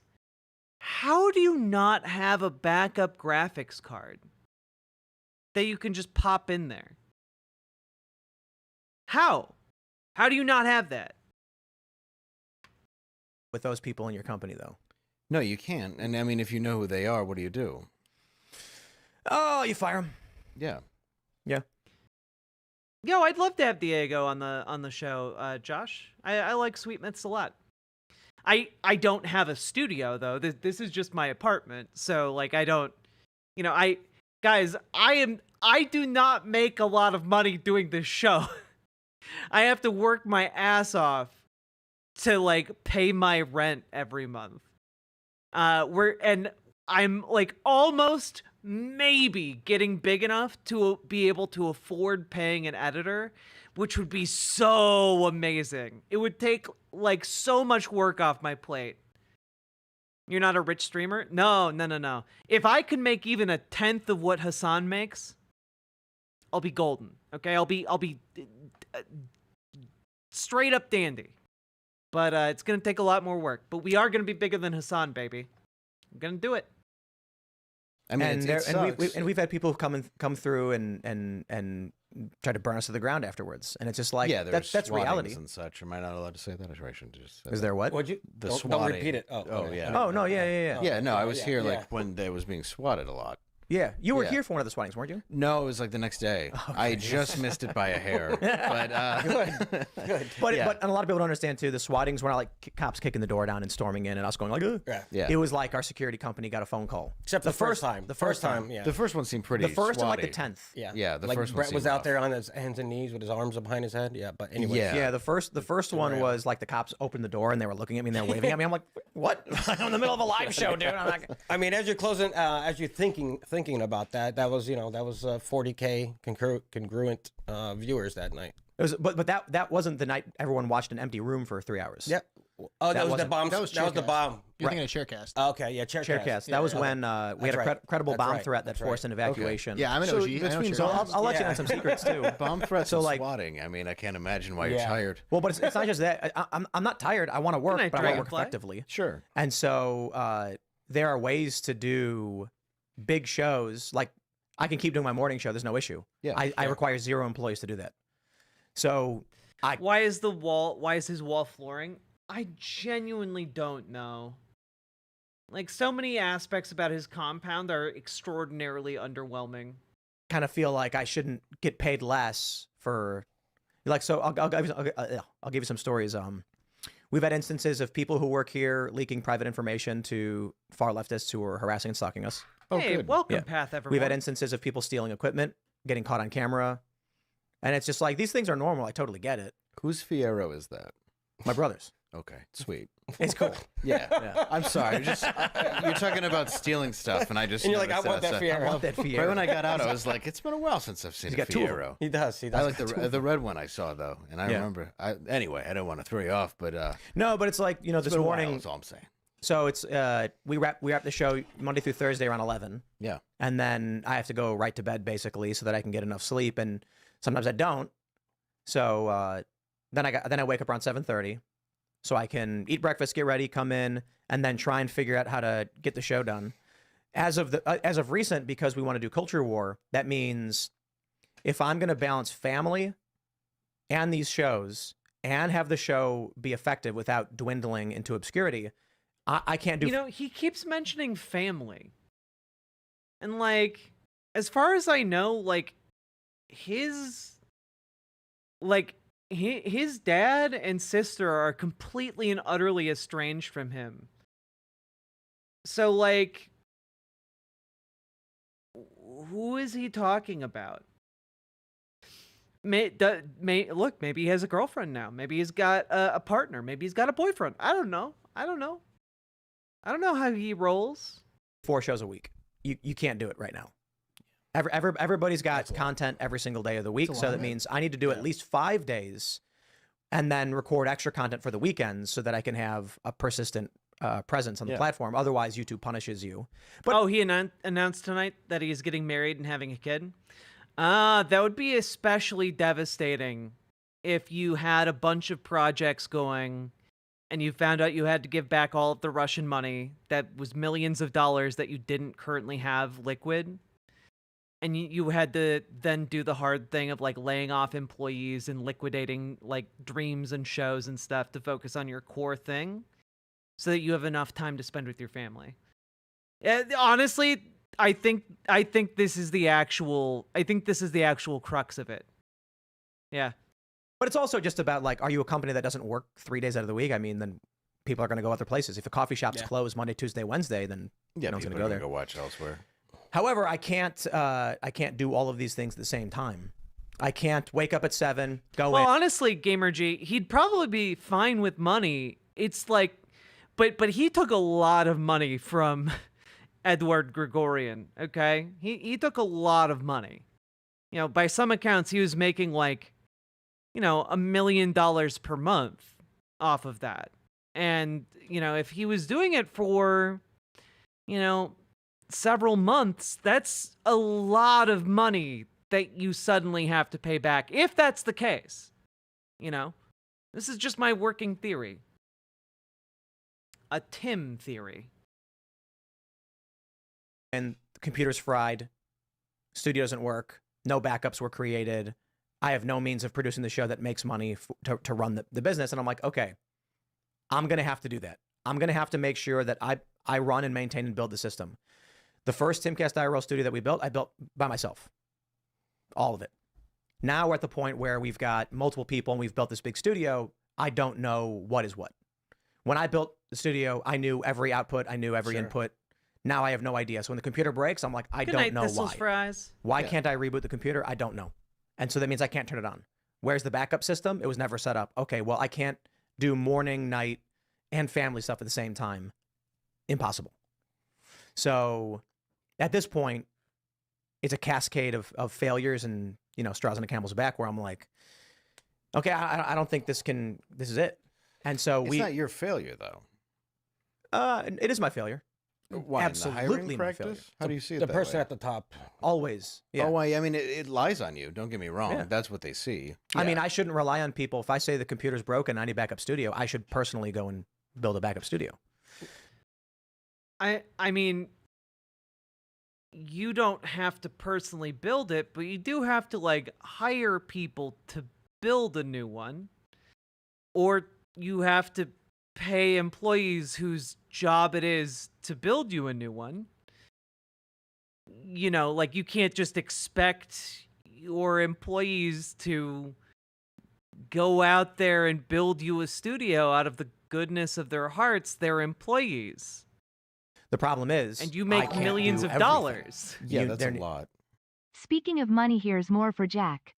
Your Ascended Kitten, thank you for the $5 dono. I really appreciate it. You know, folks like you make this show possible, and it really, I'm really glad that you consider my channel worth supporting. Thank you so much. Yeah, but so there is something I can do.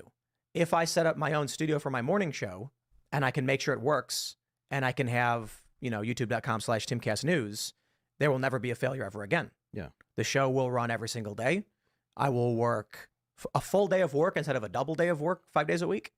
And I'll make a lot of money doing it without doing a single ad read, all through programmatic YouTube ads. So if we've come to the point where I have to build the machines and run the show and be the CEO, then one of these things is I can't juggle them all. Sure. And so it seems like the most reasonable thing to do right now is literally just go back to doing the morning show. No Timcast IRL, single hosted, 0 employees. And then I can produce content. And that'll be it. And then I have to worry about... It must be so awkward. Like, he's looking at an employee right now. There are 2 employees in the room with him right now.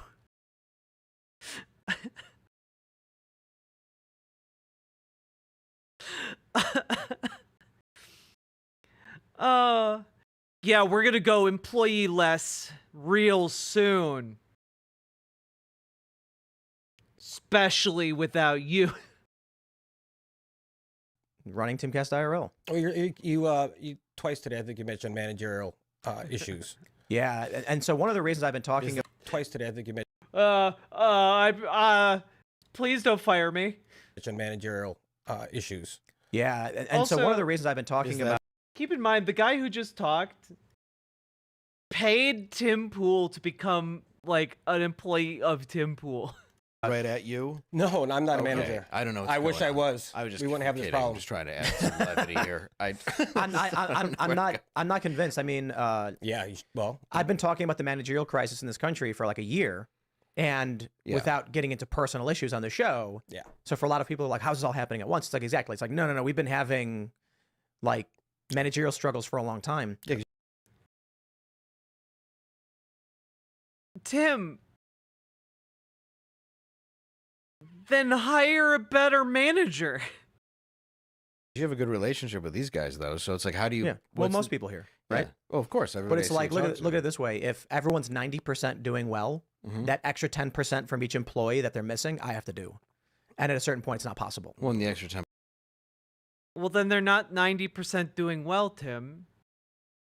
Like, you can do something 90% well, and it still fulfill the function you need it to get done. That's the problem. Like, what you're describing is the job not getting done. That's what you're describing. You know, you can get the job done with the C-level effort.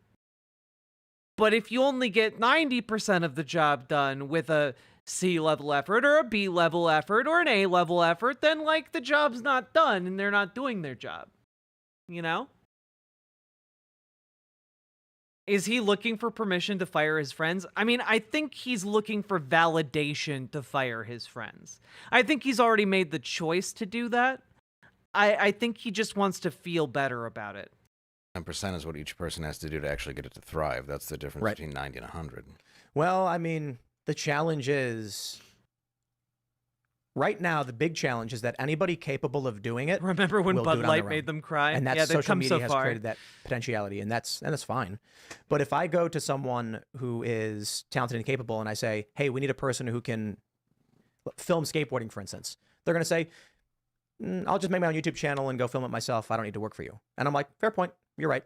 So then we find someone, and we're like, "What about you? You seem to be able." And they're like, "Sure." And then 3 months goes by, and we don't do anything. But what's more your passion? Like, what's your enjoyment now? Do you still I mean, like this. doing it? Yeah, This is it. Yeah. And so that's why it's frustrating when I wake up in the morning and I'm like, holy crap, Trump on the fryer. Yeah. Look at, I was like, and then there's so much I want to Soy Jack, he's on the fryer. Whoa! talk about.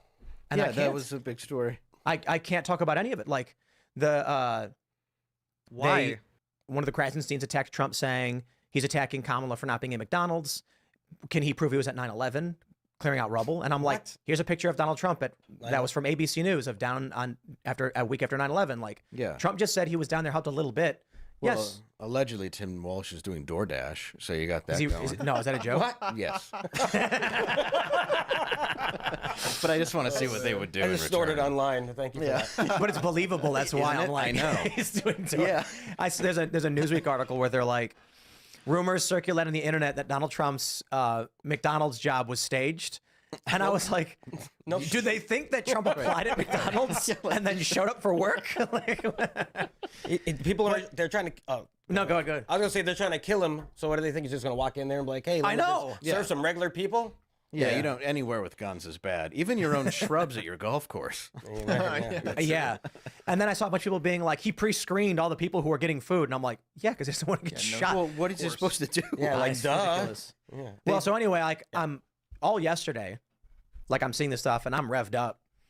And I'm like, well, I have family stuff to take care of. I can't, like I'm spending time with my family, you know? I can't just do the show 7 days a week. There was one weekend where I was like, I think I'll do shows on the weekend. You tried to. And then, you know, my family doesn't get too happy about that. I hear you. Yeah. You can't do it. You got to be happy outside of work as well. Yeah, and I got responsibilities to other people too. Yeah. So Yeah. Well, you'll lose your sanity. So I mean, if Amen. you still no, do I what want to you do the show. love- you want I to feel do like you 7 want days to a do week. it, but you don't want to do it, right? No, I want to come in the morning and complain. Yeah. And I mean complain in a somewhat self-deprecating way. What I mean is Sure. there are things that I think people should be aware of, and I also want to express how I feel about the current goings on.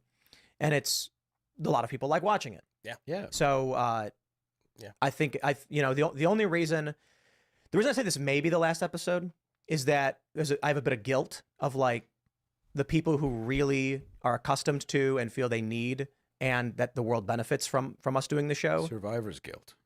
Is that what it is? I think that's a form of it.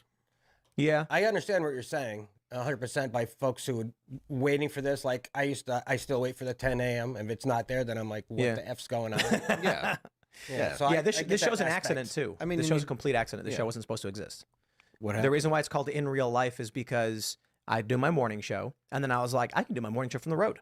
So I went on Joe Rogan's show, and I told them all, you're nuts. I'm going to build a van and go live down by the river. And I was only half kidding. I told them I was only half kidding. I built a van with a computer, Yeah, a it's studio. legit. I think I remember that video you posting. You're like, you had a van in the background. Yeah, you're it was building the- I it's on remember this that video. channel. It's a really nice van, by the way, folks. What kind? Not anymore. I mean, it was a still- Ford, yeah, it like is. Eco line? It's clean. F-150 or something. Like, No, you're right. It's like an eco line. Eco-line? yeah, More of yeah. it, And it's got it It's had a candy van. It's got the big top on it and everything. It's real nice. It's got solar panels, Oh, yeah, air condition, external air conditioning, and or like secondary air conditioning. off-road tires too, because he loves the van So or the river. I mean, Sweet. Yeah.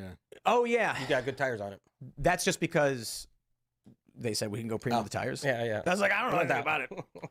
Actually, no. put The giant first tires tires on a van, were you should. small. Oh, were they? And Okay. someone told me like they're gonna explode, and I was like, okay, I better upgrade them. But Yeah. the original idea for In Real Life was after I finish the morning show, if I just go drive somewhere, I can set up and say morning show done. Shout out to everybody. I'm currently hanging out in Austin. And come hang out, and we're gonna do Timcast In Real Life, where I just talk with random people. Yeah. I do remember that was one of the first things you talked about was like having like regular folk. Like I guess I might be the first Right. regular folk on the job. Like you just get people plumbers once a week or something like that. Just Well, bring in the real original people. plan was to sit down No and offense. sort of like change my mind, or what Charlie Kirk does, Be like, who wants to sit down and just have a conversation? And literally be like, hey, today in the news was this. Like, hey, what do you think about what's going on? And I'll show you the stories. And it was just because I like talking to people, but because of COVID, we couldn't go anywhere. Yeah. And so That's I what was gonna like, say. I thought it was because of COVID was mainly Right. the reason why you're doing that. Yeah. couldn't travel anymore. And I used to fly on two flights every week when I worked for these other companies. So like during travel's what I COVID, do. I just kept traveling, but it was very hard. Like, you weren't supposed to, but it's like if you're short, you can just walk past people in the military They don't and see just you. keep moving. They don't notice. They're looking up. Yeah, I'll be like, I gotta pee. I'll be right back. They're like, yeah, he'll come back. He'll be afraid, and then I would just walk out the door. It's pretty good. I did an entire year in New York. Sorry if that's still a crime, I guess. But yeah, we were in Jersey, and then turns out the virus might the be show got not very as big. bad. Yes, it did. It got big, and then I was like, okay, well, I mean, maybe we'll do something like this. Like, don't stop now. I mean, we're on a roll. Yeah. There is some reality that I think I've talked about before, though. But I used to get on YouTube.com/Timcast the 4 p.m. video, a single half-an-hour video, would get anywhere from 300 to 500,000 views. Right. Your 4 p.m. was my favorite back in the day. Yeah, and I never really did any legit ad reads. So like, I'm talking like Daily Wire style ad reads. I'll tell you, me neither, but that's just because not a great reader. Well, if I did sell them, 500,000 could be like 10 to 15 grand. Yeah. For one read on one video. Imagine if I was getting that every single day. I wasn't doing that. Yeah. And so then I had YouTube.com/Timcast News, and between the two of them, it was like 3 to 4 million per day, and I think it was upwards of like 60-70 million a month. Damn. Yeah. Well, and I will stress now, like a lot of these other channels are getting like 100 to 150 million, but those are including shorts, which is a lot easier to produce. So but you have a clips channel though. For IRL. Yeah. The clips are on IRL. Yeah. It's the same channel. Yeah, same channel. It is the same channel. Yeah, same channel. Post later. Yeah. Yeah, and there's pros and cons to that. It's tough. It's hard. It's like if the people are going to watch the show every night anyway, then they don't need a notification. Yeah, ours is both where, you follow that algorithm, but then it doesn't know if you want to be a long show or a short show, and you can't figure out any of it. Exactly. But then doesn't it change? Okay, I'm starting to get bored of this now. Where are you guys at on this? Are you guys still interested? Oh, we do need this. We need. Yeah. Okay, Emma, please. Well, I feel that my voice is sorely lacking on the majority report. Wait. Look, Sam is unpopular. I do deserve a vacation at Disney World. So, ladies and gentlemen, it is my pleasure to welcome Emma to the show. It is Thursday. Oh, this is good. You just took over for Sam. Yes, please. No. I'm gonna pause you right there. Wait, what? You can't encourage Emma to live like this. And I'll tell you why. She was offered a tour, sushi, and poker with the boys. Tour, sushi, and poker with the boys. She was offered a tour, sushi, and poker with the boys. What? Tour, sushi, and poker. Tim's upset? Tour, sushi, and poker with the boys. She was offered a tour, sushi, and... that's what we call it in the biz. Tour, sushi, and poker with the boys. Right. Tour, sushi, and poker. We're gonna get demonetized. I just think that what you did to Tim Pool was mean. Free speech. That's not what we're about here. Look at how sad he's become now. You shouldn't even talk about it because I think you're responsible. I probably am in a certain way, but let's get to the meltdown here. Tour, sushi, and poker with the boys. Oh my God. Tour, wow. Sushi. I'm sorry, I'm losing my fucking mind. She was offered a tour, sushi, and poker with the boys. Logic. Tour, sushi, and poker with the boys. Boy. Tour. I think I'm like a little kid. I think I'm like a little kid. I think I'm like a kid. Tour. I think I'm like a little kid. I think I'm like a little kid. Had this debate 7,000 times. So good. Little kid. I think I'm like a kid. Tour. I'm losing my fucking mind. Some people just don't understand. So I'm not trying to be a dick right now, but like I absolutely think the U.S. should be providing me with a wife and kids.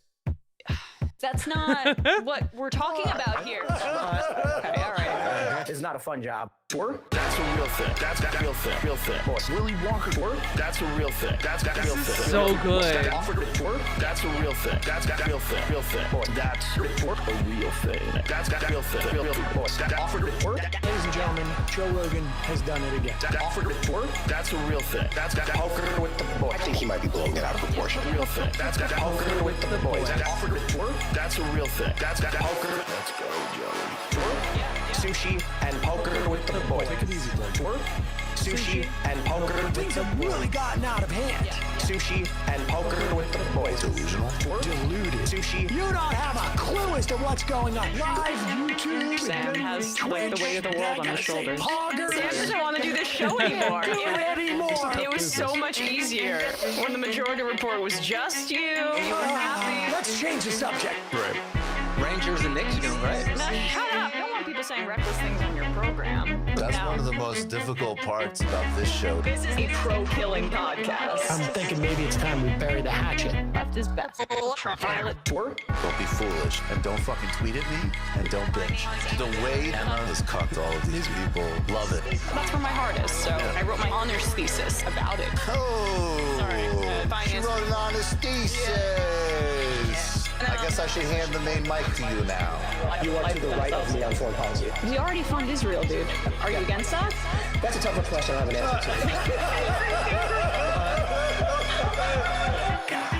answer to. Incredible theme song. Hi, Bumbler. Emma Vigeland, absolutely one of my favorite people. Actually, not just in the game, like, period. That was so good. Like the violin, my God. That was poggers. And I say that as someone who does not say the word poggers. Guys, I think we're at the end of the road here with this Tim Pool segment. I'm out of gas. I've been streaming for 8.5 hours. And I just have to say, Tim Pool is very clearly shaken. I don't think we're going to get really an answer of what's going on here. But I do think that essentially something seismic happened with the finances behind his show. And it is either that he's embroiled in a much larger legal problem than we are currently privy to, or he's essentially, you know, having to pay back all of the money that Russia paid him.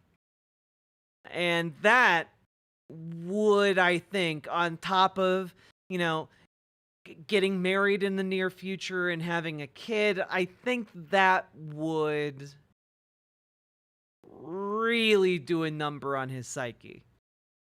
So I think it's something along those lines.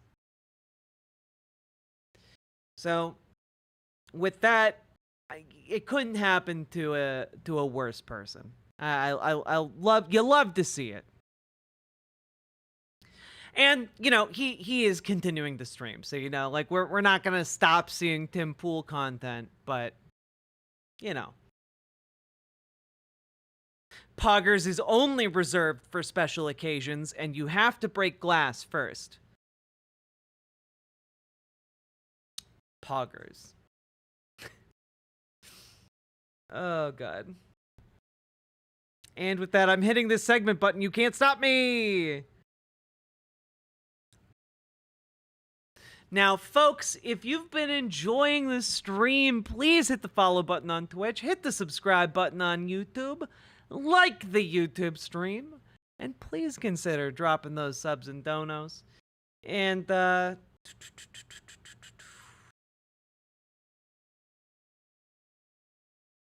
let's see. I need to go do things. It's currently 4 o'clock in the morning. I will probably not get to sleep until about 5 or 6 a.m. But you know what? Hey, c'est la vie. And with that, we're going to raid out. I'm going to raid you guys into... We're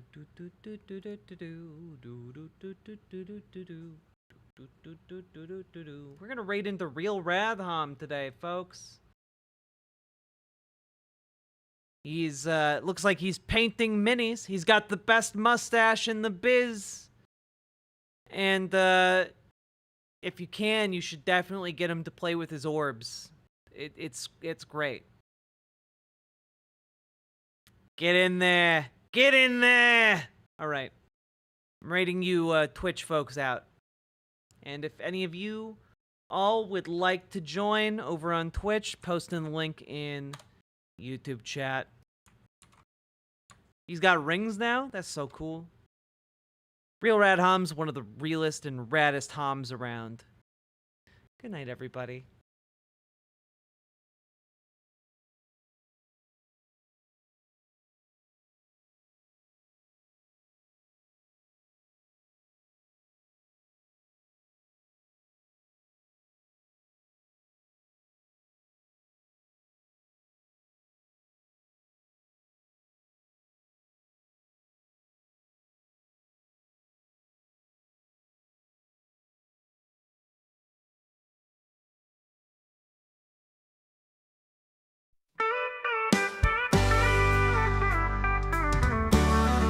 On a riverboat casino where the whiskey's running dry, I met a woman named Jack with a fire in her eye. She had cards in her hand and a look of pure control.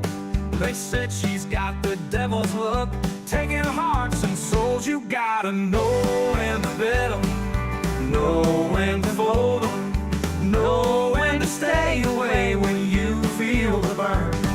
She'll take all your money, leave you broken, lonely. There ain't no second chances, girl, when it's her turn. Now Riverboat Jack, she's a legend on the rise. With every hand she dealt, another fool met their demise. She smiled that wicked smile, and you'd think she was your friend. But once the chips were down, your luck would meet its end. You gotta know when to bet 'em, know when to fold 'em, know when to stay away when you feel the burn.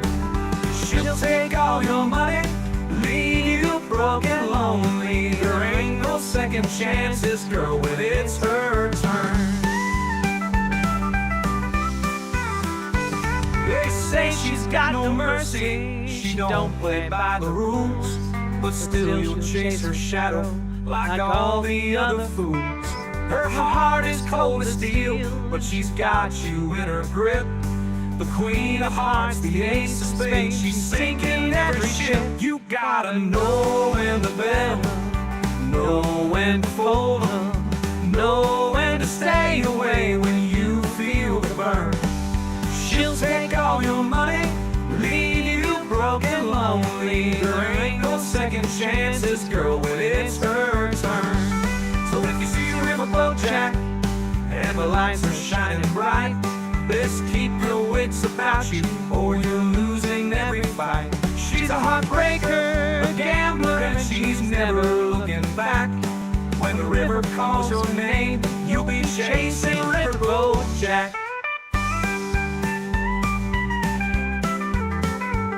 So if you see Riverboat Jack and the lights are shining bright, best keep your wits about you, or you're losing every fight. She's a heartbreaker, a gambler, and she's never looking back. When the river calls your name, you'll be chasing Riverboat Jack.